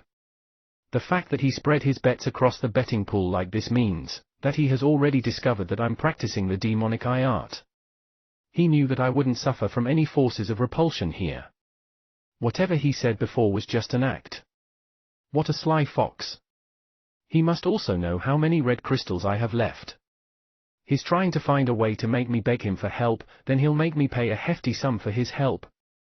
Wang Baoli finally realized exactly what was going on as he retreated. But he knew that this wasn't the time to think about such matters. He didn't plan to fall into Sir Haiyang's trap and pay the merchants unreasonably exorbitant fees. He unleashed a sudden burst of speed as he forced the gears in his head into overdrive, dodging and evading Zi Luo's attacks within the small space that only spanned 1,000 feet.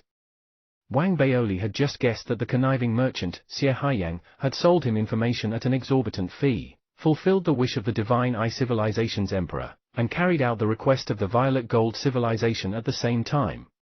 While he was trapped in a perilous situation, in a distant galaxy far away from the Divine Eye star system, in a shop owned by the Sir family and located in a market, sat Sir Haiyang.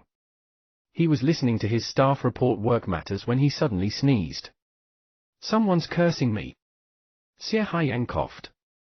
He then raised his right hand and formed a hand seal, a look of revelation appearing on his face a few moments later. "It must be that fatty, Wang Baoli. Young master, you saw him do it. Why do you even try and pretend that you need to read your fortune to know that?" The man reading out his report to Sir Haiyang was an old man wearing traditional Chinese robes. He was clearly of significant status and rank. He was seated as well, and there was a teasing look in his eyes as he smiled and spoke. Sir Haiyang blinked, then looked at the table before him. There was a jade slip lying on the table. Above the jade slip hovered an audio-visual projection. The image projected was the current scene unfolding in the Divine Eye Civilization's Imperial Cemetery. They weren't looking through the eyes of Wang Baoli, but through those of the old emperor. The image looked extremely clear, and the audio came through equally clearly and without any distortion. The old man's comment made Sir Haiyang feel slightly sheepish. It was true that he knew nothing about fortune-telling, but couldn't he just pretend that he did, just for a moment? The old man could feel Sir Haiyang's embarrassment, and the smile on his face faded away. After a brief moment of contemplation, he asked, "Young master, should we be helping Wang Baoli? The fatty might be stubborn, but everything is going to turn out fine. He may have tricks hidden up his sleeve that can help him break the seal, but he'll have to pay a high price to do that. Very soon, he'll be sending me a voice transmission to give me a good scolding. Then, he'll hand over his money without any complaints and ask me for my help. He shouldn't need my jade slip to open the doors to the ancestral tombs. The jade slip that I've given him isn't meant for this. It's for him to call for help. In addition, after he's entered the tombs, I'll have another chance to squeeze more money out of him. Without my help and with his current level of cultivation, he's not going to find the life-changing opportunity that he's looking for." Sir Haiyang smiled confidently. He pulled out a voice transmission jade slip and placed it beside him. "What we're waiting for now is for him to ask me to help him break the planet realm seal and escape." At that very moment, inside the Divine Eye Civilization's Imperial Cemetery, Wang Baoli was in the middle of a desperate retreat. Countless ideas appeared in his head as he tried to think of a way to get himself out of his current predicament. But each solution would leave Wang Baoli with some form of regret. He ate at the price he would have to pay. The use of either the Flame Patriarch's cursed jade slip or the planet realm palm that was resting inside him, and being nourished by his eternal star fire was too high a price to pay. It wasn't worth it. He could only use the cursed jade slip once. As for the planet realm palm, it might survive being used a couple of times, but he had only started nurturing it. He was worried that the power unleashed from the palm wasn't going to be powerful enough if he used it prematurely. He was going to end up paying a heavier price to achieve the damage he wanted. This applied to him blowing up his eternal star fire as well. That would be akin to blowing himself up along with his enemies. The injury he would receive if he chose that option would be greater. That cursed Sir Haiyang is forcing me to ask him for help. The struggle that Wang Baoli was feeling was reflected clearly in his eyes. With a single bound, he narrowly avoided another attack from Zi Luo. Zi Luo was growing increasingly impatient with his constant evasions. Despite his level of cultivation, and despite having shrunk the size of the battlefield, Wang Baoli continued to evade his attacks repeatedly. The main cause for that was that they needed to capture him alive. Regardless, his continued failure was making him look like a fool in front of his superior. There's no need to capture him alive. Kill him. We can still use his corpse as a sacrifice. The planet realm cultivator hidden inside the bronze lamp must have realized what was going on, So he immediately barked out his order in a cold, merciless voice. "Yes, my lord." A gruesome grin split Ziluo's face wide when he heard that. As he raised his right hand, black spirit energy rushed out from his body and gathered around his right hand, transforming into a crocodile's skull in his palm. The skull expanded and enveloped Ziluo, merging it and the cultivator into one.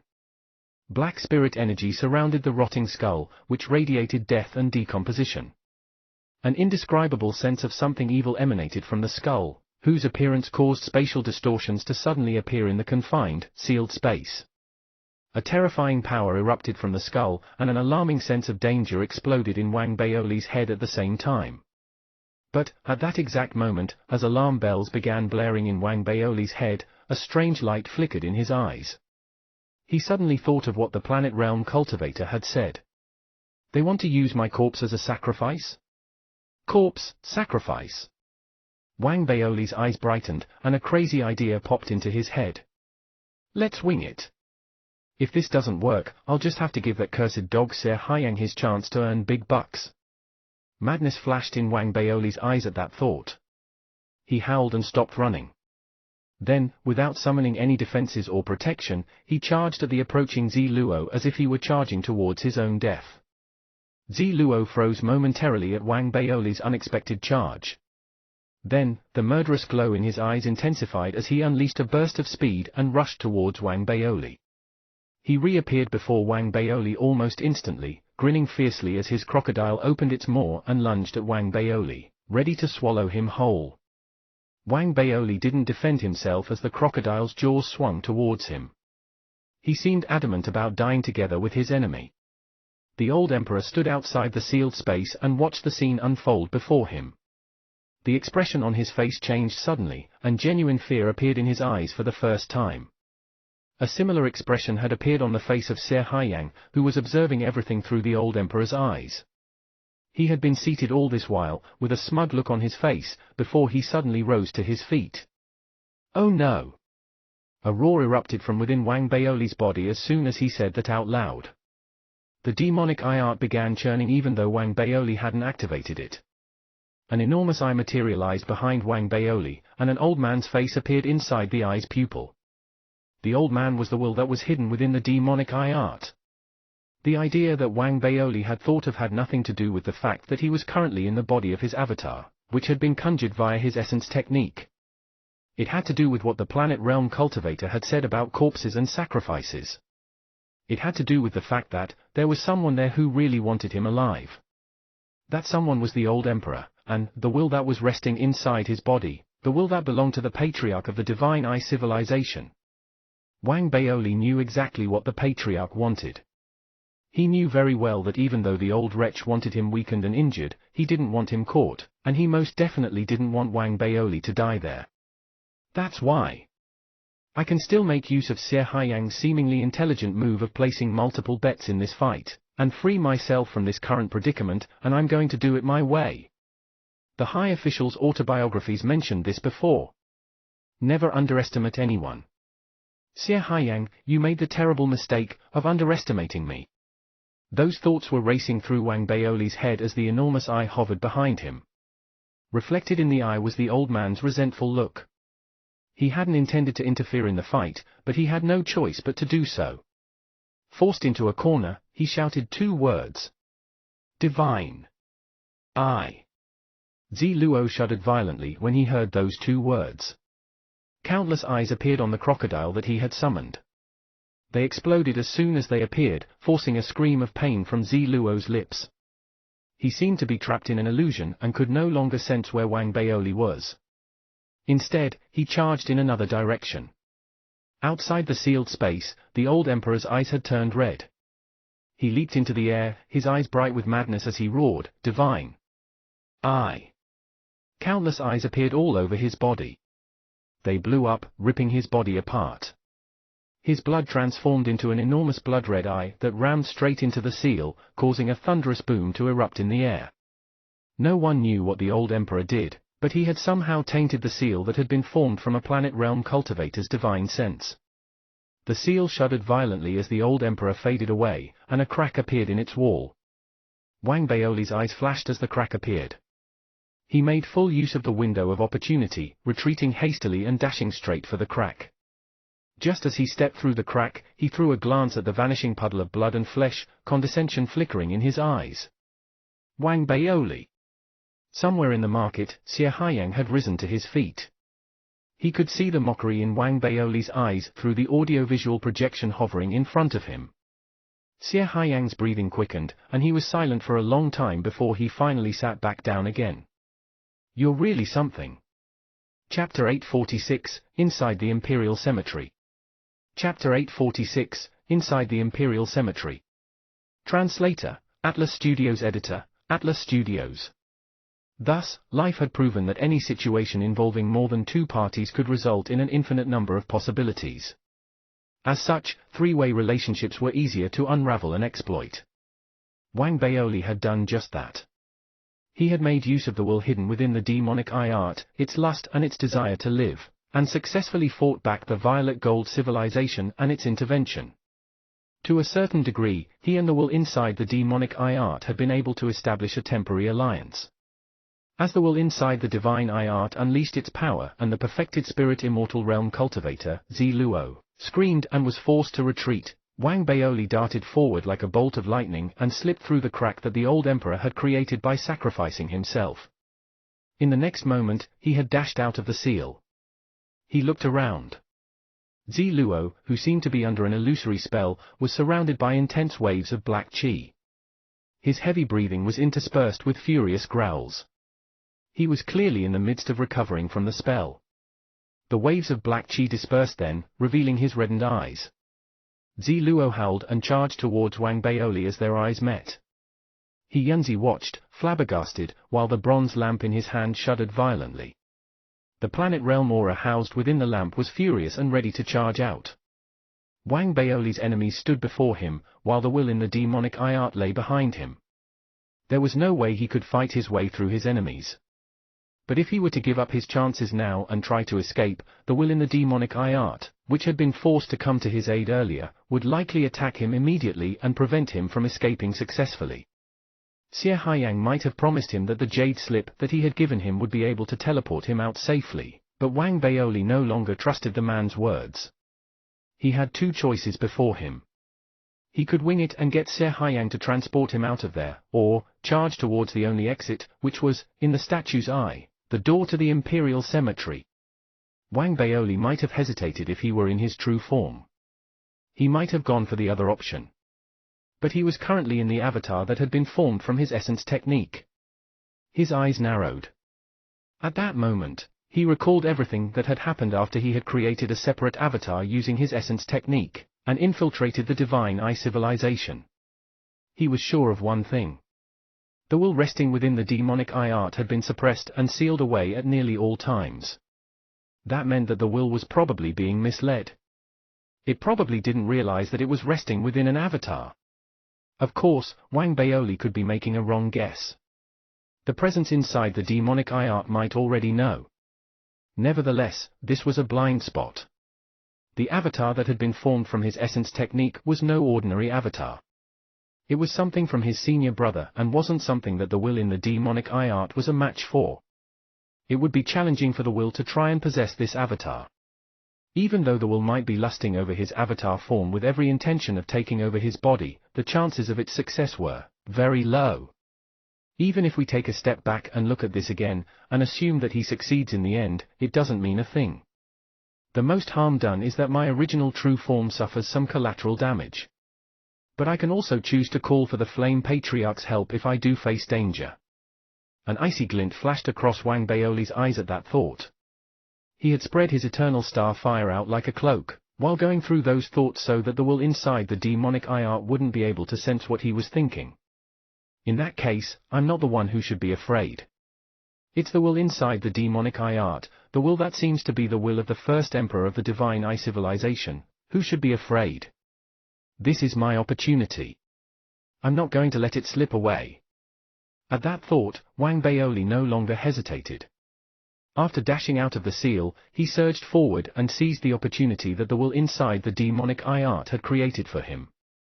Before Ziluo could approach him, and before the planet realm aura inside the lamp could do anything, he charged towards the eye of the statue.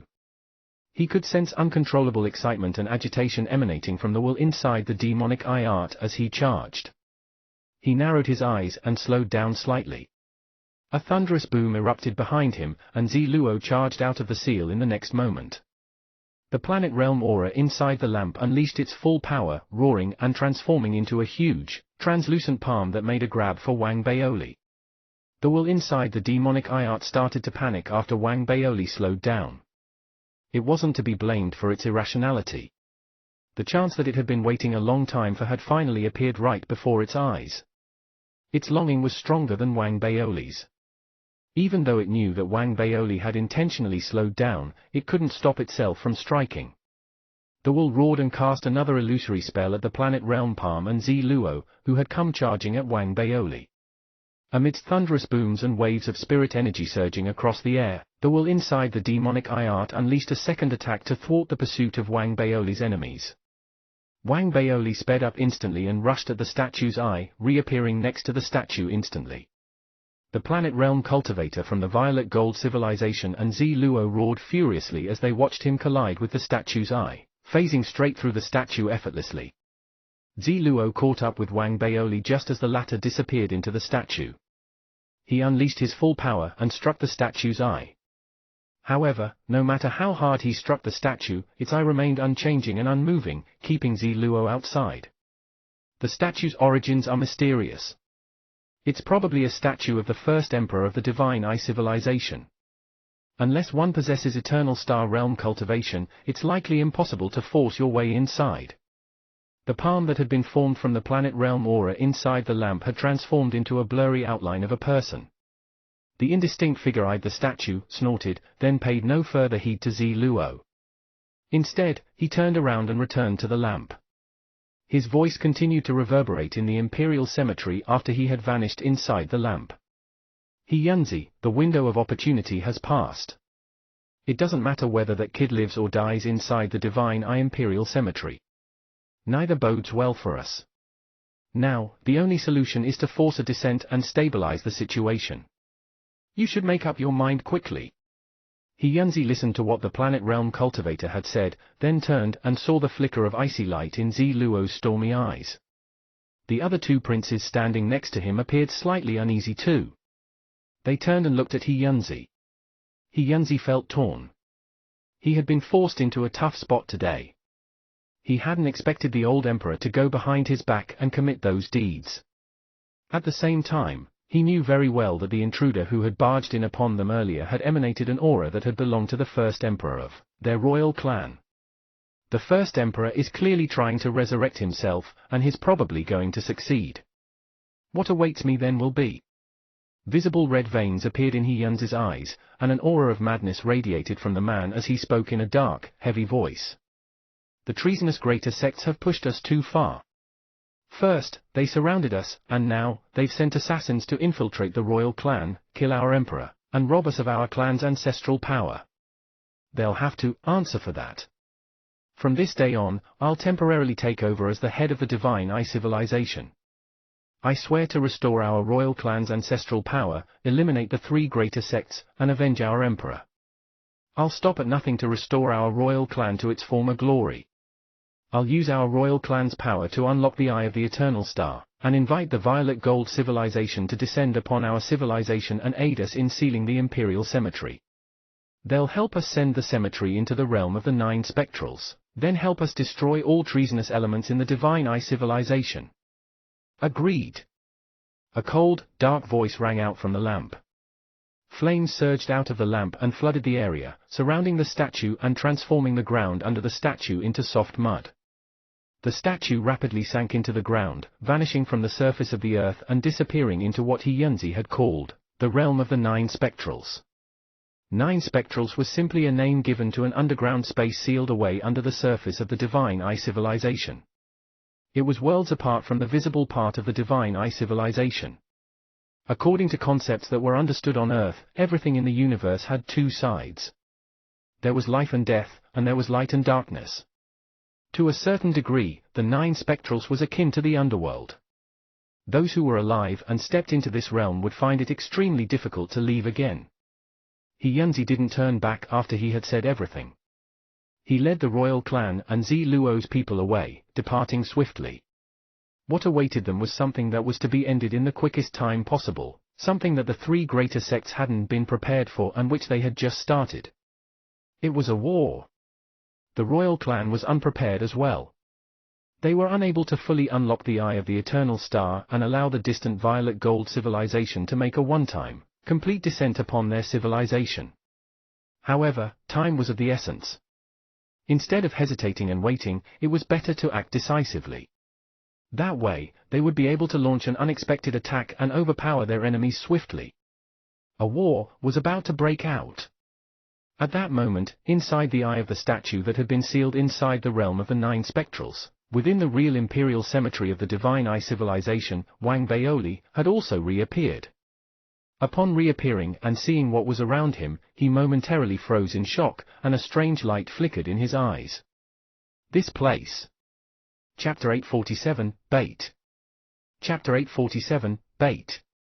Translator, Atlas Studios. Editor, Atlas Studios. This was a world that seemed no different than the world outside. The sky was blue, and the land was a series of vast plains. The grass and the trees were lush and green, and in the distance lay mountains that stretched majestically across the horizon. The air was even filled with rich spirit chi. It didn't resemble an imperial cemetery at all. The light breeze in the air brought along with it the twittering of birds and a floral fragrance. Cranes could be seen flying across the skies occasionally, and beautiful fairies could be seen seated on some of the cranes. They looked down from their perches and stared at Wang Baoli curiously. If it had been some other cultivator who had come across such a scene, they wouldn't have been able to sense anything wrong even if their cultivation surpassed Wang Baoli's and had reached the planet realm. But Wang Baoli was a unique case. A ghostly light flickered in his eyes as he narrowed them. There was a trace of dark fire in that ghostly light in his eyes. Dark fire filled his eyes, and the world before him was transformed instantly. It was as if a veil had been flipped over, revealing the true reality of this place. The sky wasn't blue but red. The earth wasn't covered with lush greenery, as everything had shriveled. What had looked like mountains were piles of countless bones. The cranes flying in the sky were fearsome ghosts, and the fairies, gruesome maggots. The rich spirit chi wasn't spirit chi at all but the intense, overpowering aura of death. The vast plains weren't empty but filled with an army of dead that numbered almost 1,000,000. The eyes of the soldiers were cold and emotionless as they stood in neat rows. One could call it a majestic sight. In the sky above the mountains of bones was a vast imperial palace. It was painted in violet and emerald. One could see 13 lavishly decorated imperial thrones in the palace. 12 of those thrones were lined in 2 rows. The final throne sat in the deepest part of the palace, above the other thrones. It was far larger and grander than the others. There was someone sitting in every one of those thrones. The 12 thrones that were lined in 2 rows were occupied by old men. They looked different but shared similarities in their facial features. Their eyes shone with authority, while their faces were stern and expressionless. They wore yellow robes and had crowns on their heads. They were looking dispassionately in the direction Wang Baoli was standing. In the deepest recesses of the palace, on the last throne, sat a tall figure that emanated waves of power and authority that seemed capable of turning the world upside down. There was something about this figure that was different from the rest.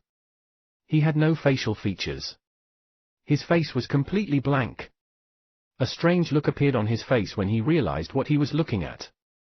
Before he could do anything, the faceless great emperor seated in his throne suddenly looked up. Even though he had no face, Wang Baoli still had a feeling that the emperor was looking straight at him. The emperor's gaze felt like a physical blow. Wang Baoli had shuddered when those eyes had turned onto him. The demonic eye art inside his body activated uncontrollably, and an enormous black eye appeared at his back. The eye spanned 1,000 feet, and its appearance unleashed an overwhelming power that collided with the gaze of the faceless emperor. Excited laughter erupted from within the demonic eye inside Wang Baoli's body. Wang Baoli, I have to thank you for bringing me back from the state of near death and giving me a second life. As laughter reverberated in the air, the silhouette of an old man appeared inside the pupil of the enormous black eye. He exuded wild power as he laughed, stepped out of the black eye, and stood in the sky. His form might have appeared illusory, but it emanated a power that appeared to meld seamlessly with this world. It seemed to have the capability to shift the sky and land, summon winds, and send the clouds rolling back. Waves of terrifying suppressive power flooded the lands. "Are you done, first emperor of the Divine Eye civilization? I realize old men like you are really long-winded." Wang Baoli couldn't be bothered to pretend that he was shocked by the emperor's appearance. The expression on his face was composed as he tilted his head and eyed the old man. "Are you going to try and possess my body now? It seems quite a challenge with your current state. In that case, what's your trump card? What makes you so confident that you'll succeed?" As he spoke, Wang Baoli finally realized the opportunity that Xie Haiyang had told him about. There's a great chance that it has to do with the first emperor. Since he's capable of striking deals with 3 parties at once, he must know that the first emperor intends to possess my body in order to resurrect himself.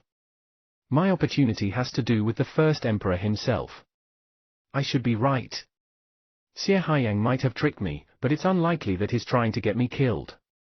If that's the case, how is he so sure that the attempted possession will fail and that the first emperor will become fuel for my cultivation and my breakthrough? Maybe Xie Haiyang planned for me to get into this place, then pay him for his help. If that's the case, it means that Xie Haiyang believes that I won't be able to succeed on my own. There are 2 ways he could have reached that conclusion. Either he doesn't know that I'm of the dark sect, or there's something wrong with this old ghost. As the gears in Wang Baoli's head spun furiously, the first emperor narrowed his eyes and smirked. "As a show of thanks, I'll be possessing your body and living your life for you." As he spoke, he raised his right hand and swept it across the air. His aura erupted with that single wave, and immediately after, the million-strong army of dead souls standing dispassionately on the plains before Wang Baoli shuddered. The coldness in their eyes transformed into madness, and they fell to their knees immediately. Watching a million-strong army falling to their knees was like watching a sudden wave falling rapidly. It was an awesome sight. What was more shocking was what followed next. As the army of dead fell to their knees, they opened their mouths and started speaking. "Welcome back to the palace, great emperor." As soon as the voices rang out, wisps of soul rose from the heads of these million dead souls and headed straight for the old man who had walked out of the demonic eye, the first emperor of the Divine Eye civilization. A bright light flashed across Wang Baoli's eyes as he observed the scene, and doubt surfaced in his mind. Does this old ghost not know that I'm from the dark sect? He was a dark child from the dark sect. If Wang Baoli wanted, he could seize the power of those dead souls and consume them for his own. The scene before him made him hesitate though. An imperceptible flicker appeared in his eyes, and he put an extremely smug look on his face and laughed out loud. "I have no idea why the dark sect tweaked the Divine Eye art and left you untouched, but it seems like you don't really know who I am. Dark art, summon the soul." As soon as Wang Baoli said that, he raised his right hand, and dark fire erupted in his eyes. An ancient aura that was of the dark sect started emanating from him, causing the world to shudder violently. Emotion flashed across the first emperor's face. Spiritual chi of the million dead souls that had been rushing towards the emperor made a sharp swerve right in front of him, and headed for Wang Baoli instead. "That's impossible. The imperial descendant has returned." Shock filled the face of the first emperor, and there was panic in his eyes. He seemed to be experiencing extreme anxiety. He quickly raised his right hand and pointed at the palace in the sky. Except for the faceless great emperor sitting in the palace, the other 12 emperors shuddered on their imperial thrones and rose to their feet. They turned towards Wang Baoli and the first emperor and fell to their knees. "Welcome back to the palace, esteemed patriarch." Powerful spiritual chi erupted from the 12 emperors as their voices rang in the air. The chi transformed into 12 spiritual dragons that charged out of the palace and headed straight for the first emperor. They intended to stop Wang Baoli from drawing the chi of the million dead souls away. The chi of the dead souls and the chi of the 12 emperors filled the air. As a member of the dark sect, Wang Baoli could sense how strong the waves of power in the air were. If he were to gather the chi and fuse it with his body, then digest the chi over a period of time, his cultivation would spike, breaking through the soul conduit realm and reaching the spirit immortal realm. In fact, this breakthrough might not stop at the early stage spirit immortal realm. there was a chance that he might reach the mid-stage spirit immortal realm. Such temptation, hesitation and desire warred fiercely inside Wang Baoli. Chapter 848, The Mysterious Beginnings of the Divine Eye Civilization. Chapter 848, The Mysterious Beginnings of the Divine Eye Civilization. He was torn because he wasn't sure if it was a trap. He wasn't sure if the old ghost knew of his intimate connection with the dark sect. That was why he was hesitating. Despite his hesitation and mixed feelings, he could see the giant loophole in the current scenario. It was just that the temptation hanging in front of him was too great, so those loopholes were easily overlooked. After all, as long as Wang Baoli wanted, he could absorb every soul there with a single thought. After spending some time digesting all those souls, he would be able to break through to the spirit immortal realm and perhaps even reach the mid-stage spirit immortal realm all the same. Something must be up. There's no way that this old ghost didn't know that I'm from the dark sect. After all, the dark sect modified the demonic eye art. Even if the dark sect had fallen and its cultivation techniques had been scattered across the universe, this concerns his successful possession and resurrection. There's no way he didn't check repeatedly and make sure that his information was sound. Besides, the old ghost is extremely conniving and sly. There's no way he wouldn't have arrived at the right conclusion. Another thing. If I do absorb these souls, I won't be able to attain an immediate breakthrough. It'll be like swallowing a pill. I'll need some time to digest everything. Could this be what the old ghost wants? He's trying to buy time? Wang Baoli's eyes reddened, and the gears in his head spun furiously within those few brief moments. The 12 spiritual dragons finally fused with the chi of the million dead souls that hovered between him and the old emperor. The latter's face was colored with anxiety, while Wang Baoli's eyes flashed with decisiveness. I don't need those souls. Wang Baoli roared and retreated, abandoning the idea of using the dark art to seize control and absorb the souls. As he gave up on those souls and moved back, the chi of the million dead souls and the 12 spiritual dragons snapped back like a rope that had been pulled taut and then released, rushing towards the old ghost. The souls surrounded the old ghost amidst a thunderous boom and rushed into his body.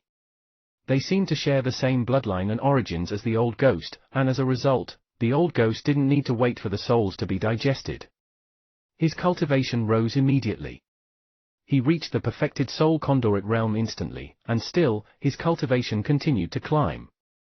He broke through to the spirit immortal realm in the blink of an eye. Under the nourishment of the souls, his cultivation continued to rise.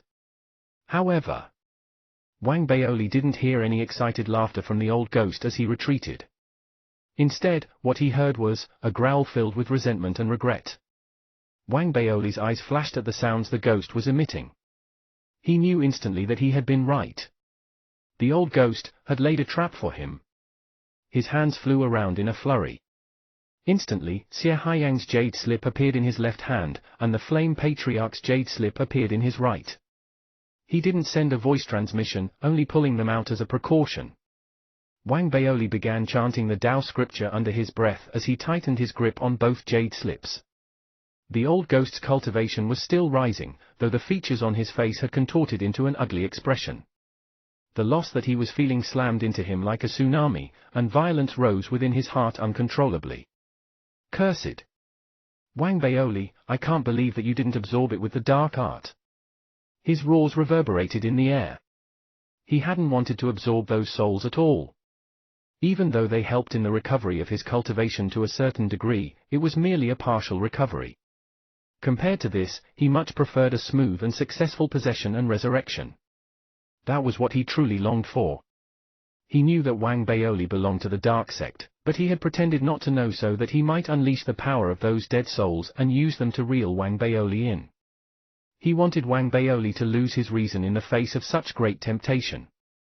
If Wang Baoli were to make an error in his judgment, if he had acted on his impulse and absorbed those souls, Wang Baoli would have fallen right into his trap. The souls couldn't be transformed into cultivation immediately, as time was needed to slowly digest them. During that period, because the vast quantity of souls shared the same source as he did, prior to the complete digestion of them, Wang Baoli's body would have become a form of breeding ground. One that was highly suitable for being possessed. All of the undigested souls in Wang Baoli's body could have been transformed into a source of aid for the old ghost. With their help, he would have been able to complete the possession of Wang Baoli's body more easily and be fully brought back to life. To ensure that his plan succeeded, he had pretended to look extremely anxious. When Wang Baoli had been on the verge of absorbing those souls, he had been worried that the former would see through his act. That had been why he had dragged the 12 spiritual dragons into the picture. He had wanted to give Wang Baoli an impression that he had just shown all of his cards, and had been desperately trying to reverse what had seemed like a sure defeat. Despite all his meticulous preparations and calculations, he had still failed. Resentment and grudge erupted inside him and transformed into rage. His breeding ground had been lost, which left him with no choice but to possess Wang Baoli's body forcibly. The stakes had just risen in terms of both risk and difficulty. Wang Baoli. Even though both the risk and difficulty had risen, the old ghost was left with no other choice. He fumed and raged as his cultivation reached the mid-stage spirit immortal realm. He could wait no longer then. With a sudden shift, he vanished. He had originally been inside the demonic eye art, which Wang Baoli had cultivated and practiced for many years. That was why, when he reappeared again in the next moment, he appeared inside Wang Baoli's body, in his soul, evading the eternal star fire resting in Wang Baoli's mind and the planet realm palm. He tried to forcibly possess Wang Baoli. A flash of violence appeared in Wang Baoli's eyes the moment the old ghost appeared inside his soul. Wang Baoli unleashed the power of the Tao scripture, which he had silently muttered under his breath earlier. Instead of using it to exert a suppressive force on his surroundings, he turned it inward, onto himself. Thunder erupted, and it was as if countless lightning bolts had been unleashed in Wang Baoli's soul. His soul shuddered violently amidst the waves of deafening thunder. Suffering the same violent shudders was the old ghost that had tried to devour his soul. "You're trying to possess me, and I'm trying to hunt you too. I'm going to turn you into my golden ticket for a cultivation breakthrough." Wang Baoli's soul emanated intense waves of spirit energy. At this point, he was fully aware of why the Imperial Cemetery was going to be his golden ticket to a cultivation breakthrough. If he had hunted and captured the old ghost outside, the ghost would have been severely weakened. Thus, Wang Baoli wouldn't have been able to benefit as much from his capture. Inside the cemetery, the ghost was given a chance to experience leaps in cultivation through the absorption of countless souls. Wang Baoli faced great risk in facing a more powerful ghost. But, if he were to succeed, the benefits he would gain would be immeasurable. With those thoughts in mind, the struggle between a possession and a hunt inside Wang Baoli's soul began. Wang Baoli stood there, unmoving, as his body transformed into mist and then regathered and reformed into his physical body. Everything seemed normal despite the intense and dangerous battle currently taking place inside his soul. The million dead souls were still on their knees, and so were the 12 silent emperors in the distant palace. The emperor on the tallest throne, with his indistinguishable face and a blurry silhouette, remained seated and unmoving. But if one were to take a closer look, they would realize that there was something about the first emperor that was different from the other dead souls. He wasn't a corpse like the rest. He was a human-shaped armor, awaiting the return of its master. In the distant cosmos, far away from the Divine Eye civilization, in the marketplace that Wang Baoli had once visited, stood one of the Xie family's stores. Xie Haiyang stood in his pavilion, a dark and stormy look on his face as he stared at a pitch-black image that was being projected from a jade slip on the table in silence. He had stopped receiving transmissions after Wang Baoli had entered the inner chambers of the Imperial Cemetery. Despite the power that the Xie family held, there remained certain things in the universe that they couldn't breach. The statue of the Divine Eye civilization's first emperor was one of them. The mysterious Divine Eye civilization had managed to build an alliance with the Violet Gold civilization, and gain the attention of Xie Haiyang, and the statue clearly had something to do with both. Does the Divine Eye civilization's secret, really, have something to do with that legendary place? Wang Baoli, why are you so stubborn? Why can't you just ask me for help so that I can use this chance and get a clearer look? Xie Haiyang was filled with a myriad of complicated feelings.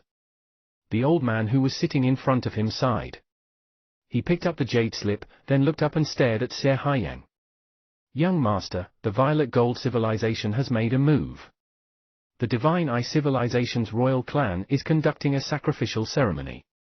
I estimate that the first batch of cultivators from the Violet Gold civilization will be teleported through the Divine Eye, civilization's Eye of the Eternal Star within half an hour. War in the Divine Eye civilization will commence then.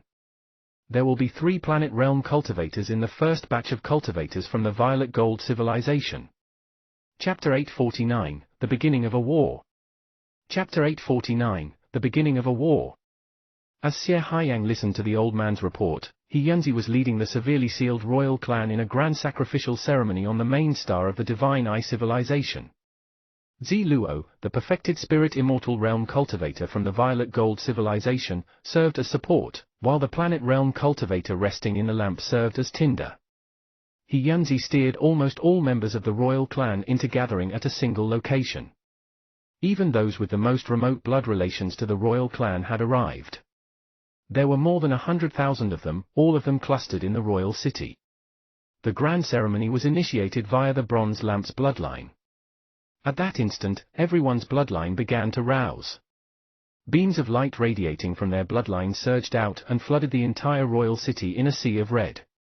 The sight should have drawn the attention of the 3 greater sects and their spies, but it was clear that the Violet Gold civilization had ways of hiding what was happening from spying eyes. As a result, the 3 greater sects had no idea what was going on. The ceremony went on for half an hour. During that half an hour, many clan members were overwhelmed by the awakening of their bloodlines. Their bodies shriveled, and they died almost immediately. But He Yunzi had called upon them in the name of the royal clan and for the sake of their clan's glory. The clan members who were still alive didn't give up. They unleashed furious roars and allowed their bloodlines to burn and be spent. Half an hour passed, and the sky above the royal city transformed drastically. As the winds howled and the clouds stirred, He Yunzi ignored the mouthful of blood he had just spilled and watched as an enormous, illusory eternal star slowly formed above the royal city. The eye of the eternal star resembled an eye. It was a projection of the eye of the eternal star. The royal clan had sacrificed their bloodline and their cultivation technique in order to summon it. Hope and excitement appeared in He Yunzi's eyes as he watched the projection of the eternal star appear above him. He swept his arms out wide and howled. "Open, the eternal star gates!" The bloodlines of the entire royal clan went into overdrive once more as his words reverberated in the air, and almost a third of the remaining clan members shriveled up and died.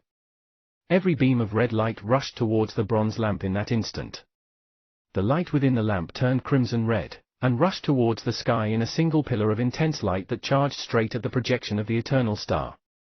The projection shuddered, and a vortex gradually formed on it, growing larger until it transformed into a black hole and activated. At that instant, a similar sight appeared on the actual eye of the eternal star in the Divine Eye civilization. The eternal star shuddered, and a vortex formed rapidly on its surface and transformed into a black hole. As the black hole came into being, a pathway for teleportation appeared to be unlocked. Numerous indistinct silhouettes appeared. They were all struggling. They seemed ready to rush out of the black hole. It didn't take long before waves of eternal star spirit energy surged outward. Before they could reach the rest of the civilization, waves of laughter had rung out in the cosmos, and 3 figures had dashed out of the black hole. They were dressed in rainbow-colored robes. Despite the purple masks on their faces, it was easy to tell that 2 of them were middle-aged, while the last was an old man. In fact, if Wang Baoli were present, he would be able to recognize the old man's aura as the planet realm cultivator in the bronze lamp. They unleashed their cultivations as they charged out thunderously. They were clearly all at the planet realm. They didn't leave after exiting the black hole. Instead, they took position at a corner, formed a series of hand seals, and then made a grab through space at the edge of the black hole. Then, they yanked. The eternal star shuddered once more, and the black hole expanded. Battleships and cultivators dashed out of the black hole in the next instant. There were almost 100,000 battleships and 5 times as many cultivators. All of the battleships were rainbow-colored, as were the robes that the cultivators were wearing. This clearly showed that all cultivators in the Violet Gold civilization were dressed in that fashion. If that weren't the case, then it meant that the first incoming batch of cultivators was simply one of many political factions in the Violet Gold civilization. The eyes of the incoming cultivators were filled with greed and excitement as they stepped through the black hole alongside their battleships. They eyed their surroundings, then greeted the three planet realm cultivators. At that point, there was no need to explain who the three planet realm cultivators were. "Greetings, my lord." "Greetings, elders." The arrivals weren't the full might of the Violet Gold civilization but one of its sects. The old planet realm cultivator burst out laughing after receiving the greetings from his people. What a civilization this is! Even though it's relatively primitive, the teleportation capabilities of its divine eye alone are proof of its value. It's capable of transporting our heavenly spirit sect across hundreds of light years instantaneously. We shouldn't delay any further then. According to our plans, 1/10 of our forces will be led by 6 of our leaders and head for the main divine eye star. They will lead our allies out of their imprisonment. The remaining forces will follow the 2 sect elders and me. We'll first eliminate the weakest greater sect, the Earth Hexagram Unity sect. We'll crush the sect with lightning speed and destroy the balance amongst the 3 greater sects. Then, we'll split our forces. 1 elder will follow me into battle with the Divine Sovereign Justice sect, while another elder will lead his forces to battle the Violet Gold New Tao sect. If we succeed, there will be no need for reinforcements from other sects in the Violet Gold civilization. We, the Heavenly Spirit sect, will trample this civilization alone. Let the war begin. The Planet Realm sect lord laughed and sped in the direction of the Earth Hexagram Unity sect. Following behind him were his 2 sect elders, 90,000 battleships, and more than 400,000 cultivators. They unleashed their full speed and charged ahead. The remaining force, 10,000 battleships and more than 50,000 Heavenly Spirit sect cultivators, fell under the command of 6 perfected Spirit Immortal Realm cultivators and charged towards the Divine Eye civilization's main star. As all of that was taking place, somewhere in the realm of the 9 spectrals, a statue was still sinking deeper into the abyss, without an end in sight. The realm of the 9 spectrals was like a world on the other side of a mirror. It was difficult for an ordinary person to unlock the door to this realm. Only a cultivator at the planet realm was able to open the door temporarily. Most of the time, the realm of the 9 spectrals was sealed. The realm had its own natural laws and was unaffected by the outside world. At the same time, it appeared to exist everywhere, like how death existed wherever there was life. There was no distinction between the heavens and the earth in this realm. What it contained was thick fog, thick beyond measure. As the fog moved sluggishly in the air, emotionless faces would appear inside. They were like witnesses to death in the realm. Gathered in the realm were the souls of the dead who had once lived in the Divine Eye civilization. The living rarely stepped into the realm, as only those who had acquired planet realm cultivation could survive a short stint within. However, even they couldn't remain in the realm for long. The aura of death inside tainted everything. No one knew how many dead souls were trapped inside the realm. They only knew that the 9 spectrals was a part of the never-ending Tao domain. Legend spoke of its origins in the previous heavenly Tao that had existed a long, long time ago. During that time, the 9 spectrals hadn't been sealed away. When the living died then, their souls were to return to the underworld.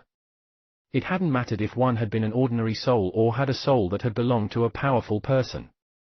There had been no exception. The rise of the never-ending clan had ended that particular natural law, had marked the end of the heavenly Tao. The 9 spectrals had continued to exist, but it had been sealed away. The never-ending clan had also set down rules. When cultivators at the planet realm or higher died, their souls wouldn't enter the 9 spectrals or the cycle of rebirth and would wander the universe instead. If they had the means to do so, they could return to life. That was the legend that had been spread across the universe and the never-ending Tao domain. Few knew if there was something going on behind the legend or if there was a hidden conspiracy. In the eye of the sinking statue, inside the Divine Eye civilization's imperial cemetery, in front of the million kneeling dead souls and the bowed heads of the 12 emperors, stood Wang Baoli. Inside his body, the fight between possession and hunt had reached its climax. The old ghost, whose cultivation had reached the mid-stage spirit immortal realm, had unleashed his full power and was fighting to possess Wang Baoli's body, something his cultivation should have allowed him to do. He had even evaded the eternal star fire and the planet realm palm, focusing his attacks on Wang Baoli's soul as he tried to devour it. But he had suffered under the hands of the numerous strange and bizarre powers that had been inside Wang Baoli's body in the past. That was why he had set aside a bit of his power and transformed it into a seal to stop anything from interfering with his attempted possession, preventing any unexpected accidents from happening at the same time. A strange thought had appeared in Wang Baoli's head when he had realized what the old ghost had done. It had popped up as a thought that he had concealed from the old ghost. The old ghost's actions would seem completely reasonable if he were fighting my true form now, but this is only an avatar of mine. My scabbard and the devouring seed are all inside my true form. The avatar is merely an illusion, so why did the old ghost bother then? Could it be that he missed something despite his careful planning? Does he not know that this is an avatar? He thinks that I'm the real deal. At that thought, Wang Baoli suddenly shuddered slightly, summoning an illusion of the devouring seed and his scabbard. Their appearance sent the old ghost into a bout of agitation instantly. It was as if Wang Baoli had just summoned his greatest enemies. That's interesting. Wang Baoli thought. He had just become more confident about his chances. He seized the opportunity and bit hard into the old ghost's soul. Chapter 850, The Knowledgeable Old Ghost. Chapter 850, The Knowledgeable Old Ghost. The bite tore a huge chunk of the old ghost's soul, and rage and agony spiked through him. He immediately suppressed the pain and made an attempt at devouring Wang Baoli's soul. At that moment, the scabbard and devouring seed that Wang Baoli had summoned began shaking violently, appearing to be on the verge of blowing up. The sight made the old ghost fearful, so he carved a portion of his energy out to suppress them. In that moment of distraction, dark fire sparked and flared up inside Wang Baoli's soul, then surged outwards. So you think you can possess your daddy's body, old man? In your dreams. The dark fire surged outwards and exerted a suppressive force on all souls, causing the old ghost to feel like an ordinary man who had just been splashed with boiling oil. Screams of agony emerged from his mouth, and the rage and madness he had been feeling intensified. He had traced whatever clues he had come across, done some analysis, and reached the conclusion that Wang Baoli belonged to the dark sect. That had been why he had formulated his original plan. He had planned to fill Wang Baoli's body with souls that shared his bloodline and origins. Even if Wang Baoli released his dark fire and tried to suppress him, he was confident that he could fight back successfully. But his plan had failed, and the only option left to him was to devour Wang Baoli by force. Madness overtook the old ghost as he roared and tried to fight back against the agony of having his soul burned using only his cultivation. Amidst his pained, furious roars, the fight between his soul and Wang Baoli's soul persisted and intensified. The old ghost's soul transformed into the shape of an eye, descending upon Wang Baoli's soul once more. Instead of attacking Wang Baoli directly, it enveloped him completely. Divine Eye Assimilation Art. The ghost roared. The Divine Eye Assimilation Art was a divine power that he had prepared in the event that his original plan went off the rails, and he had to possess Wang Baoli forcibly. Instead of devouring Wang Baoli's soul, it allowed him to envelop and trap it, then assimilate it as a part of himself. This divine power allowed him to exploit his strength and his cultivation. Even though the injury caused by dark fire was still unavoidable, the divine power allowed him to complete the process of possession in a single, swift step. He was well aware that allowing Wang Baoli to continue unleashing his dark fire while he slowly devoured his soul was unsustainable. The longer he dragged it out, the worse his odds became. That was why he had planned to end the fight as soon as possible when such a situation occurred. Devouring involves destroying a soul and transforming it into a source of nourishment. It's a great way of possessing someone, but the destroyed soul ends up becoming mere nourishment. It's the same as eating a pill. Assimilation is the better option. If successful, Wang Baoli will become a part of me, like an avatar. The strange entities inside his body will also belong to me. He seemed to be consoling himself, but the old ghost had no other choice. His soul continued to spread outwards as he unleashed the Divine Eye Assimilation Art. As his soul transformed into the shape of an eye and enveloped Wang Baoli, alarm bells sounded loudly in Wang Baoli's head. He instinctively wanted to move the parts of his body that he still had some semblance of control over, and shatter either one of the jade slips in his hands. Though, there was a price attached to Seer Haiyang's jade slip. If he were to shatter the Flame Patriarch's jade slip, the price he paid would be a change to the sect he belonged to. As a dark child of the dark sect, he truly didn't want that to happen. This is just my avatar. What am I afraid of? I can just wing it. I'm betting that this old ghost has no idea that this is my avatar form. I bet that he won't be able to possess an avatar. Wang Baoli was brutally decisive. Having made up his mind, he abandoned the idea of shattering his jade slips. Instead, he put all his efforts into unleashing his dark fire, causing the flames to flare up. However, the old ghost managed to suppress them with his cultivation. His strange divine eye assimilation art was fully unleashed. Despite the pains of being burned by dark fire and the violent shudders racking his body, he still managed to envelop Wang Baoli's soul and unleash his full cultivation and divine power. Wang Baoli's soul vanished in a thunderous boom, and the gigantic eye that the old ghost had transformed into through his divine power took his place. The eye appeared to have taken over Wang Baoli's soul. The sight of that sent the old ghost trembling with excitement. He was about to assimilate Wang Baoli completely in a single go when something beyond his wildest dreams happened. Wang Baoli's soul, which had been enveloped by his divine eye, suddenly passed right through the eye. It was as if his soul had lost its ability to hold Wang Baoli's soul back, leaving him to watch helplessly as it escaped. What's going on? The old ghost was flabbergasted. This wasn't part of his plan. It left him off balance. As for Wang Baoli, his soul slipped out of the old ghost's hold and materialized again, his eyes shining with a bright light. This old ghost definitely doesn't know that I'm in my avatar form. Everything about this form is created from my true form's essence. Even though such an avatar can be possessed and assimilated, this isn't something that the old ghost is capable of at his current level of cultivation. Excitement filled Wang Baoli, as he was sure that he was going to succeed. However, there was still something strange going on. The old ghost had been hiding himself for many years. He knew many secrets about Wang Baoli, including that he was from the dark sect. So, there was no way that he didn't also know that this wasn't his true form. Unless a powerful cultivator helped me by weakening this old ghost's senses or by planting an incorrect perception in his mind. Such tactics seem familiar. It doesn't seem to be by the hand of the Flame Patriarch. There's no need for him to do something like that. It seems like something that senior brother would do. Wang Baoli immediately thought of when his senior brother had taken him away and made him sleep inside his coffin. If it was something that his senior brother had done, then he would have done it during that particular period. That was because his primary avatar, which had been formed from his essence technique, had been created after that. Thoughts flashed through Wang Baoli's head rapidly. The analysis might have appeared to take a long time, but in reality, he had reached the conclusion in the blink of an eye. At the same time, he also realized that the small portion of the old ghost soul that he had devoured earlier hadn't vanished, but had been completely merged with his own.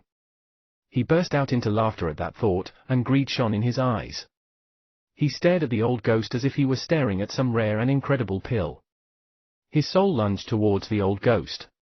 Dark fire surged out, holding down the old ghost as the flames burned and devoured him with a mad fervor. As this happened, Wang Baoli didn't forget to wave his devouring seed and scabbard around, continuing to intimidate and distract his opponent. The old ghost was going crazy. He had run through all kinds of scenarios, but he hadn't expected this outcome when he had clearly succeeded. As he roared furiously, his first reaction was that he had made a mistake earlier. That must be it. He continued howling, resisting the pain inflicted by the burning dark fire, and seizing the opportunity granted by Wang Baoli's lunging at him to unleash his divine power again. The price he paid was another small part of his soul being devoured by Wang Baoli. In order to prevent an unexpected mistake from happening again, he unleashed the divine eye assimilation art 3 times. The divine eye assimilation art erupted with a thunderous boom. Soon, the old ghost had Wang Baoli's soul trapped once again. He was about to assimilate Wang Baoli's soul when it slipped out of his hold for a second time. Impossible! The ancient patriarch's eyes were ready to pop out of his head. His will was wavering. The strange scene before him made his hair stand instinctively. However, he wasn't willing to accept defeat. Why have I failed again? Is there no way to possess Wang Baoli's body? I must be using the wrong techniques. Let me try another one. The old ghost raged and fumed. His soul continued to shudder as Wang Baoli tried to devour him. He quickly unleashed another assimilation technique. Kuan Lun body sharing technique. D*MNit, why doesn't it work? Great demonic fusion cultivation technique. What in the world is going on? Heaven and Earth Union Art. The old ghost had gone completely mad. He had gone through 5 or 6 different kinds of possession techniques, but all his attempts had failed. It was as if Wang Baoli's soul didn't exist at all. No matter how he tried to possess his body, he couldn't succeed. Wang Baoli's dark fire had been burning for some time as he made his repeated attempts. The intense agony wrought upon the old ghost's body gradually weakened him. Wang Baoli hadn't ceased his devouring all that while. Even though he only tore into a tiny part of the old ghost each time, the parts added up. 30% of the old ghost's soul had been devoured. The damage to his spirit and soul drove the old ghost to the edge of his fury. But he had been the founding emperor of an empire. He was incredibly persistent and strong-willed. Despite numerous failed attempts, he didn't give up. As his furious roars thundered, he tried to possess Wang Baoli again. 9 Heavenly Clouds Devouring Technique. Spiritless Soul Exorcism Art. Moon and Stars Tao.